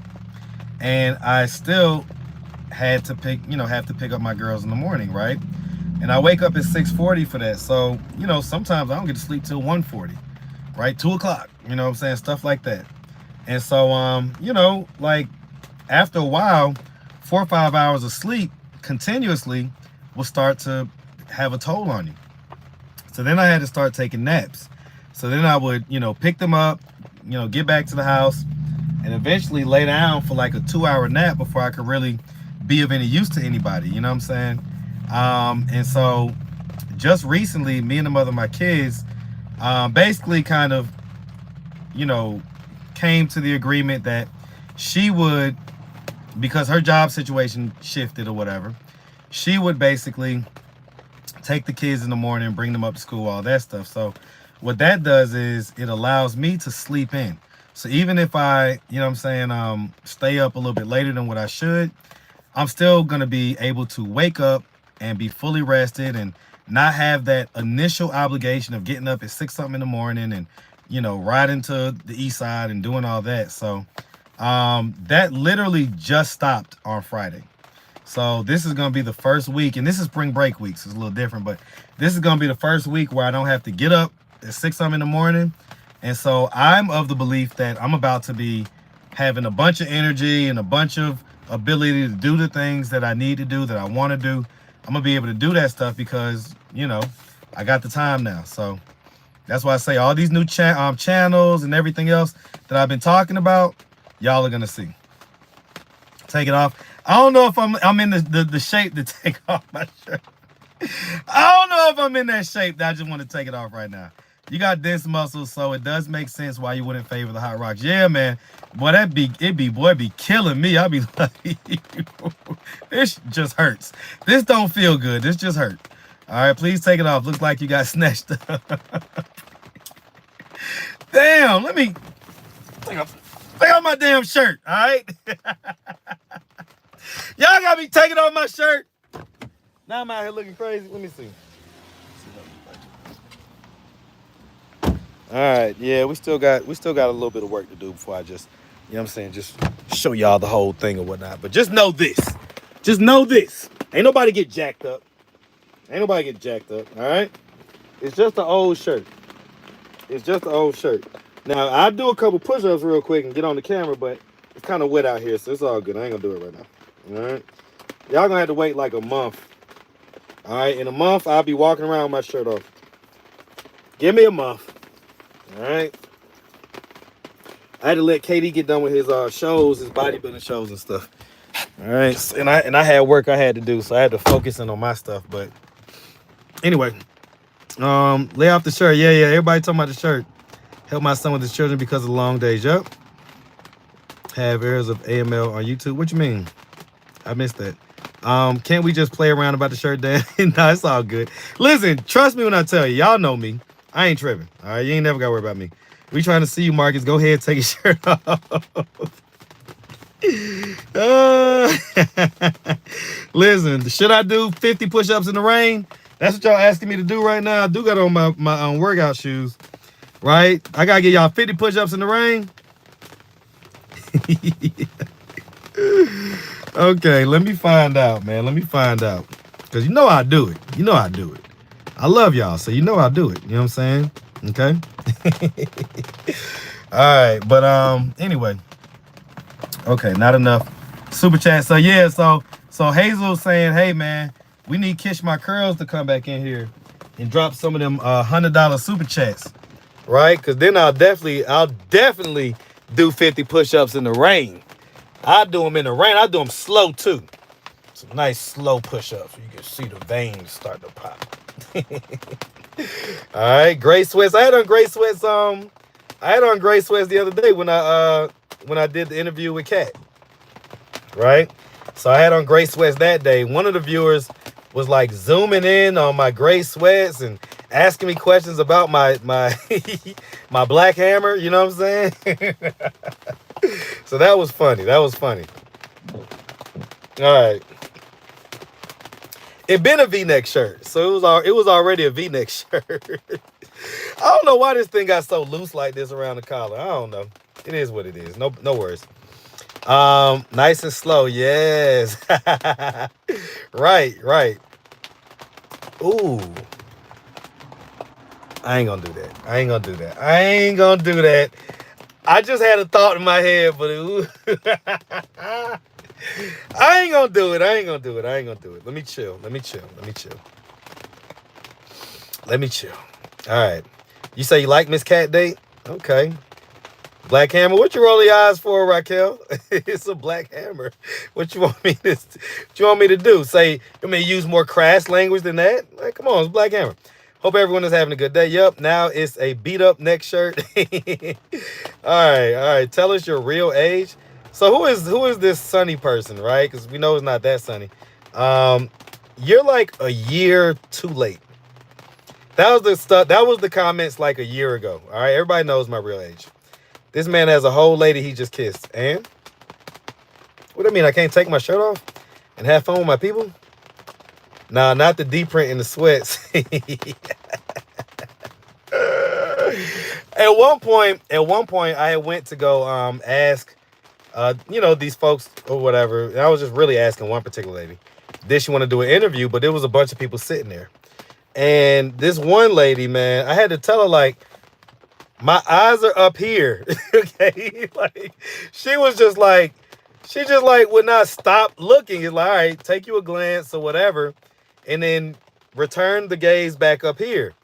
And she was just like looking down the whole time. I'm like, lady, my eyes are up here. Like, and, we laughed about it, but anyway, this brother craves validation and attention, also real love, but is incapable of giving out what he so desires. Period. Okay, messy subjects, because clearly you know me. And of course, even though I don't know who you are, yes, your diagnosis of me, a person that you don't really know, should be trusted 100%. So, period. Let's see, that's one of them beauty supplies t-shirts. Y'all tripping. Uh-oh, I never paid J-Rock. Yo. Hey. Yeah. Do the right thing, man. Man, I'm poor, man. I think I should get that haircut for free. You can't still be on fucking live, bro. I am definitely on live. Still? I am still on live. My God. Yeah.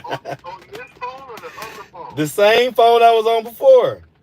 It's not this phone I'm calling. No, not the phone that you call, no. God dang, man.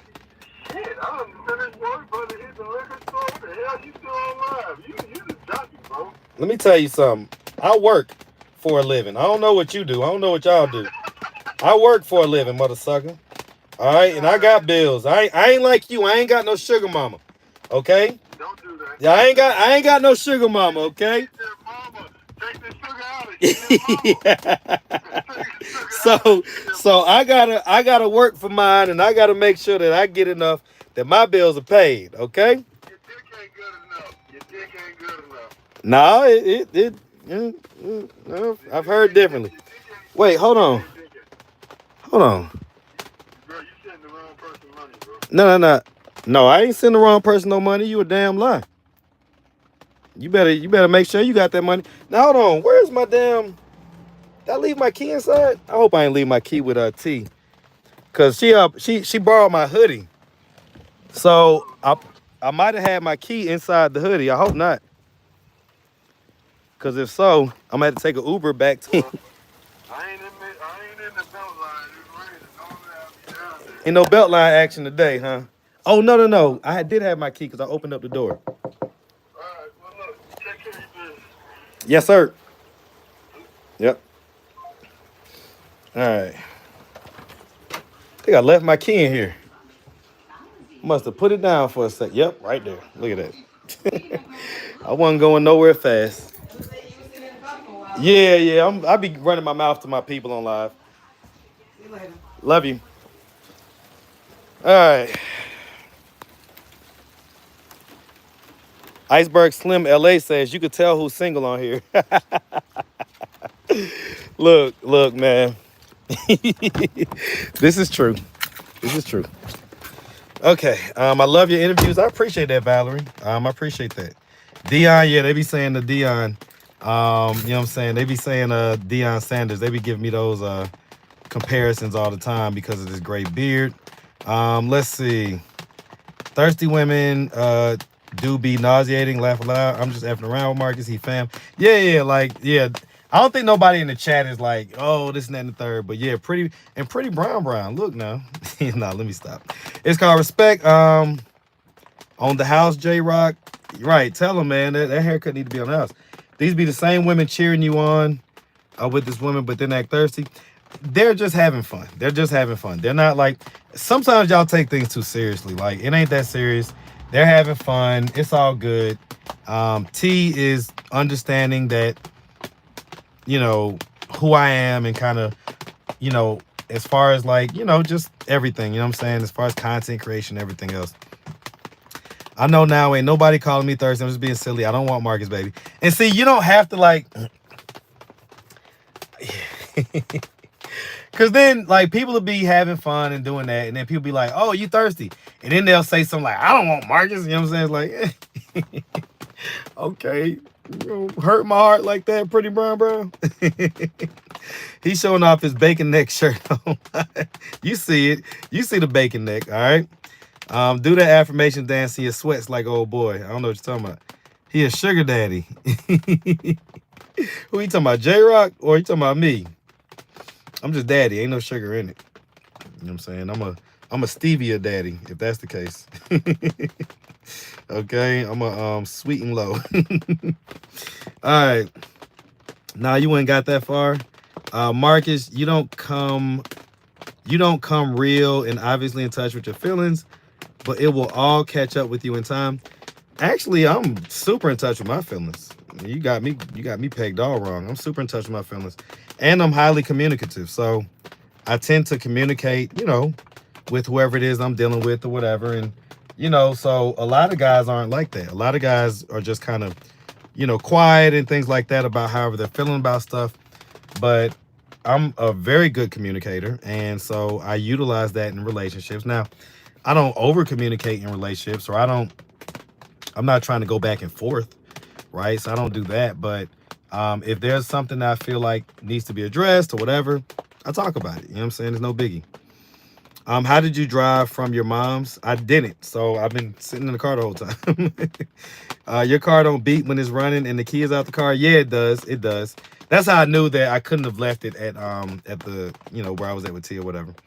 Marcus don't deal with snow bunnies for the most part. You know what I'm saying? Like, I ain't gonna sit here and lie and say like I've never dealt with a snow bunny. But just on the sexual tip, not on, like, I've never actually dated a white girl ever. In fact, I've never even been out on a date with a white girl, like, ever. All right. Let's see. He ain't married. It's all in good fun. Don't make me get on y'all's ass. Right, pretty brown. People judging you based off what they have going on within themselves. Yeah, I've been dealing with that since day one. So your shit keep going in and out, or that's my phone. I think it's your phone. I got pretty good coverage where I'm at. Where's your science? Check any of the other lives out. You'll hear about that. What up, Tina? Marcus, who judging you? I think you a great guy. It's just these women. I appreciate that, Kavana. It's his phone because it's going, okay, it might be my phone. I don't know. You going in and out? Damn. So I was going in and out. Single because I want to be married. Wait, hold on. What did she say? Single because I want to be. Single because I want to be. Was married 15 years. Never thirsty. I can put whoever I want to. Y'all find somebody to play with. Y'all see the avatar picture. Obviously, she's a beautiful young lady. So, you know. But don't let these people gas you up. It's okay if you, like, listen. Like, I like when people flirt with me. I like when people give me compliments. I like that stuff. So, you know what I'm saying? Like, don't let nobody discourage you from doing that. If that's what you want to do it, okay? I left and came back and it's clear now. Okay, so I don't know. I don't know why it is acting up or whatever. My bad. Perfect audio. Connection tripping. So, yes, everybody's saying it, so. Nah, not saying I don't want you in this way. I love you. Been effing with you from day one. Much love, fam. Pretty brown. Y'all see her? Look, listen. Some people, you can just see how pretty they are just from the avatar. Like, you can see clearly that this lady is pretty, okay? Get her your size and pull it together on the episode. Can't get more entertaining. Yeah, that's what I said. I said that before. Thanks for saying stevia. I've been trying to think of that for my smoothies. Yeah, stevia. Your phone is good. What up, my guy? Good to see you on top of the game. This is Isaiah from Texas, not Detroit. What up, man? Yeah. You the one that pulled up on me, man. What up, Isaiah? No, you're not going in and out. It's better now. Nah, Marcus, stop lying to yourself. Who is this messy subjects person? Nah, Marcus, stop lying to yourself because you aren't in touch with what your true feelings. It's a lying Prasad. So sad, guys. Shut up. You don't know me, okay? You might have seen me in the street, but remember, you don't know me. Might have remember, you don't know me. That's it. Straight like that. You know what I'm saying? Okay, Tina says she hasn't seen it go now, so she's been watching. So it might just be some of y'all's phones, too. I love me some black men, though. My hubby is black as well as my sons. I love it. I love it. Okay, okay. Messi just laughing.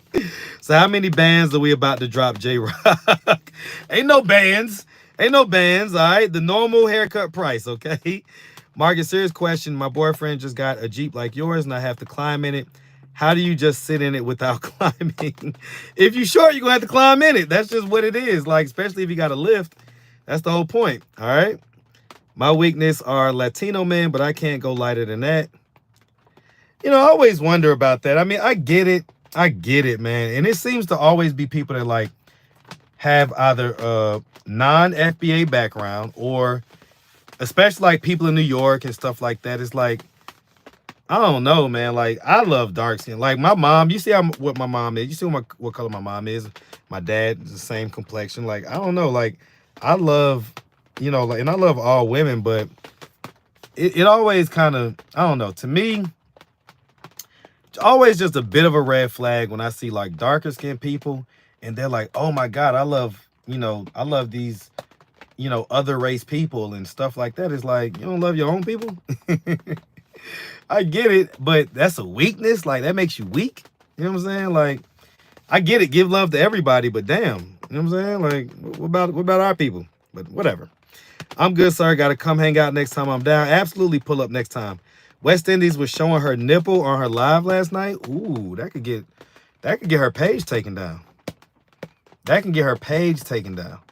Somebody better warn her. And I ain't going to be the one to, you know, I'm not going to be the one to, like, hate or nothing like that, but she better, like, go edit that out of her live or just remove the live because her channel will get struck for a whole week for something like that. And then it'll trigger. That's the same way. That's the same reason Pull Up and Chat's channel got taken down was because essentially he had a little too much of a nipple in the shot. And so that caused his channel to get a channel strike. When you get a channel strike, you can't post for a week, right? So he got a channel strike, but then that particular type of channel strike also triggered a channel review where they go in and they look at your content. You know, they pick out random pieces of content or whatever. When they did a channel review, that's when they decided that his platform didn't follow community guidelines. So that's why they took his channel. And so West Indies better watch that, man. Like, don't be putting nipples and stuff on here because you get that channel strike. And if they do a channel review and if they don't like what they see, your whole thing is gone. So, you know, say Messi has been through some things. Clearly, because Messi is like in here telling me about me, giving me full diagnosis. I ain't done no therapy session with Messi or nothing. Light, dark skin, we all human. Yeah, no, for sure, Las Vegas, for sure. Okay?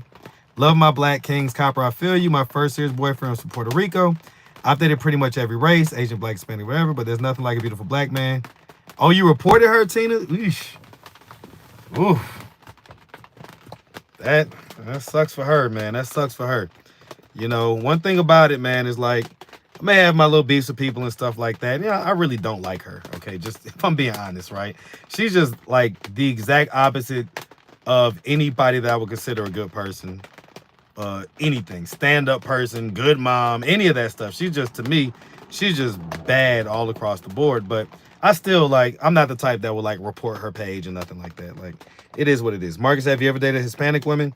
Again, not dated, no. I've, you know, had sexual relations, but not dated. Love Hispanic men. Man, y'all love these Hispanic men. I ain't mad at that. Yeah, scream self-hate. Love your own people. Yeah, that's just kind of my thing. I love my own people, right? Gotta have me a black man, my weakness. Okay, Pink Chronicles. She don't listen. You do know Latino men be darker than you too. They're not a separate race, laugh out loud. Well, I mean, so when you say Latino, I think most of us think the more Caucasian ancestral, you know what I'm saying, Latinos, right? So obviously we know white people went all over the world and spread their seed. And so the Taino people that was in the area, or the Native Americans that was in the area, their blood got mixed with the white folks when they came over. So that's why you have kind of these lighter skinned, you know, Latinos, Mexicans, things like that. And so, yes, I get what you're saying, that Latino men can be darker, but be honest, that's not what you was describing, right? You wasn't describing the dark guy from Cuba or from Haiti or from the DR, you know what I'm saying? Or anything like that. You're talking about the fair skinned guy with, you know, the hair that's more closer to Caucasian hair than it is to Negro hair. That's who you're probably talking about, right? So let's just be honest, Copper, but I get it. I'm a red bone, but I prefer a milk chocolate man. My father was dark and you couldn't tell by me. Okay, I get that, lovely lady. Nah, don't say nothing to her. She talk mad stuff about you. Who you talking about, Pretty Brown? Who gonna tell her? Because I'm not. Oh, you talking about West Indy? Yeah. You know. Sorry, I'm not limited to a bubble. Okay, Copper, my bad. Hey, look, you got whatever spectrum you want to have. Okay. Lots of Afro-Latino brothers out there. Latinos, even when they're Afro-Latino, they tend to big up their Latino part and push down their African part. So they tend to, like, if you go to them and say, oh, you're black, say, no, I'm not black, I'm Dominican. I get it, you're black Dominican. No, Poppy, no, Poppy. I know black. I Dominican. It's like, well, you look black to me, okay? But I get it. The thirst is real. West Indies, shake my L's. Y'all talking about her now. Okay, so let's see. She left her baby in a shit diaper for over 2 hours while the chat begged her to change him. Look, man.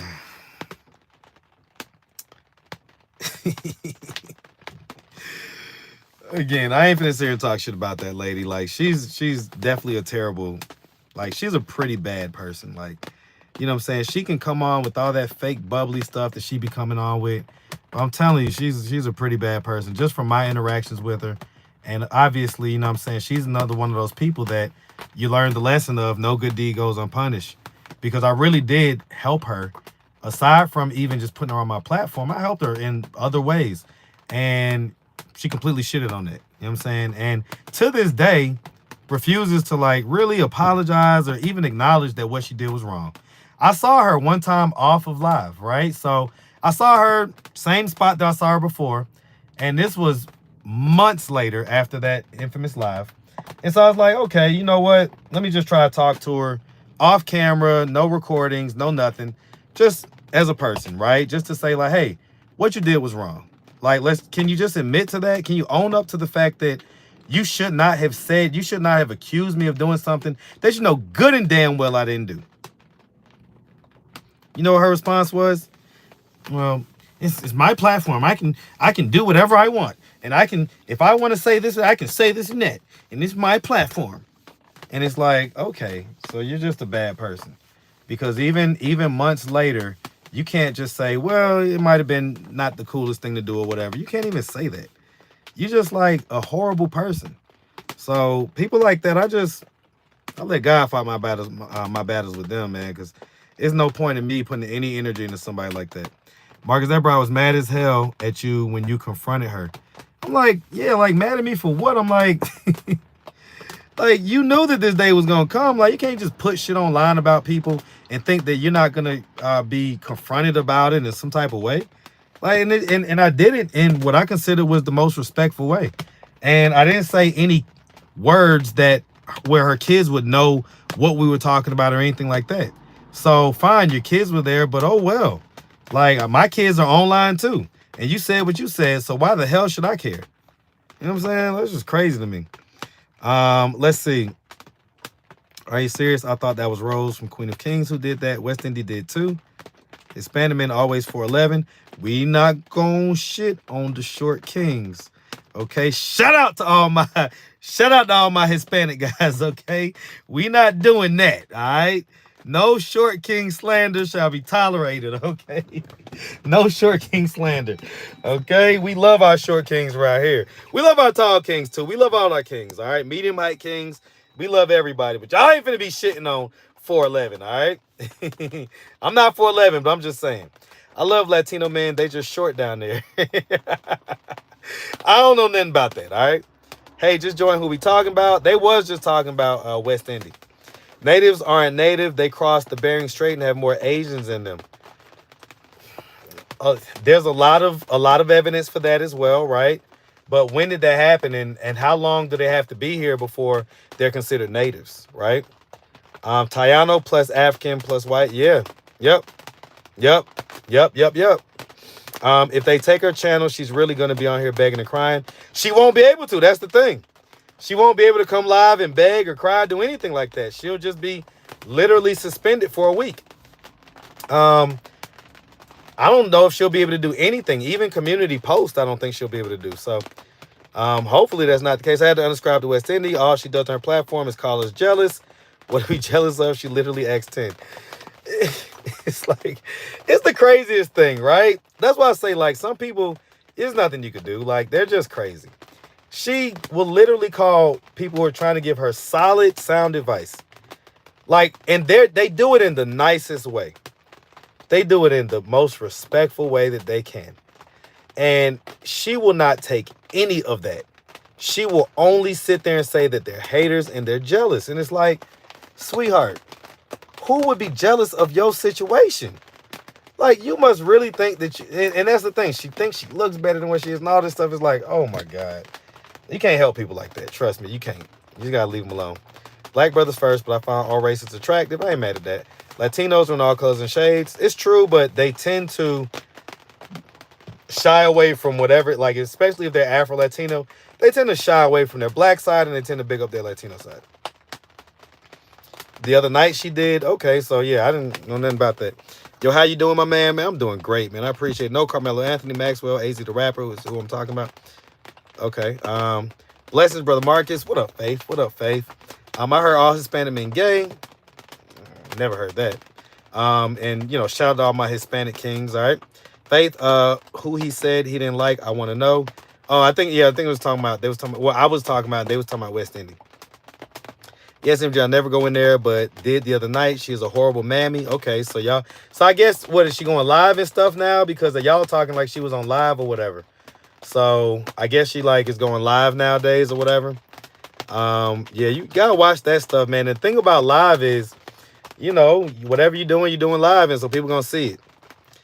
She the biggest hater on her channel. She quit her job to Instacart and do YouTube and still begging. Yeah, that's not smart, man. That's not smart. Like, even when I was, like, when my channel first popped off, I immediately was making six-figure income. Like, and six-figure income, by the way, guys, is just $10,000 or more a month, right? That's six-figure income. So I was immediately making six-figure income, but I didn't quit my actual job till 9 months later. So that's just silly for people to, like, stop working and do things like that to think that YouTube is going to pay your bills, because,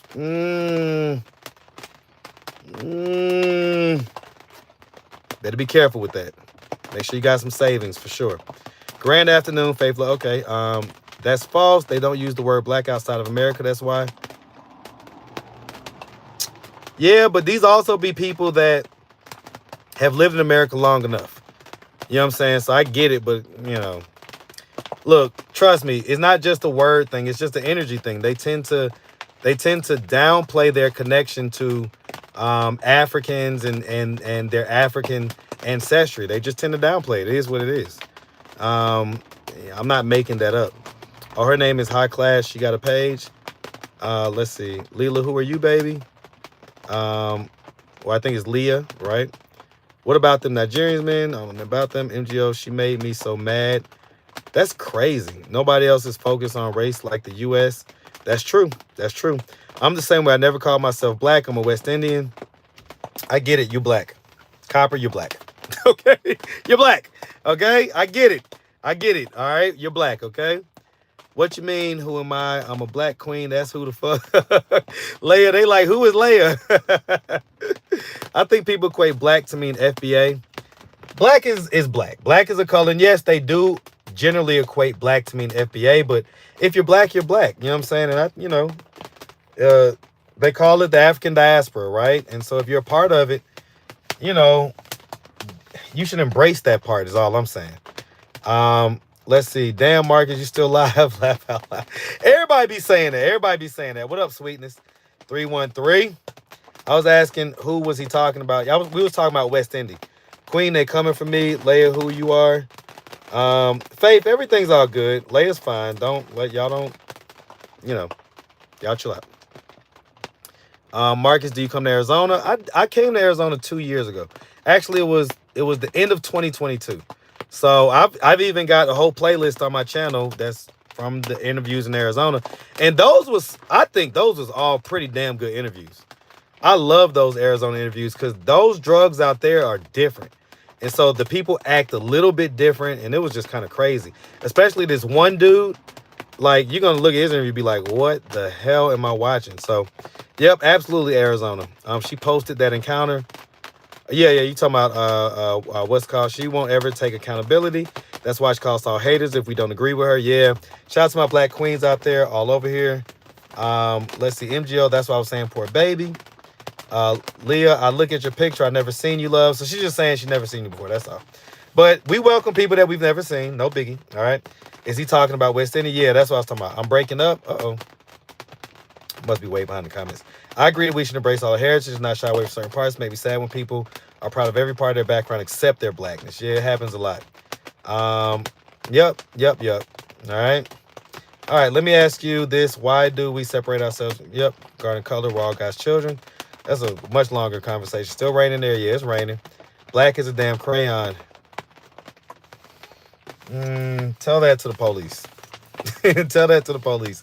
Or tell that to just anybody, right? Like, black, well, and I guess what's called just said it. Black is a legal classification. You go apply on the job. It doesn't say, are you Caribbean, West Indian, or Dominican, or anything like that. It says, are you black? You know what I'm saying? All right. I'm not black. I know who I am. If you say so. If you say so. All right. Okay. Well. All right. Actually, people use black all over the world. Yeah, they do. They do. Okay. All right. So this is what we'll do, guys. So I'm about to eat the rest of this food, and I don't want to be rude or whatnot. And T's getting her hair done. I am sitting in my mom's driveway. What else do I have to do? I don't think I'm gonna drive over. I was gonna go to Glenwood and get some interviews, but it's raining. So I'm gonna sit here and eat, probably edit a video so I can get it posted for y'all since I'm at mom's house and I have access to Wi-Fi. So that's what I'm gonna do. All right, that's what I'm gonna do. So I'm from the West Coast, but live at ATL now. The West is very different. The Southeast is very much so different. Very much so different. I love your drops. I love your drops. Content, please. Where's the video with T? So the videos with T, because there's two of them, but they're both on private. I unprivated it yesterday just for like a short, brief time. But I put it back on private. And the long and short of it is we're going to roll T slowly out, right? But I did put an Easter egg in my latest intro. So if you go to the latest intro that I have, which, you know, you could definitely see it on the video with the stud or whatever like that. That intro is 2 seconds longer than what it used to be. And so you may see a little somebody in there and, you know, or whatnot, right? And so that's pretty much, you know, all that you'll get right now as far as that goes, right? Is Chris ever going to get help? Has he changed his mind? He didn't necessarily change his mind. But what I always have to remind myself at this point in the game is to not overextend myself for someone else's, for the sake of them doing better for themselves. And what it will require to get Chris into rehab is he's going to have his ID and paperwork and all that stuff.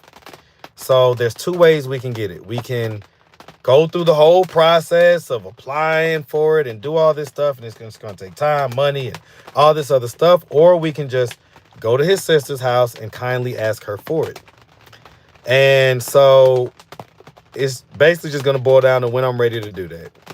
right? Because I have other things going on. And so, you know what I'm saying? All the time, I don't have time to find Chris and then go to his sister's house. And I got to deal with his sister and deal with them and all that stuff, which is not like they're like super pleasant. So it's like, oh, yeah, sure. Here's the ID. It's like, no, we're probably gonna have to go back and forth and I'm gonna have to convince them and do all this stuff. And then that's just before we even take them to the rehab. So I don't mind taking them to the rehab, all that stuff, but it's like the footwork of getting all his paperwork and all that stuff. That's like, all right, man, like, what am I? Come on now. I gotta remember that I gotta keep it on the level, wherever the level is. You know what I'm saying? Don't do more than what other people are going to be doing. Okay? All right. Let's see. All right. He's not a colorless human being is what he's saying. Salute to that guy. Is Chris ever going to get help? Has he changed? Okay, I just read that. Human being. So stupid. No, people all over the world don't identify themselves as crayon colors. Black and beautiful. Queen, this stroke got me forgetting stuff. Oh, man, you had a stroke, Faith? Dang, I'm sorry to hear about that. Sorry to hear about that. Her accent is unforgivable. I remember her, nice girl. Yep, Copper, I agree. We already know who she is, Marcus. VQ has a receipt from months ago. Yeah, definitely. I mean, so it's not like not a secret to the people that are tapped in, but, you know, for just the general audience, right? Thanks, okay. So Cat is not T. Dang, I like Cat. Yeah, Cat is cool. Cat is cool, but no, Cat's not T. Cat's not T. You know what I'm saying? Listen, it will require Cat to be... it will require me to be like Cat's man, according to what she said, in order for me to get that soft girl energy from her. And that's not acceptable for me. I need soft girl energy just from anybody that I deal with, right? Whether I'm with you, not with you, this, that, or the third. I just like women that operate in their feminine energy. And anything else is kind of like, not quite for me. Okay.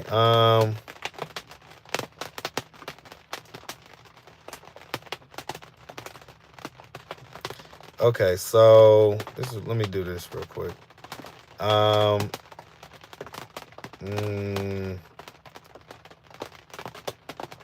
me see. Sorry, y'all, hold on real quick. All right, we just gotta. Okay, all right. Okay. It's all love, but I can get a scholarship into the treatment program I work at. A Tropical Affair, send me an email, AtlantaStreetInterviews@gmail.com. That's the other thing. It's like everybody been watching, everybody been doing this with Chris. Ain't nobody sent me like, hey, I know this rehab place, I know this place, I got a cousin that works here, this, that, and the third. Nobody has sent me nothing like that. And we've been watching Chris for almost 3 years now. Is that my phone? No? Okay. We've been watching Chris for almost 3 years now. So it's like, dang, like, y'all help me now. Y'all help me out. Okay? Y'all help me out. All right. Okay, no, that was somebody else. Okay. You can't care about people more than they care about themselves, man. I had to learn that. I had to learn it. Black people's watching. Hi, Marcus.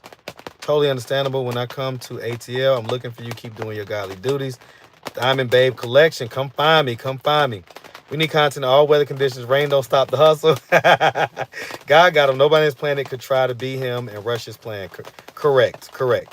What you about to eat? Oh, you didn't see my food from earlier? You're going to have to check in. You're going to have to check out maybe at about an hour into the live. I was, pulled up to the gym and picked up a couple plates. And so you'll be able to see. It is absolutely delicious. Yeah. Polo and Josiah's would be good, but we got to first get Josiah's out. Marcus is better just to request a new birth certificate for him at the Vital Statistics office.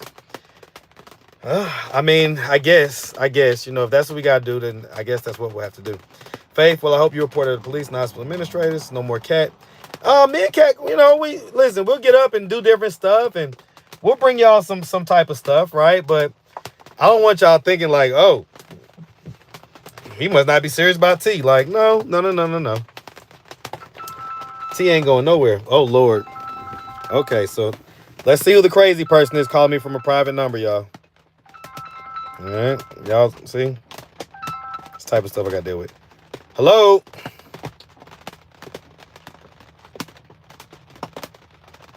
So you called me, you got me, I picked up. Like, you might as well answer, crazy person. Okay. Faith, I'm sitting in the box watching. Okay. Yeah. How'd you feel about the date work? How did you feel the date worked out? The comments were hilarious. Yeah, I responded to some of the comments earlier in this live, right? I responded to some of the comments earlier in this live, and so, me personally, right? She's a beautiful woman. We had a good time. We laughed. We did all that stuff. But you know, the same way I may not be particularly for her, that's not particularly for me, right? I enjoy a different energy. When you're talking about going on a date and stuff like that, that's when I expect like a little more soft girl energy and that type of stuff. And that's just, you know, like, it is what it is. And I get it. The culture is that a lot of women ain't like that. And so that's fine. That just means they ain't for me, because that's kind of what I require, right? So it was a cool date, though. We had a good time, all right? Let's see. I've been watching you for a while now, and I love you and your show. I appreciate it. Kat seemed indifferent. Yeah, she was chilling. She was chilling. It's all good. I was mixing her up with Kat. Yeah, no. T is a whole different person. I almost spit my crab leg out from a comment. Kivana, don't spit the crab leg out. How you gonna spit a crab leg out? What have I missed? Interesting. Manifest. Probably a lot. Keep up the good work. Go eat, Marcus. Go find some content. I got plenty of content. Content ain't an issue. It's just me getting to editing it. Like, I would bring y'all 4, 5, 6 videos a day if I had an editor and, you know what I'm saying, whatever. But, you know, it is what it is. I get around to it when I do. Food is fuel. Yep, she will come when you least expect it. I'll tell you what, you know what I'm saying? I like the choice that I've made so far. You know what I'm saying? So, laugh aloud, Sharon. I sure hope she did. That's wild. Are you black? Yes, I'm black. Oh, that must be a troll person. That rain sounds good. Don't you love the ASMR of it? You know what I'm saying? I love it. The only thing that would, it's only one thing that would make it better. It's only one thing that'll make it better. All right, let's see. Okay, these just don't have a life.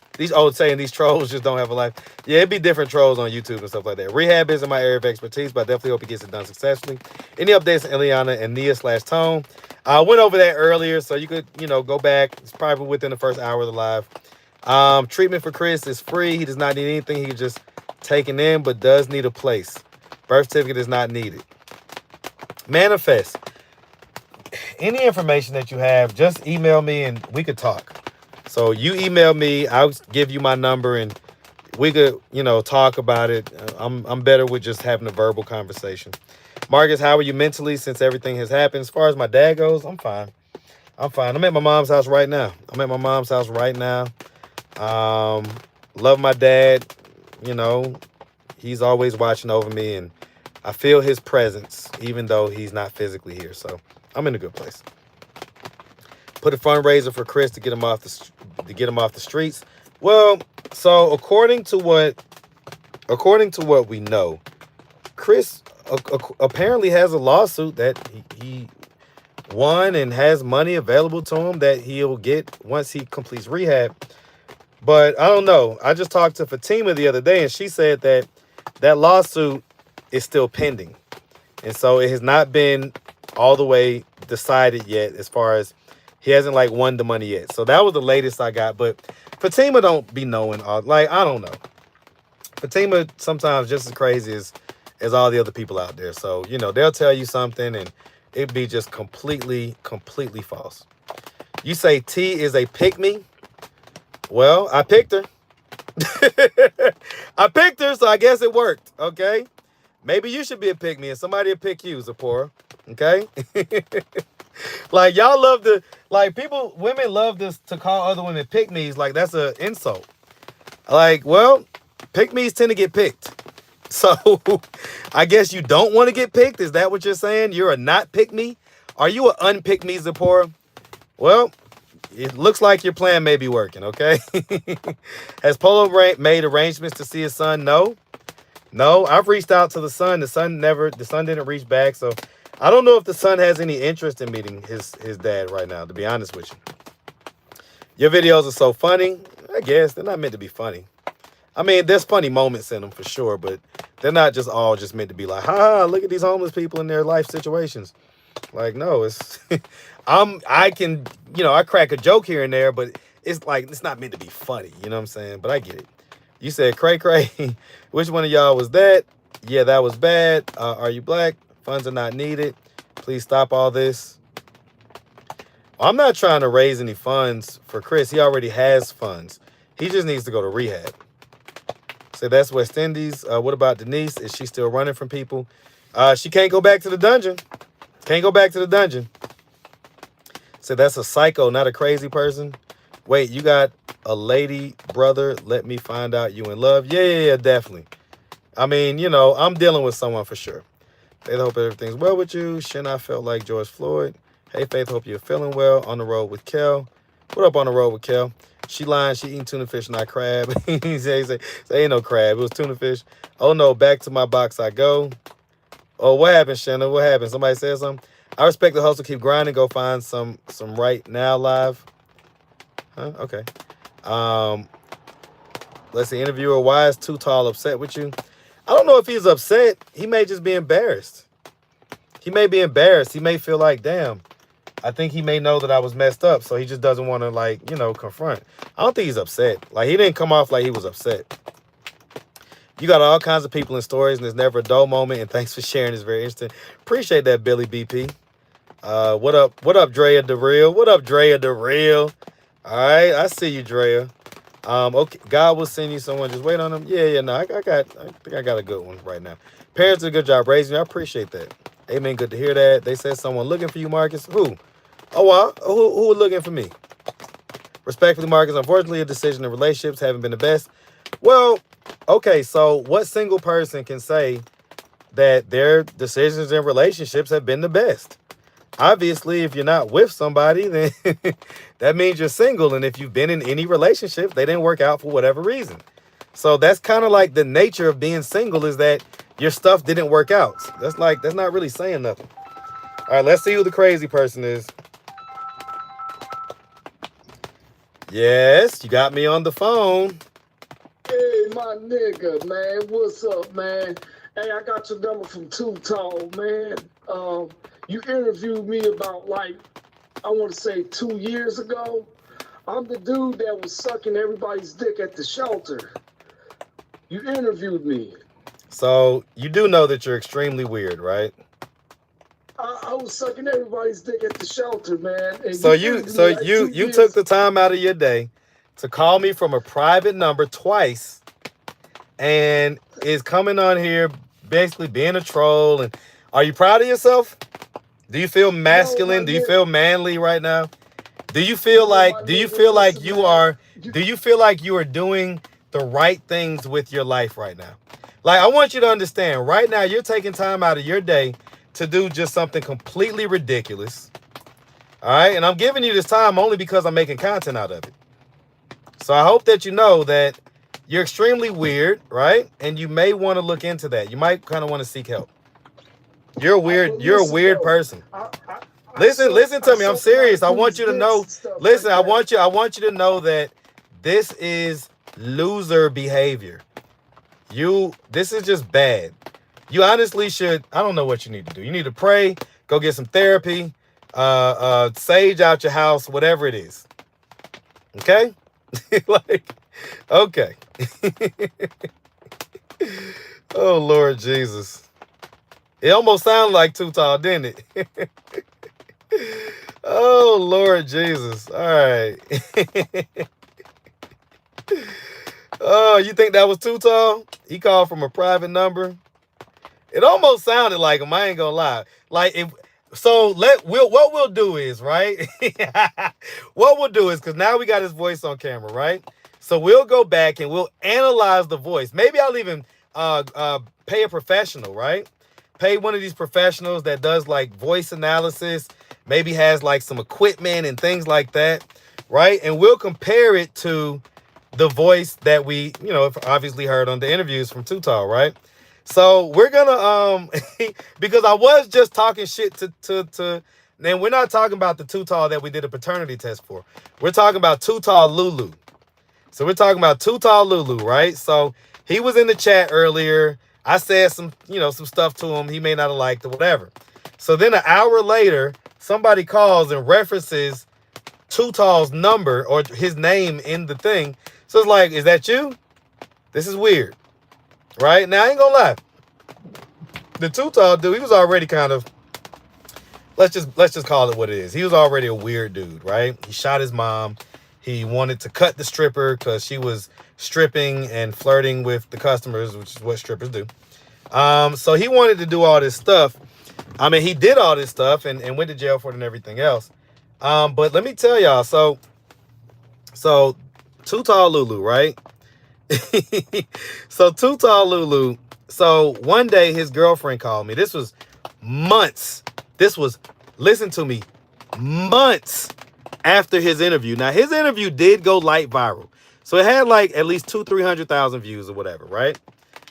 So his girlfriend called me one day out the blue. I didn't know his girlfriend. I ain't know how she got my number or nothing.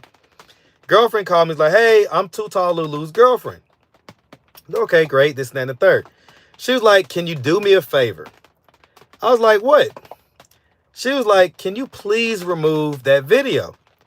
And so I explained to her, like, I generally don't remove videos, and I explained why and everything else. And she was like, okay, well, the reason why I want you to, the reason why I was asking is because he wakes up every morning. There's not one morning that he wakes up and does not go into the bathroom and check his content. His comment section. He checks the comment section on that video every day.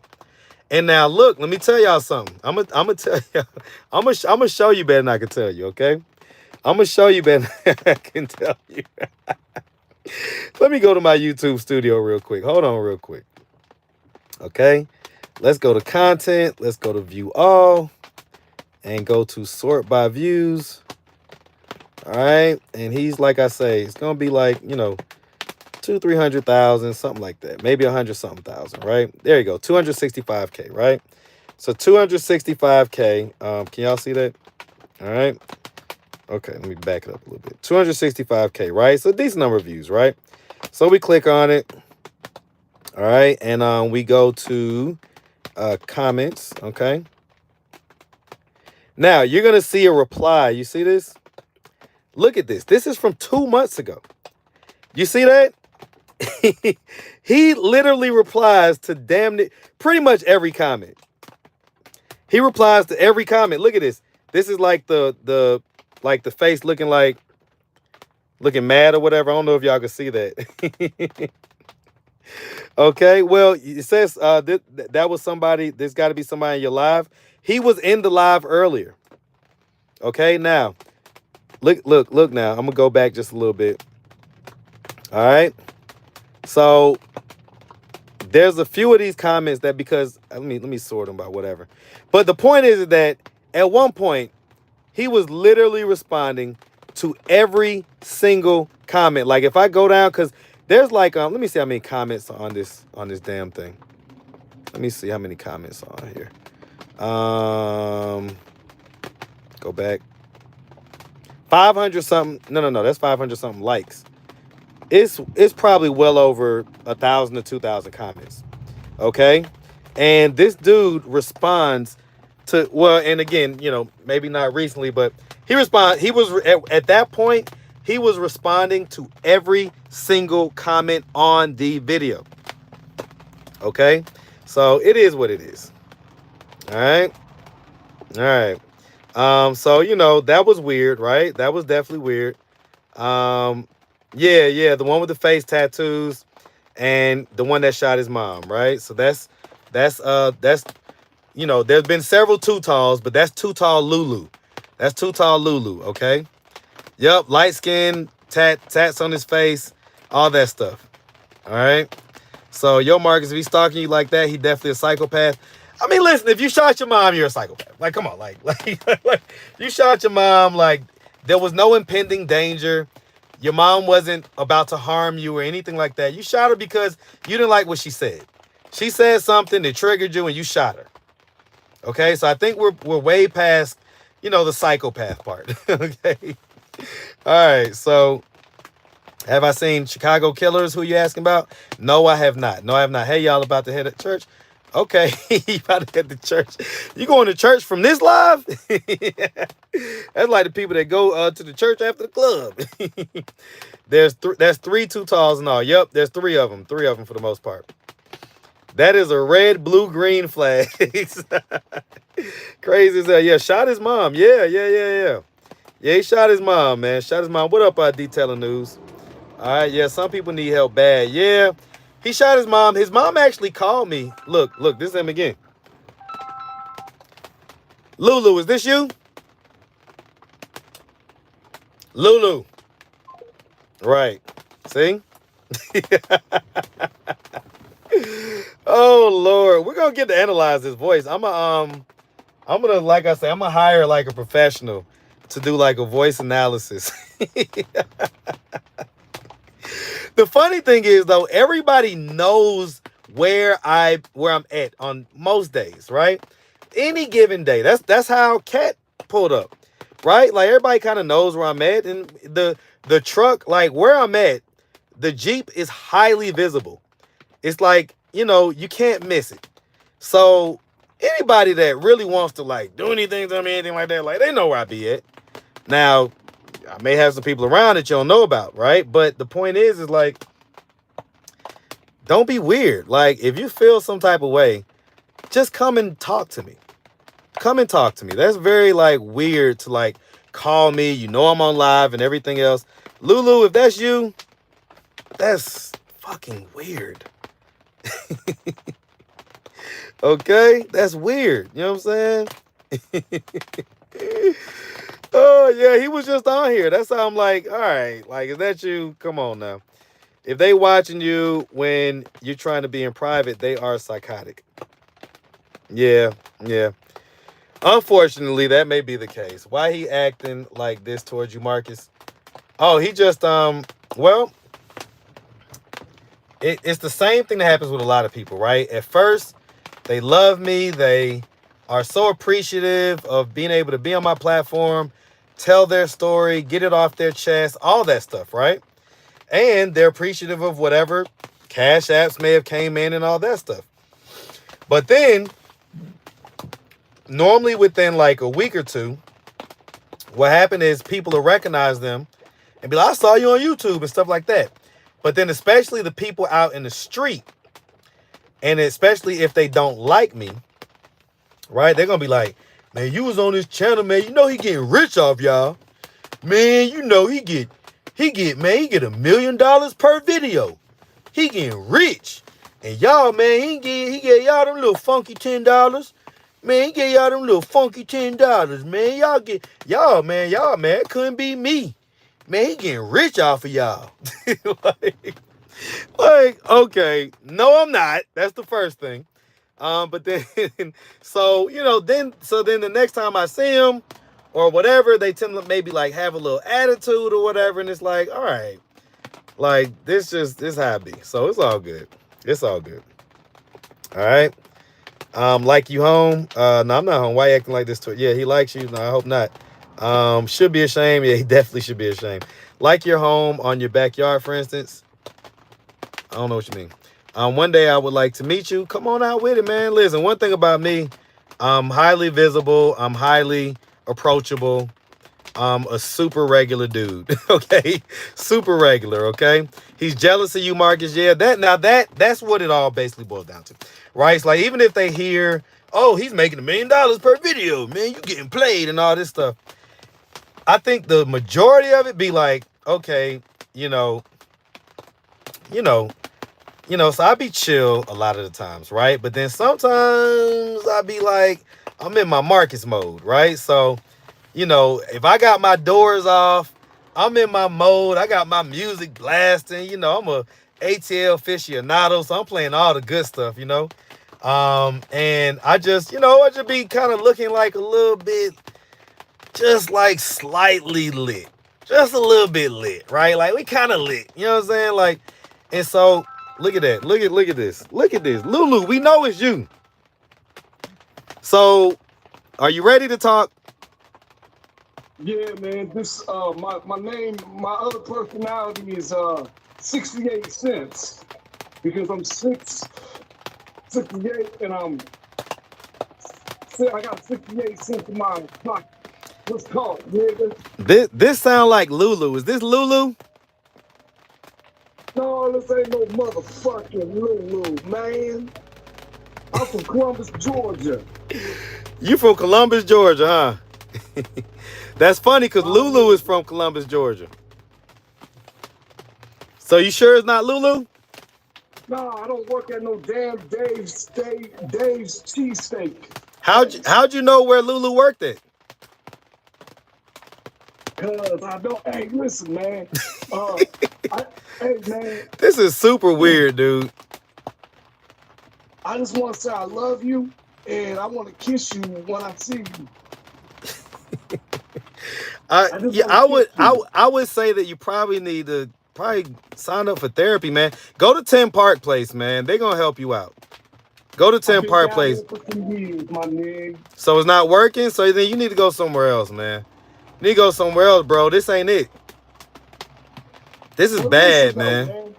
But listen, man, I don't know, between you, Fleece Johnson, and I don't know, maybe Vlad TV, I don't know whose dick I want to suck. Alrighty. Well, I've given you about 2 minutes now, so this will be about all the time that you get. Okay? Y'all, how weird is this? Y'all see the type of stuff I got to deal with?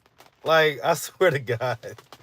I swear to God, like, for all this stuff, I should be making like $1 million. You know what I'm saying? Like, if I got to deal with this type of stuff and be vulnerable to the general public like this, it's like, all right, man, like, at least let me have the money that goes with this level of whatever they want to call it, visibility, right? Because I'm definitely not a celebrity. All right. But, you know, whatever level of visibility I have, this is why I keep my strap on me. This is why I keep it on me at all times. I don't care where I go. All right. That thing is on my hip.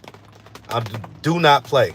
So you come at me the wrong way, man. And like, look, just look. And I got money tucked away for lawyer money, right? We got that money tucked to the side. So just in case anything happened, I ain't tripping. You know what I'm saying? Like, we're going to pay the lawyer and we're going to beat the case. Okay. Yep. That's crazy. All right. So Zipporah says, yes, Marcus. Oh, yeah, Marcus, I'm going to have to meet you about these pick-me's because I bet you're not going to be with T that long anyway. That's what happens to pick-me's. You know, I've been with T on and off for 3 years. On and off for 3 years. Right? And so you're just wrong. I'm sorry to tell you. You're just wrong. And pick-me's get picked. I said that already. So, like, that's not even a negative term for real. That's something that modern women have tried to weaponize basically against women that treat men nice. They've tried to weaponize that term to be used against women that actually agree with men about different issues. Okay? So that's just so weird. That's so weird that, like, you women, a lot of women, I ain't gonna say you women, but a lot of women think that that's the better way to be, is like to be combative or to be adversarial. Like that, how is that working out for you, Zipporah? How is that working out for you? Okay, so you're not a pick-me. Great. Can I talk to your husband? I would love to talk to your husband about you not being a pick-me. Can you put your husband in the chat? Okay, I'll drop a link. Oh, I can't really drop a link, but you know what I'm saying? Like, can you get your husband to come talk to me? Right? Oh, what? You don't have a husband? You know? Okay, just get your man to come talk to me. Get your man to come talk to me. Oh, wait, what? You don't have a man? Oh shit. Okay. All right, well, whoever's kind of beating them cheeks up, right? Can we get the cheek beater to come and talk to me? No, you only talk to him at night? Past midnight? Oh shit. All right. Damn. Maybe you need to become more of a pick-me. Oh Lordy Jesus. Told y'all it's him, and he wanted to confirm for us it's him, so he called back. Yeah, that's some weird shit, right? Can someone catch me up? What's going on, Lee? I don't even know what's going on, okay? It's just stuff going on. It is weird. Yep. And y'all heard what he was talking about, sucking dick and doing all that. Weird, okay? Hey, Marcus, have you ever thought about maybe reaching out to Emily and Charity to see how they're doing? We haven't heard from them in a while. I heard something about Charity maybe like 9 months ago. I think her sister or something was looking for her or something like that. And this was even after the time that we knew about. So I don't really know what's up with Charity. Emily called me. It wasn't this past Thanksgiving, but it was the Thanksgiving prior to that. And there's a whole video out about that. Now, where it is, look, I would have to find it. And I got like 1,500 videos and stuff like that. So I'm probably not going to go looking for it.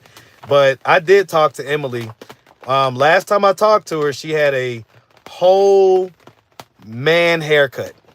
So I guess at that point, she was living as a butch dyke, as we call them or whatever.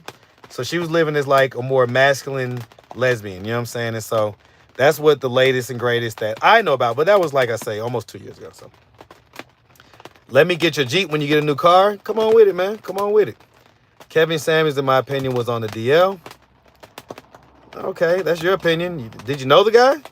Like, well, is your opinion based on anything other than you watching him on social media, right? So I get it.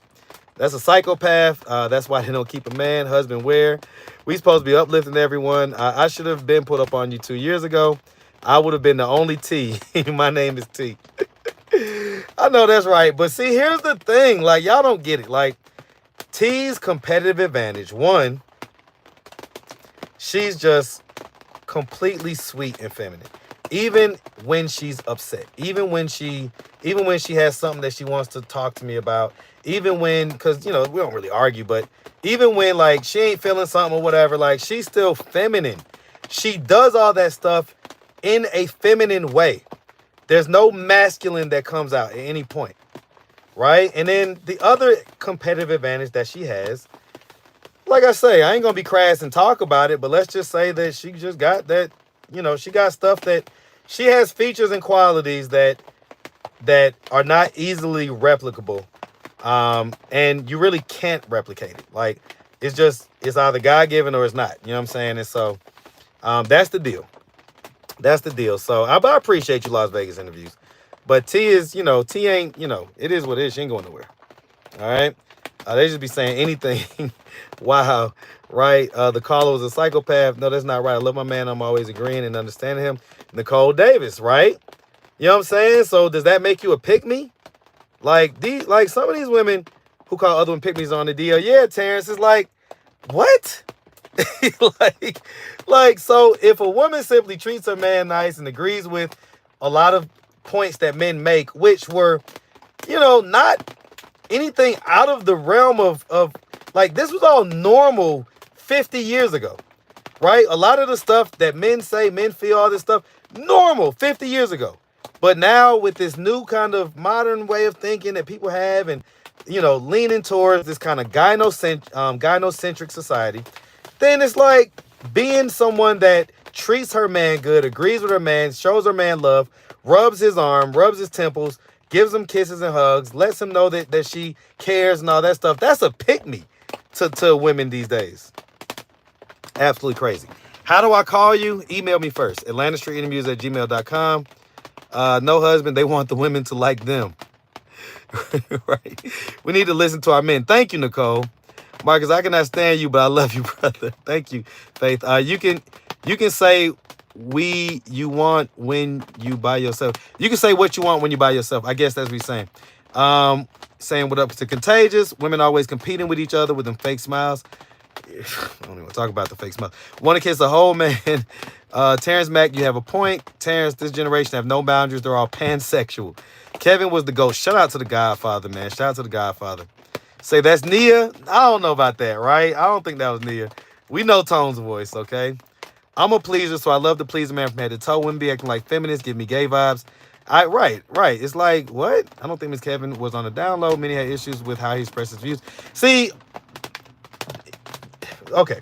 I'm almost for sure Kevin was not on the download, right? He didn't mind being himself. So even if there was some parts of his behavior, his personality, that may have been, not as machismo as what some would consider to be manly and masculine, the manly and masculine part is that he was comfortable with that. So he was comfortable wearing his quote unquote kitten heels. He was comfortable being a well-groomed man and, speaking with the voice and the tone and everything that he had. He was comfortable himself. So that alone makes him masculine. He wasn't trying to overdo this macho energy. You know what I'm saying? So, I don't know. The aunties be the worst. They supposed to be leading. Yeah, it always be the ladies that are supposed to be leading the younger ladies. And it's like some of these younger ladies know more than they do. Because T is 28. And she could probably do a master class on how to treat a man. I ain't lying to you. And you feel how you want to feel about it. But I've dealt with many ladies. Many ladies. Okay? And I have many options of women to deal with.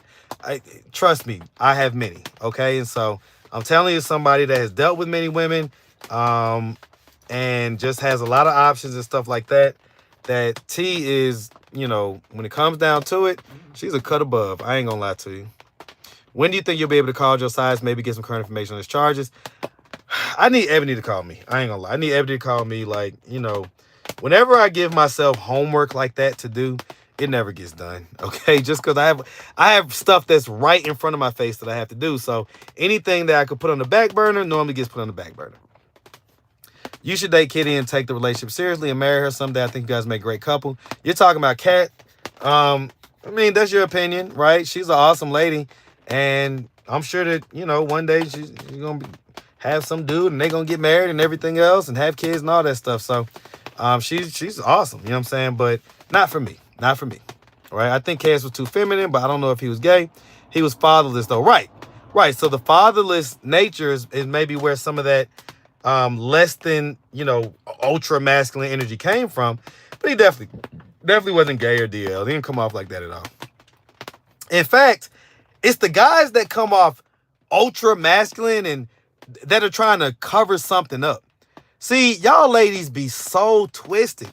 Y'all think that the guys that are like, just being themselves or whatever, y'all think that those are the guys that are gay.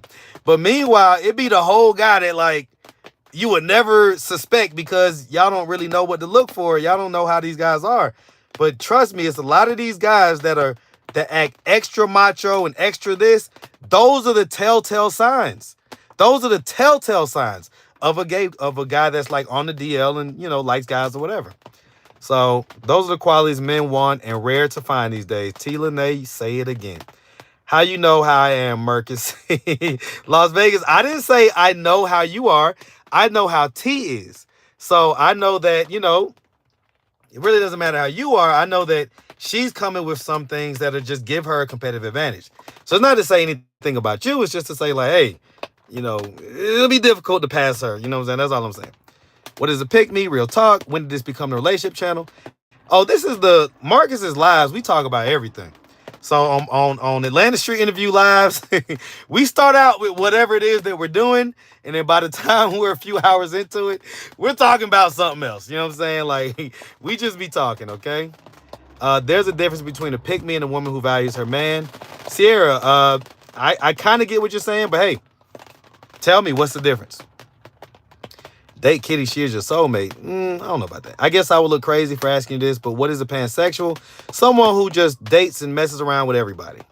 Doesn't matter, male, female, cat, dog, horse, AI, robot. Like, a pansexual just messes with everybody, okay? So I'm guessing, thank God for everything he taught me.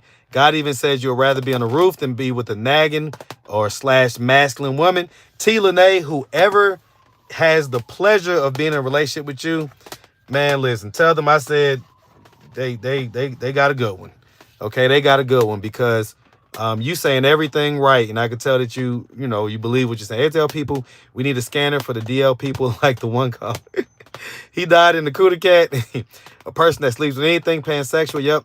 I got picked, so I guess I'm a pick me. Right. You better tell these people. You better tell these young ladies, man. Like these young ladies got it twisted. They think that being combative and all that stuff is like a badge of honor. KS actually made a lot of good points. His delivery may have been a little harsh, but again, he made some valid points. Yeah, and he was just trying to get people to get our community to have higher marriage rates. That's essentially what he wanted. And they skewered him over the coals for it. So I get why a whole lot of people don't come out and try to, kind of do the same thing. Because it's like, you got to be ready for all that backlash, Terrence, Google it. Person attractive of any gender, lived in the home with both sons' families. It's normal for Caribbean until the homes are built, so the parents hold us to greater standards. Correct. I'm blessed to be picked. T. Lene, you better say that. Congratulations, Sister T. What's up with Josiah's dad? I don't know. He can talk to me in a minute. Me too at T. Lene, right. I've been seeing a lot of that on the dating sites. Man, I don't even go on the dating sites. Marcus, did you see the live Sunday verbally abusing her young daughter? And if so, what'd you think about it? I don't watch any of her lives. I never really have. Like, I never found her entertaining. Like, I'm happy that she was able to gather an audience and everything else. I never found her lives entertaining. Like, she just sits there and like listens to music and just goes on these spats, rants, or whatever. Like, I never was one to like be entertained by just that. You know what I'm saying? And so, yeah, I mean, I've never really watched her content, to be honest with you. I find we people call others simps or pick-me's is because they wouldn't do. It's because they wouldn't do or accept it. I get it. Sup, Marcus in chat. What up, OG Gardens? Let's see. Why is being well-dressed and groomed equivalent to being gay? Listen, that's just what some people say. That pick-me stuff is lame. Maybe some women need to learn to play their position. They wouldn't think that way. Well, and we talked about some of that earlier in the live. I was in the barbershop. I was talking to my barber and another guy. We was talking about it. And the long and short of it is that the other guy was saying, hey, man, a lot of women grow up in these households where the mother is leading the house. And so they have to grow up to be tough. And so that masculine energy is kind of nurtured inside of them. But once you get to be an adult, like, it's on you. Whoever you want to be, whoever you want to become, that's on you. So if you've got masculine energy and people are telling you that, then go get some help or go seek some guidance, some counseling or whatever, and work on it. Because just saying that, oh, this is the situation I came from and this is how I grew up. Okay, great. But we only do that. We're only growing up for 20 years. So if we live to be 70 or 80, what are you doing for the other 50 or 60 years? Okay, are you just going to stay the same or just live in the fact that this is how you grew up? Like, no, you're an adult. Go get help. Go find some ways to improve yourself. And so that to me is like, that's just part of being an adult. Okay. Be sweeter than the sugar. Women love muscle men. Don't pray for me, a copper. I don't know you like that. Wow. Okay. Okay. I mean, I get it. I understand the sentiment. True super macho and super anti-gay be gay. Yes. Watch those guys that like, oh, man. Oh, don't miss me with that gay shit. Trust me, them be the gay ones. All right. When you going to have Neon live? Look, whenever she's ready to be. Atlanta Street Interviews preferred there was something off about that woman with Josiah's. No comment. No comment. I'm here, baby. You heard? Okay, Player Rican. I said that laugh out loud. Terrence is a figure of speech. I could care less about praying for you or anyone else. So I'm not a good one. I don't know, Tara. Are you? Contagious. I guess I was too, and I'm definitely okay with that. So that makes you a liar, copper, or a passive-aggressive person. Nope, it makes me a person to understand English idioms. All right, you're going to go back and forth with copper. You're going to be doing that all day. I'll tell you that right now, Terrence. You might as well just give it up. Just leave the discussion as far as back and forth with her, because she's going to keep going, okay? Was the girl you was looking for found? Yes, she was found. I got picked 7 times, got played on 7 times. Well, Tara, after the 2nd or 3rd time, I ain't gonna lie to you. That's on you. That's on you. Like, you couldn't kind of figure it out after 3 times. So 4, 5, 6, and 7, like, you didn't learn from 1, 2, and 3, right? And a lot of it be y'all want to make your own decisions. This is so cultural, man. Like, in other cultures, the men of the family help to vet whatever romantic partner a woman or a young girl has, a young lady or girl has. The father, the uncles, the brothers, they're all there to help vet this person that you're picking.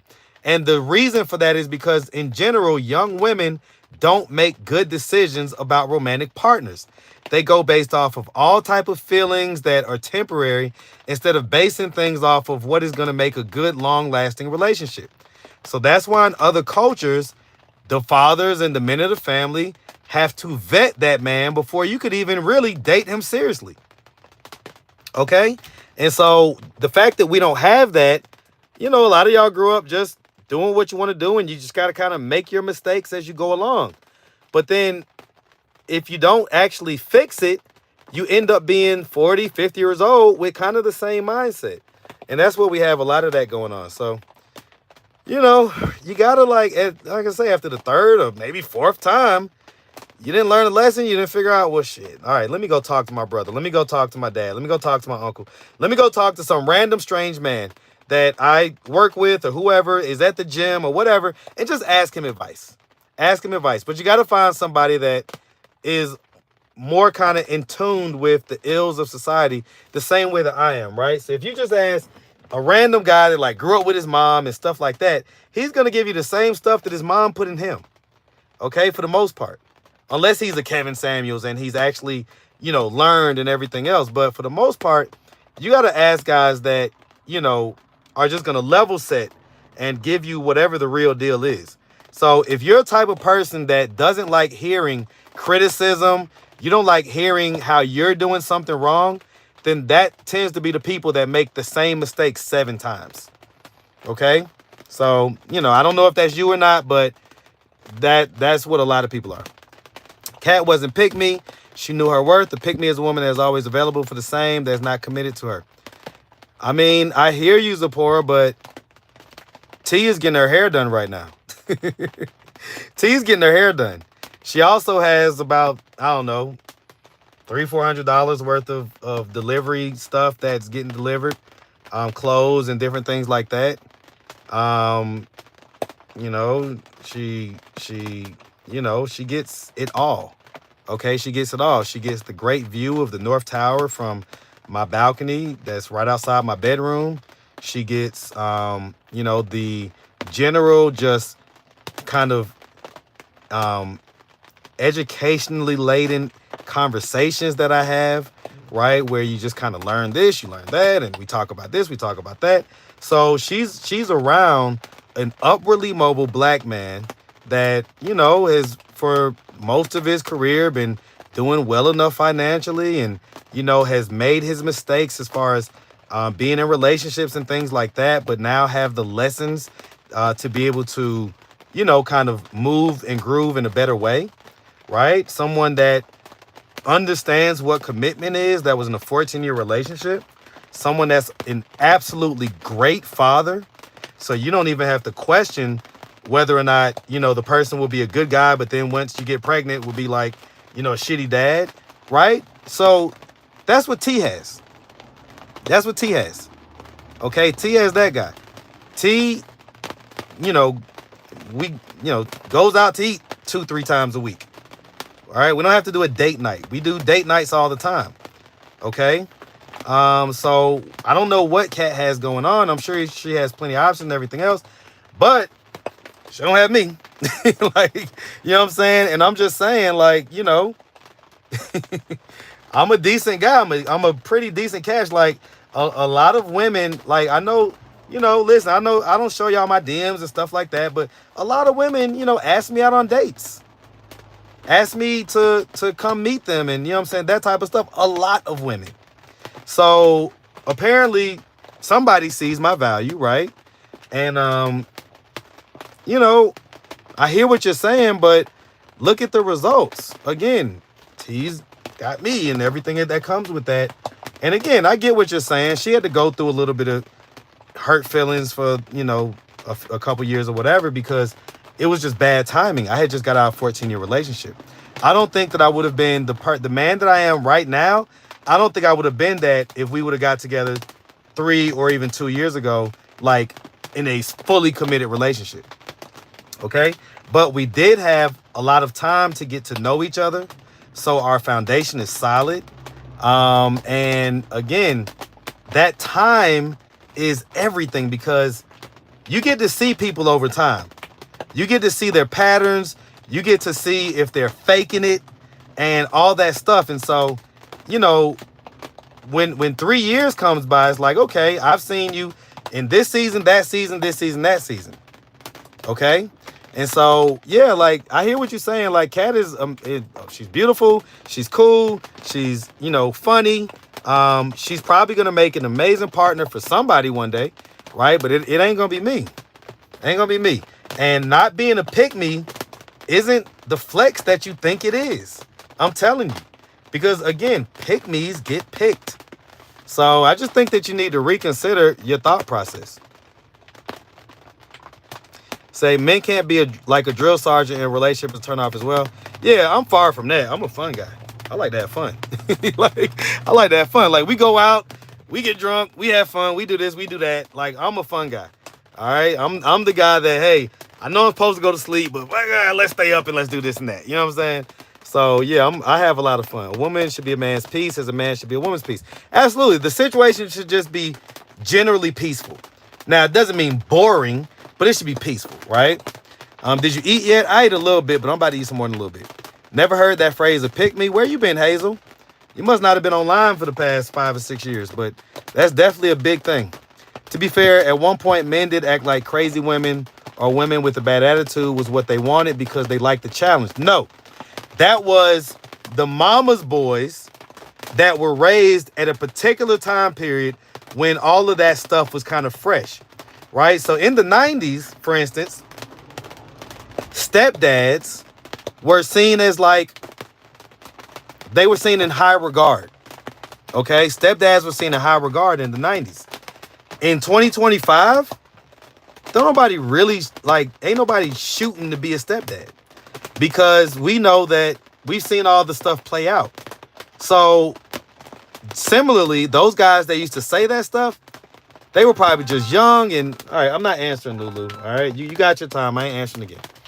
So those guys that said that stuff were mama's boys, men that were raised in women-led households. And so that's what they were used to. That who gonna check me boo type of energy. Okay? And so I get it that some of the guys, especially like if they from the hood and this and that and the third, like, yeah, that's all they're used to is that abrasive energy. And so if that's all you're around, then yeah, you ain't got no choice but to be like, man, I really like it. But the truth is, if they were around a more softer energy and this and that, and if that's what they came up with, that's what they would appreciate. So don't rest your argument on how guys at one point used to be like, man, you know, crazy women. Nah. Like, now, you know, look, we all know crazy women got good cootie cat, okay? Like, we all acknowledge that fact, okay? But that doesn't mean we want to wife them up, okay? So that's the answer to that. I've been working out for 20 plus years. My reason because I wanted to be a one-man army. I got jumped by a gang one day in the projects in New York. It's what fuels me to gain muscle and learn how. I get that, Player Rican. Okay, I will leave you alone till you over tea. Las Vegas, it's all love, all right? It's all love. But the truth is, I don't know if I'm going to be over tea because, again, she kind of checks all the boxes. And, you know, I've been out here dating. Like, I know what's available. I know what the general availability is amongst women. And so, you know, at a certain point, it's like, okay, if this person has literally the majority of the stuff that I'm looking for, I don't need perfection, right? I don't need perfection. I just need someone that loves me and that, you know what I'm saying, is going to be down for me and everything else. Let's see. Still love you. Okay, Las Vegas. I'm about to say, you better still love me. We supposed to walk beside our kings, not in front or behind. No, it makes you a passive-aggressive person. You said I will pray. Okay, you talking to Copper again. All right, imagine you at work being a wife and Marcus got a young homeless tender in the kitchen cooking in boy shorts.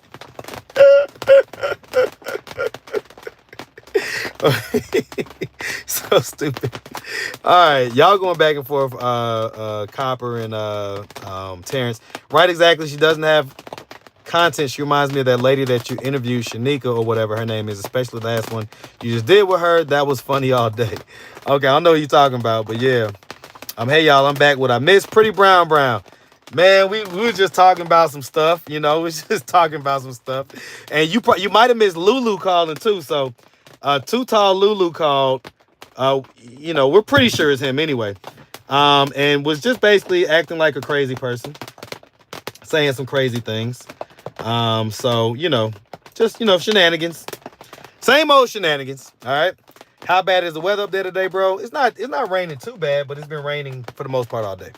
You didn't miss anything, Pretty Brown, but someone playing on Marcus's phone said he want to give Marcus fellatio, right? Let's see. Yes, your size girlfriend didn't want Marcus to get his bail money up.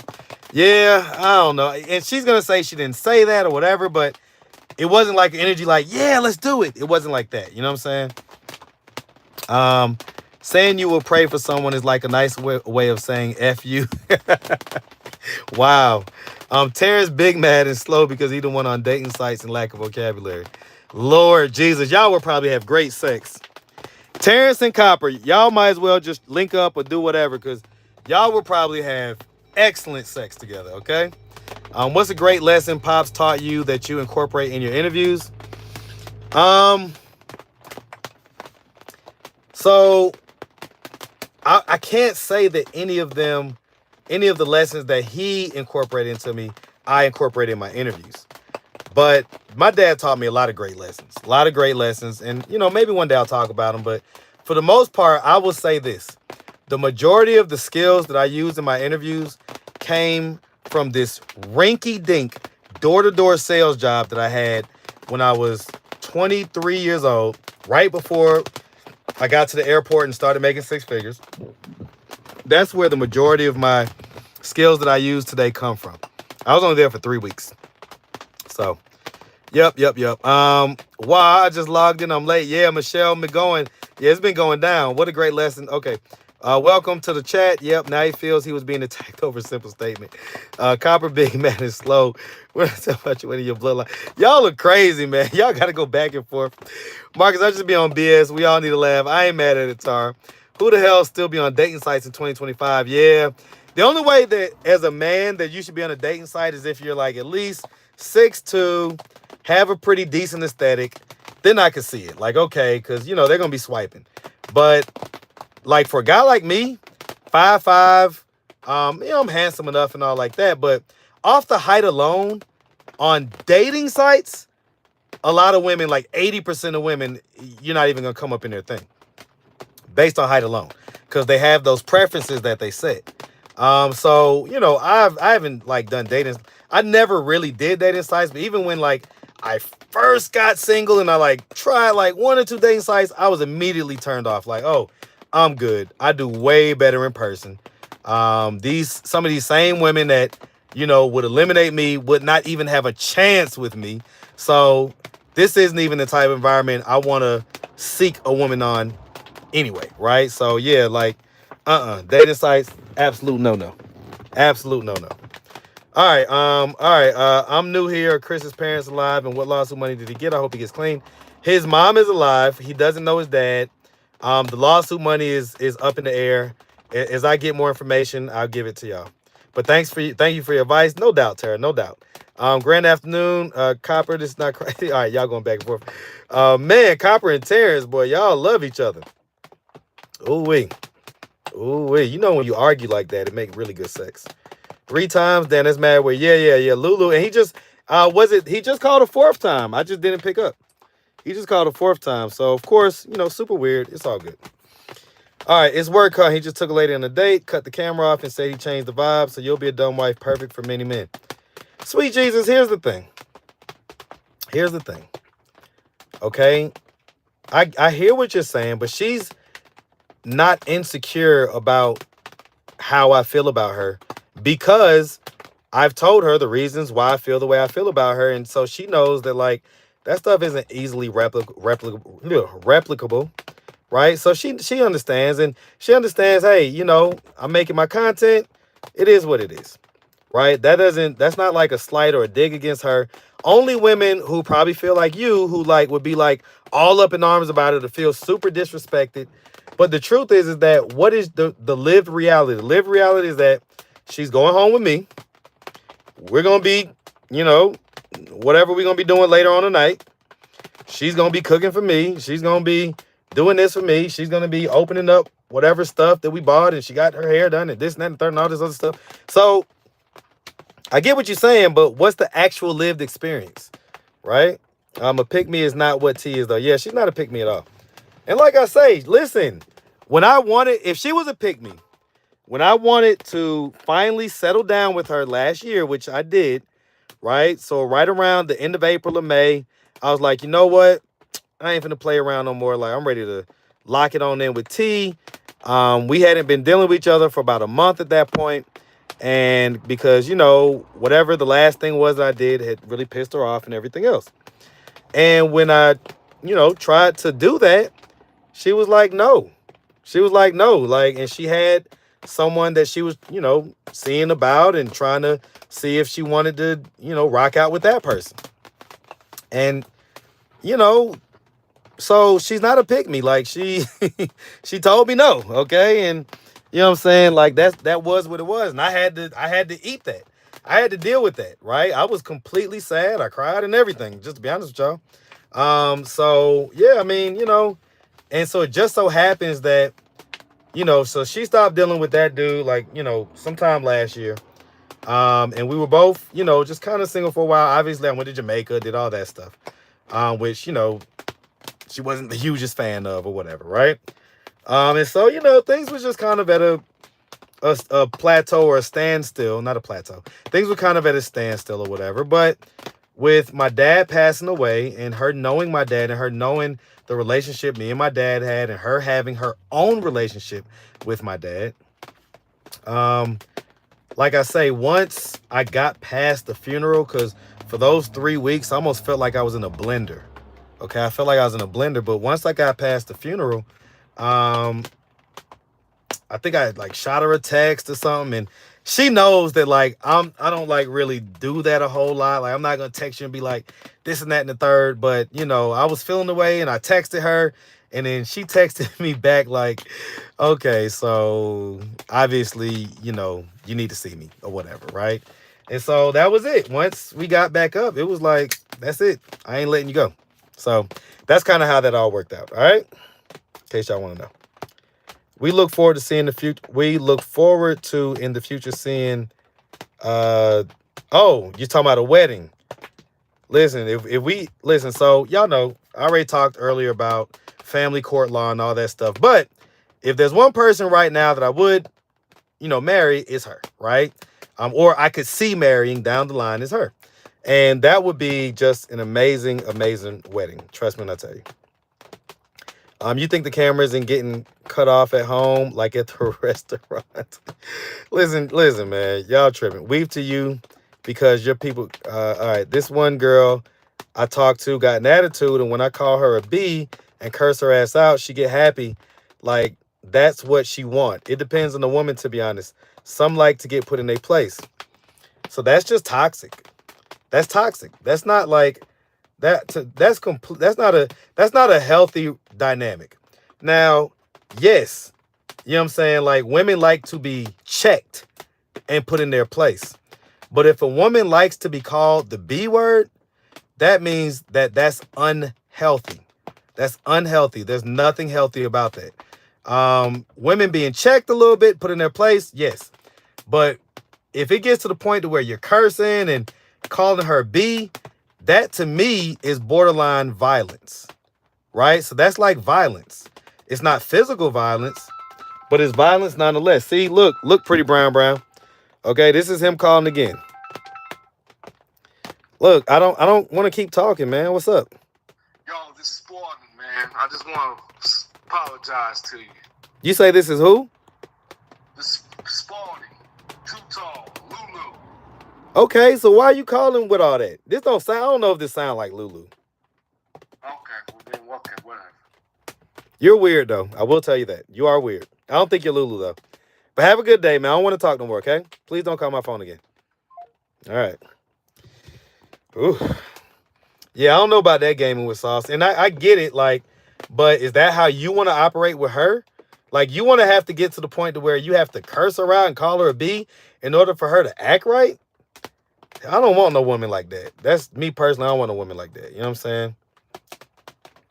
Jade Vibes got it correct. Now, pick me is a person who seeks validation even when it's like, you know, like it doesn't make any sense. And talk down on others to make themselves look good, right? So if woman's like, oh, talking down on women and, you know, they ain't really do nothing for real like that, but she's just saying it just to agree with the guy, that's a pick me. But simply treating your man well, doing things for him, doing the things that he likes, that's not a pick me, right? So that's where y'all be getting it twisted, okay? All right, man. Terrence and Copper are literally like, boy, they blowing it up.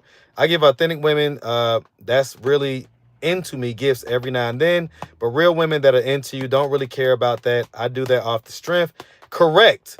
And so everything that I've done has been off the strength. She didn't ask for any of this stuff, right? These are all things that I just wanted to do for her. How many kids do you have? Well, if you're talking to me, I have 2. I don't know if you're talking to Copper. Y'all be tripping me out in these comments. Y'all wilding. And all they really want is attention.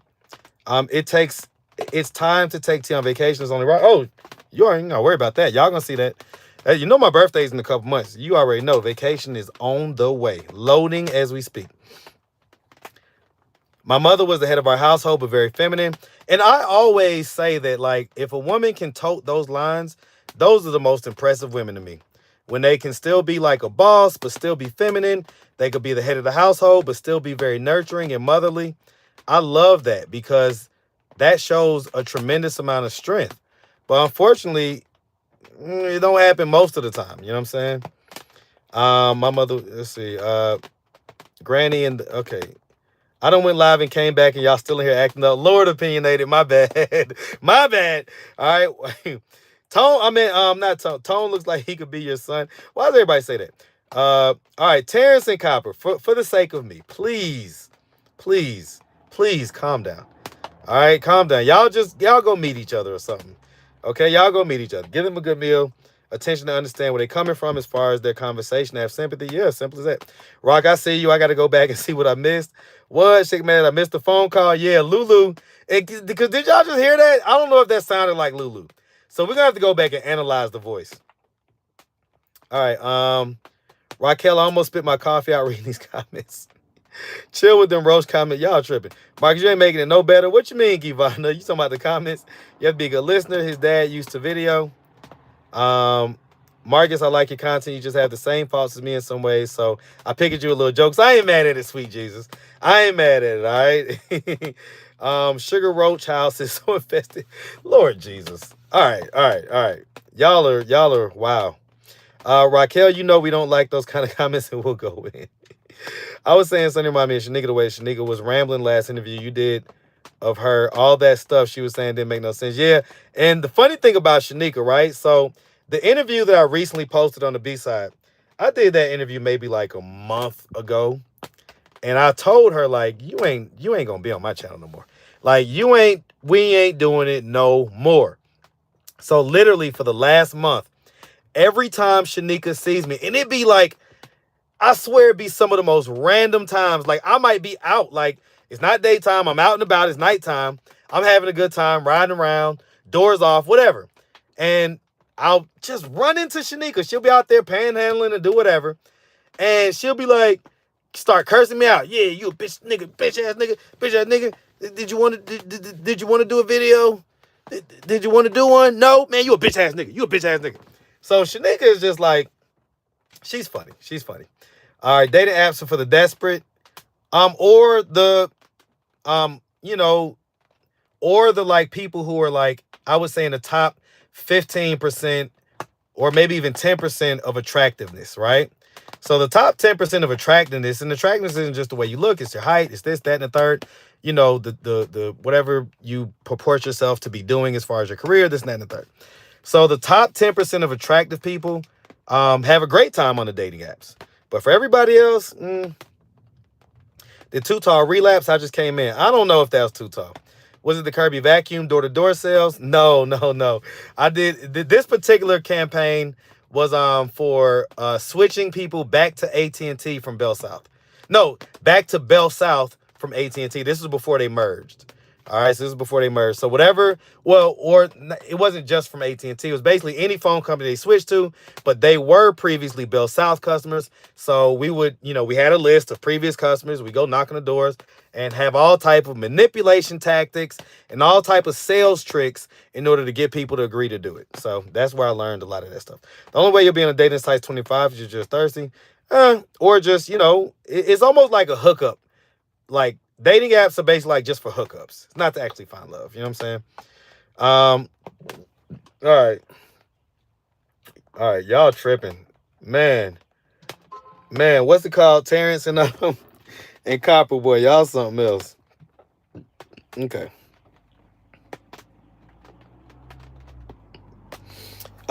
Faith, I just don't you didn't do nothing, Faith.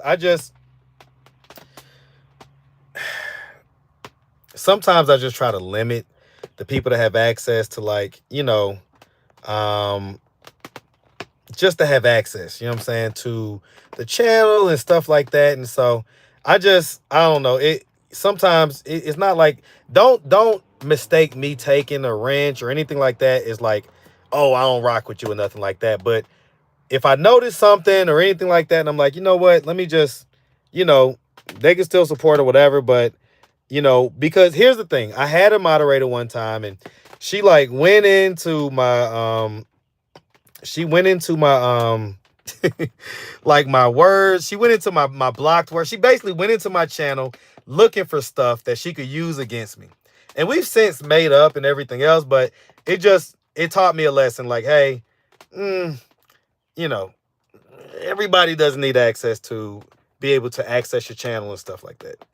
Okay, so, but that's why. So don't take it as any type of slight or anything like that. It's just sometimes I just have to kind of, just kind of limit the people that have the access. Man, I missed a lot of comments. Let me see. Oh, you say you met your husband on one? I get it. I get it, right? But are you the minority or are you the majority? Right? So, I get it, but I think that for the most part, the results speak for themselves, is that most people just end up hooking up. It had to be him. Lulu doesn't spark me as the guy who would allow someone to come online and act like him without saying anything. He's been out the comments since he started calling. That's true. It could have been him. All right. It could have been him. So, and it came back to be, yeah, it was his father. Yeah. Yep. So y'all talking about the, Ken, if you're on this live, go talk to your girlfriend. She over there tripping about Marcus. I told Ken that Sonny still wants you and is in love with you. Lord Jesus, I don't know nothing about that. Okay. Yeah, I still love you too, Faith. Don't take it for any type of thing. It's just sometimes my gut will just tell me to do something and I won't question it. I'll just do it. So that's just what that was. It's no anything else. Okay. Not anything else. All right. Sugar. That's okay. Wow. Y'all are going back and forth. All right. Was EVITA found? She was. Can't take nothing personal. Yeah. Don't ever take nothing personal. Do you know when Polo will take the DNA test?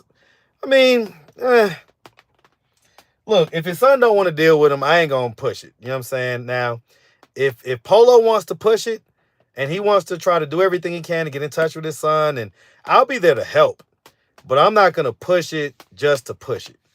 If the son hasn't reached back out and Polo's just oh, I didn't know and I got to take a DNA test. All right, well, whenever you are actually ready to do that, if you want to make a move towards it, I'll be here to help, but that's it. Okay. All right. Man, y'all. Okay. All right. Let's woosah. Okay. Wagwan Rastaman. Wagwan General. Yeah, man. So thank you, Queen. Yeah, I don't really know what they talking about over there. Whatever they got going on, they ain't got nothing to do with me. Okay, they ain't got nothing to do with me. Okay, you're so handsome. I appreciate that. Which Too Tall was in the comments? No, it wasn't. No, it wasn't a paternity test. Too Tall. It was Too Tall Lulu, the one that shot his mom. All right. So I am a chosen one, so I understand a wrench means nothing. Yeah, listen. There you go, Faith. Right? Wrench don't mean nothing. So, trust. It's all love. It's all love. Like a lot of people, people take the ranch thing too seriously and stuff like that, but it ain't really nothing. You know what I'm saying? I don't even go live that often for it to really even count for that much, right? So anyway. All right, and my question was about brown skin. Okay, so y'all going back and forth arguing. All right, got you. All right, guys. Let me make this quick phone call real quick to make sure that my boy is in place before I go pick up T. Because I know that the place closes at 7, so that's like 40 minutes from now. So I really need to go do that now. Let's see what's going on. And I need to get off here just so that I can decompress a little bit so I can make sure I bring y'all some content today. Because, we have a good time on our lives, but I still want to make sure that we get some videos up. Okay? Lord Jesus. All right. I ain't picking up. I ain't got time for this.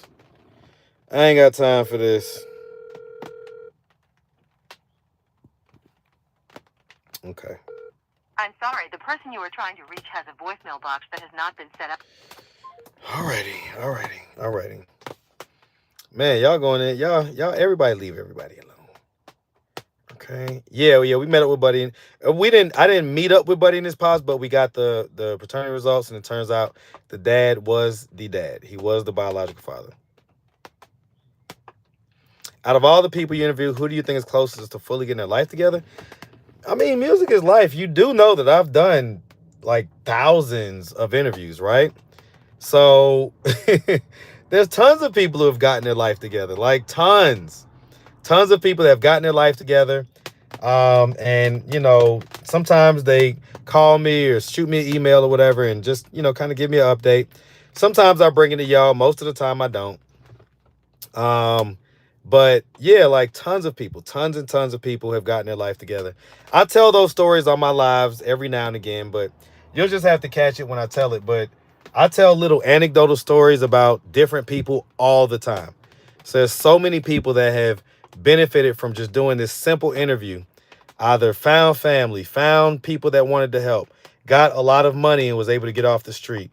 Just was able to be introspective and kind of realize things about themselves that maybe they had never realized before. You know what I'm saying? Just all kind of different stuff. So tons of people, good things happen, Okay, hold on real quick, yo.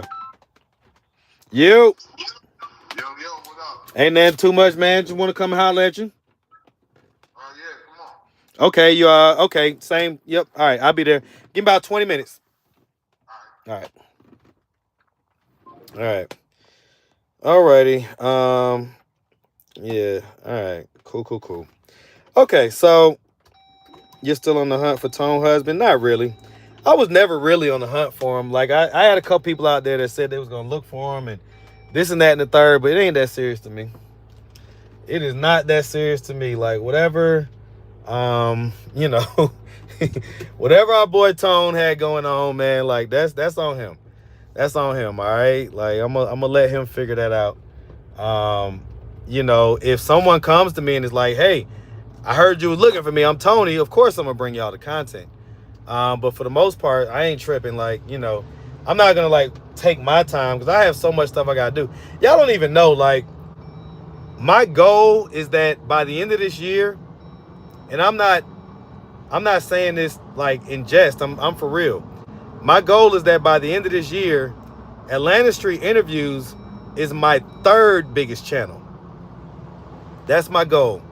And so, things are starting to turn around as far as my schedule and everything that's going to allow me to get the rest that I need so that I can actually accomplish these goals. But yeah, I've got 2 channels that I think are going to be just absolutely huge channels.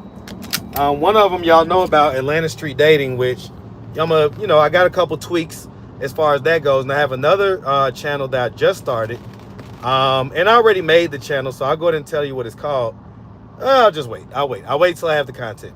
But that's going to be, I think, an awesome channel too. So between those 2 channels, I want one of those, I want both of those to be even bigger than Atlanta Street Interviews. Like, I want the income that I get from Atlanta Street Interviews to be my third income. You know what I'm saying? Like, we just saving with that money. You know what I'm saying? We're just investing. We're not, like, actually needing it or nothing like that. right? That's the goal. So we'll see. We'll see. All right. Alrighty. All right. Well, look at that. Isn't she pretty? You're a little pretty lady. All right. So Orlando. Okay, y'all talking this and that. The third. That's good. He looked decent last time Marcus put him on the channel. I don't know who y'all's talking about. Let's see. Atlanta Street Dating gonna be like speed dating? Yes. So go check it out now. It's already a monetized channel. Just type it in, you know, the search bar, Atlanta Street Dating. And I've got probably about 20 or 30 episodes up. The long and short of it is that, you know, I'm a 20-year sales veteran, so this is what I do. So I basically, on that channel, I would be out at a nightlife spot, or I'd be on the Beltline, right? Basically somewhere where I think there's gonna be a lot of singles and stuff like that. And so a lot of them I did like on Edgewood, if y'all know about Edgewood here in Atlanta. But the long and short of, let me turn this on. It's kind of foggy. But yeah, the long and short of it is that I would literally just run into a random person, and then, you know, a random guy and a random woman, and convince them to do a 5-minute speed date. It's a blind date. So they don't know what the person looks like or nothing like that. And it's 5-minute speed date. So, you know, if it's a bad date, then, you know, it'll end quick. But if it's a good date, they may find somebody that they like. And I would basically sit them down at the table, and the phone would be on the tripod, and I'd walk away, right? And let them do their 5 minutes of getting to know each other. And then after 5 minutes, I would come back and say, all right, 5 minutes is up. We're going to do exit interviews to kind of see what you thought about the date. So I do an interview with the lady, see what she thought, ask her, does she want to go on another date? Yes or no. It has to be a yes or no. And then I would do the same with the dude, get his thoughts on the date, and eventually ask him, well, do you want to go on another date? Yes or no. And, you know, it was really good because some people say yes, some people say no. And what I would do is, at the end of it, after I've done the exit interviews, I bring them together and I say, all right, guys, we did the exit interviews. I asked, did y'all want to go on another date? You said yes or no. On the count of 3, I'm going to have you say your individual answer. So they have to say it at the same time. And so, you know, that made for like a good climactic moment, right? Where you got to see like, okay, what are they going to say? Sometimes one person says yes, one person says no, that type of deal. So it was just good content. Good content. You got to see two strangers sit down and kind of have an unfiltered conversation for 5 minutes, getting to know each other. So I think it's amazing content. You know, I love like the pop the balloon shows and all like that, but this is local. This is local, right? So this is like local people right here on the spot. And so I think in that regard, it's a little bit unique. So if you haven't tapped into Atlanta Street Dating, please, please, please go ahead and do so. Go watch some of the episodes. I think they're all good for the most part. I just like it. I think it's really good content. So I'm gonna be tweaking it a little bit, but it's gonna be kind of the same.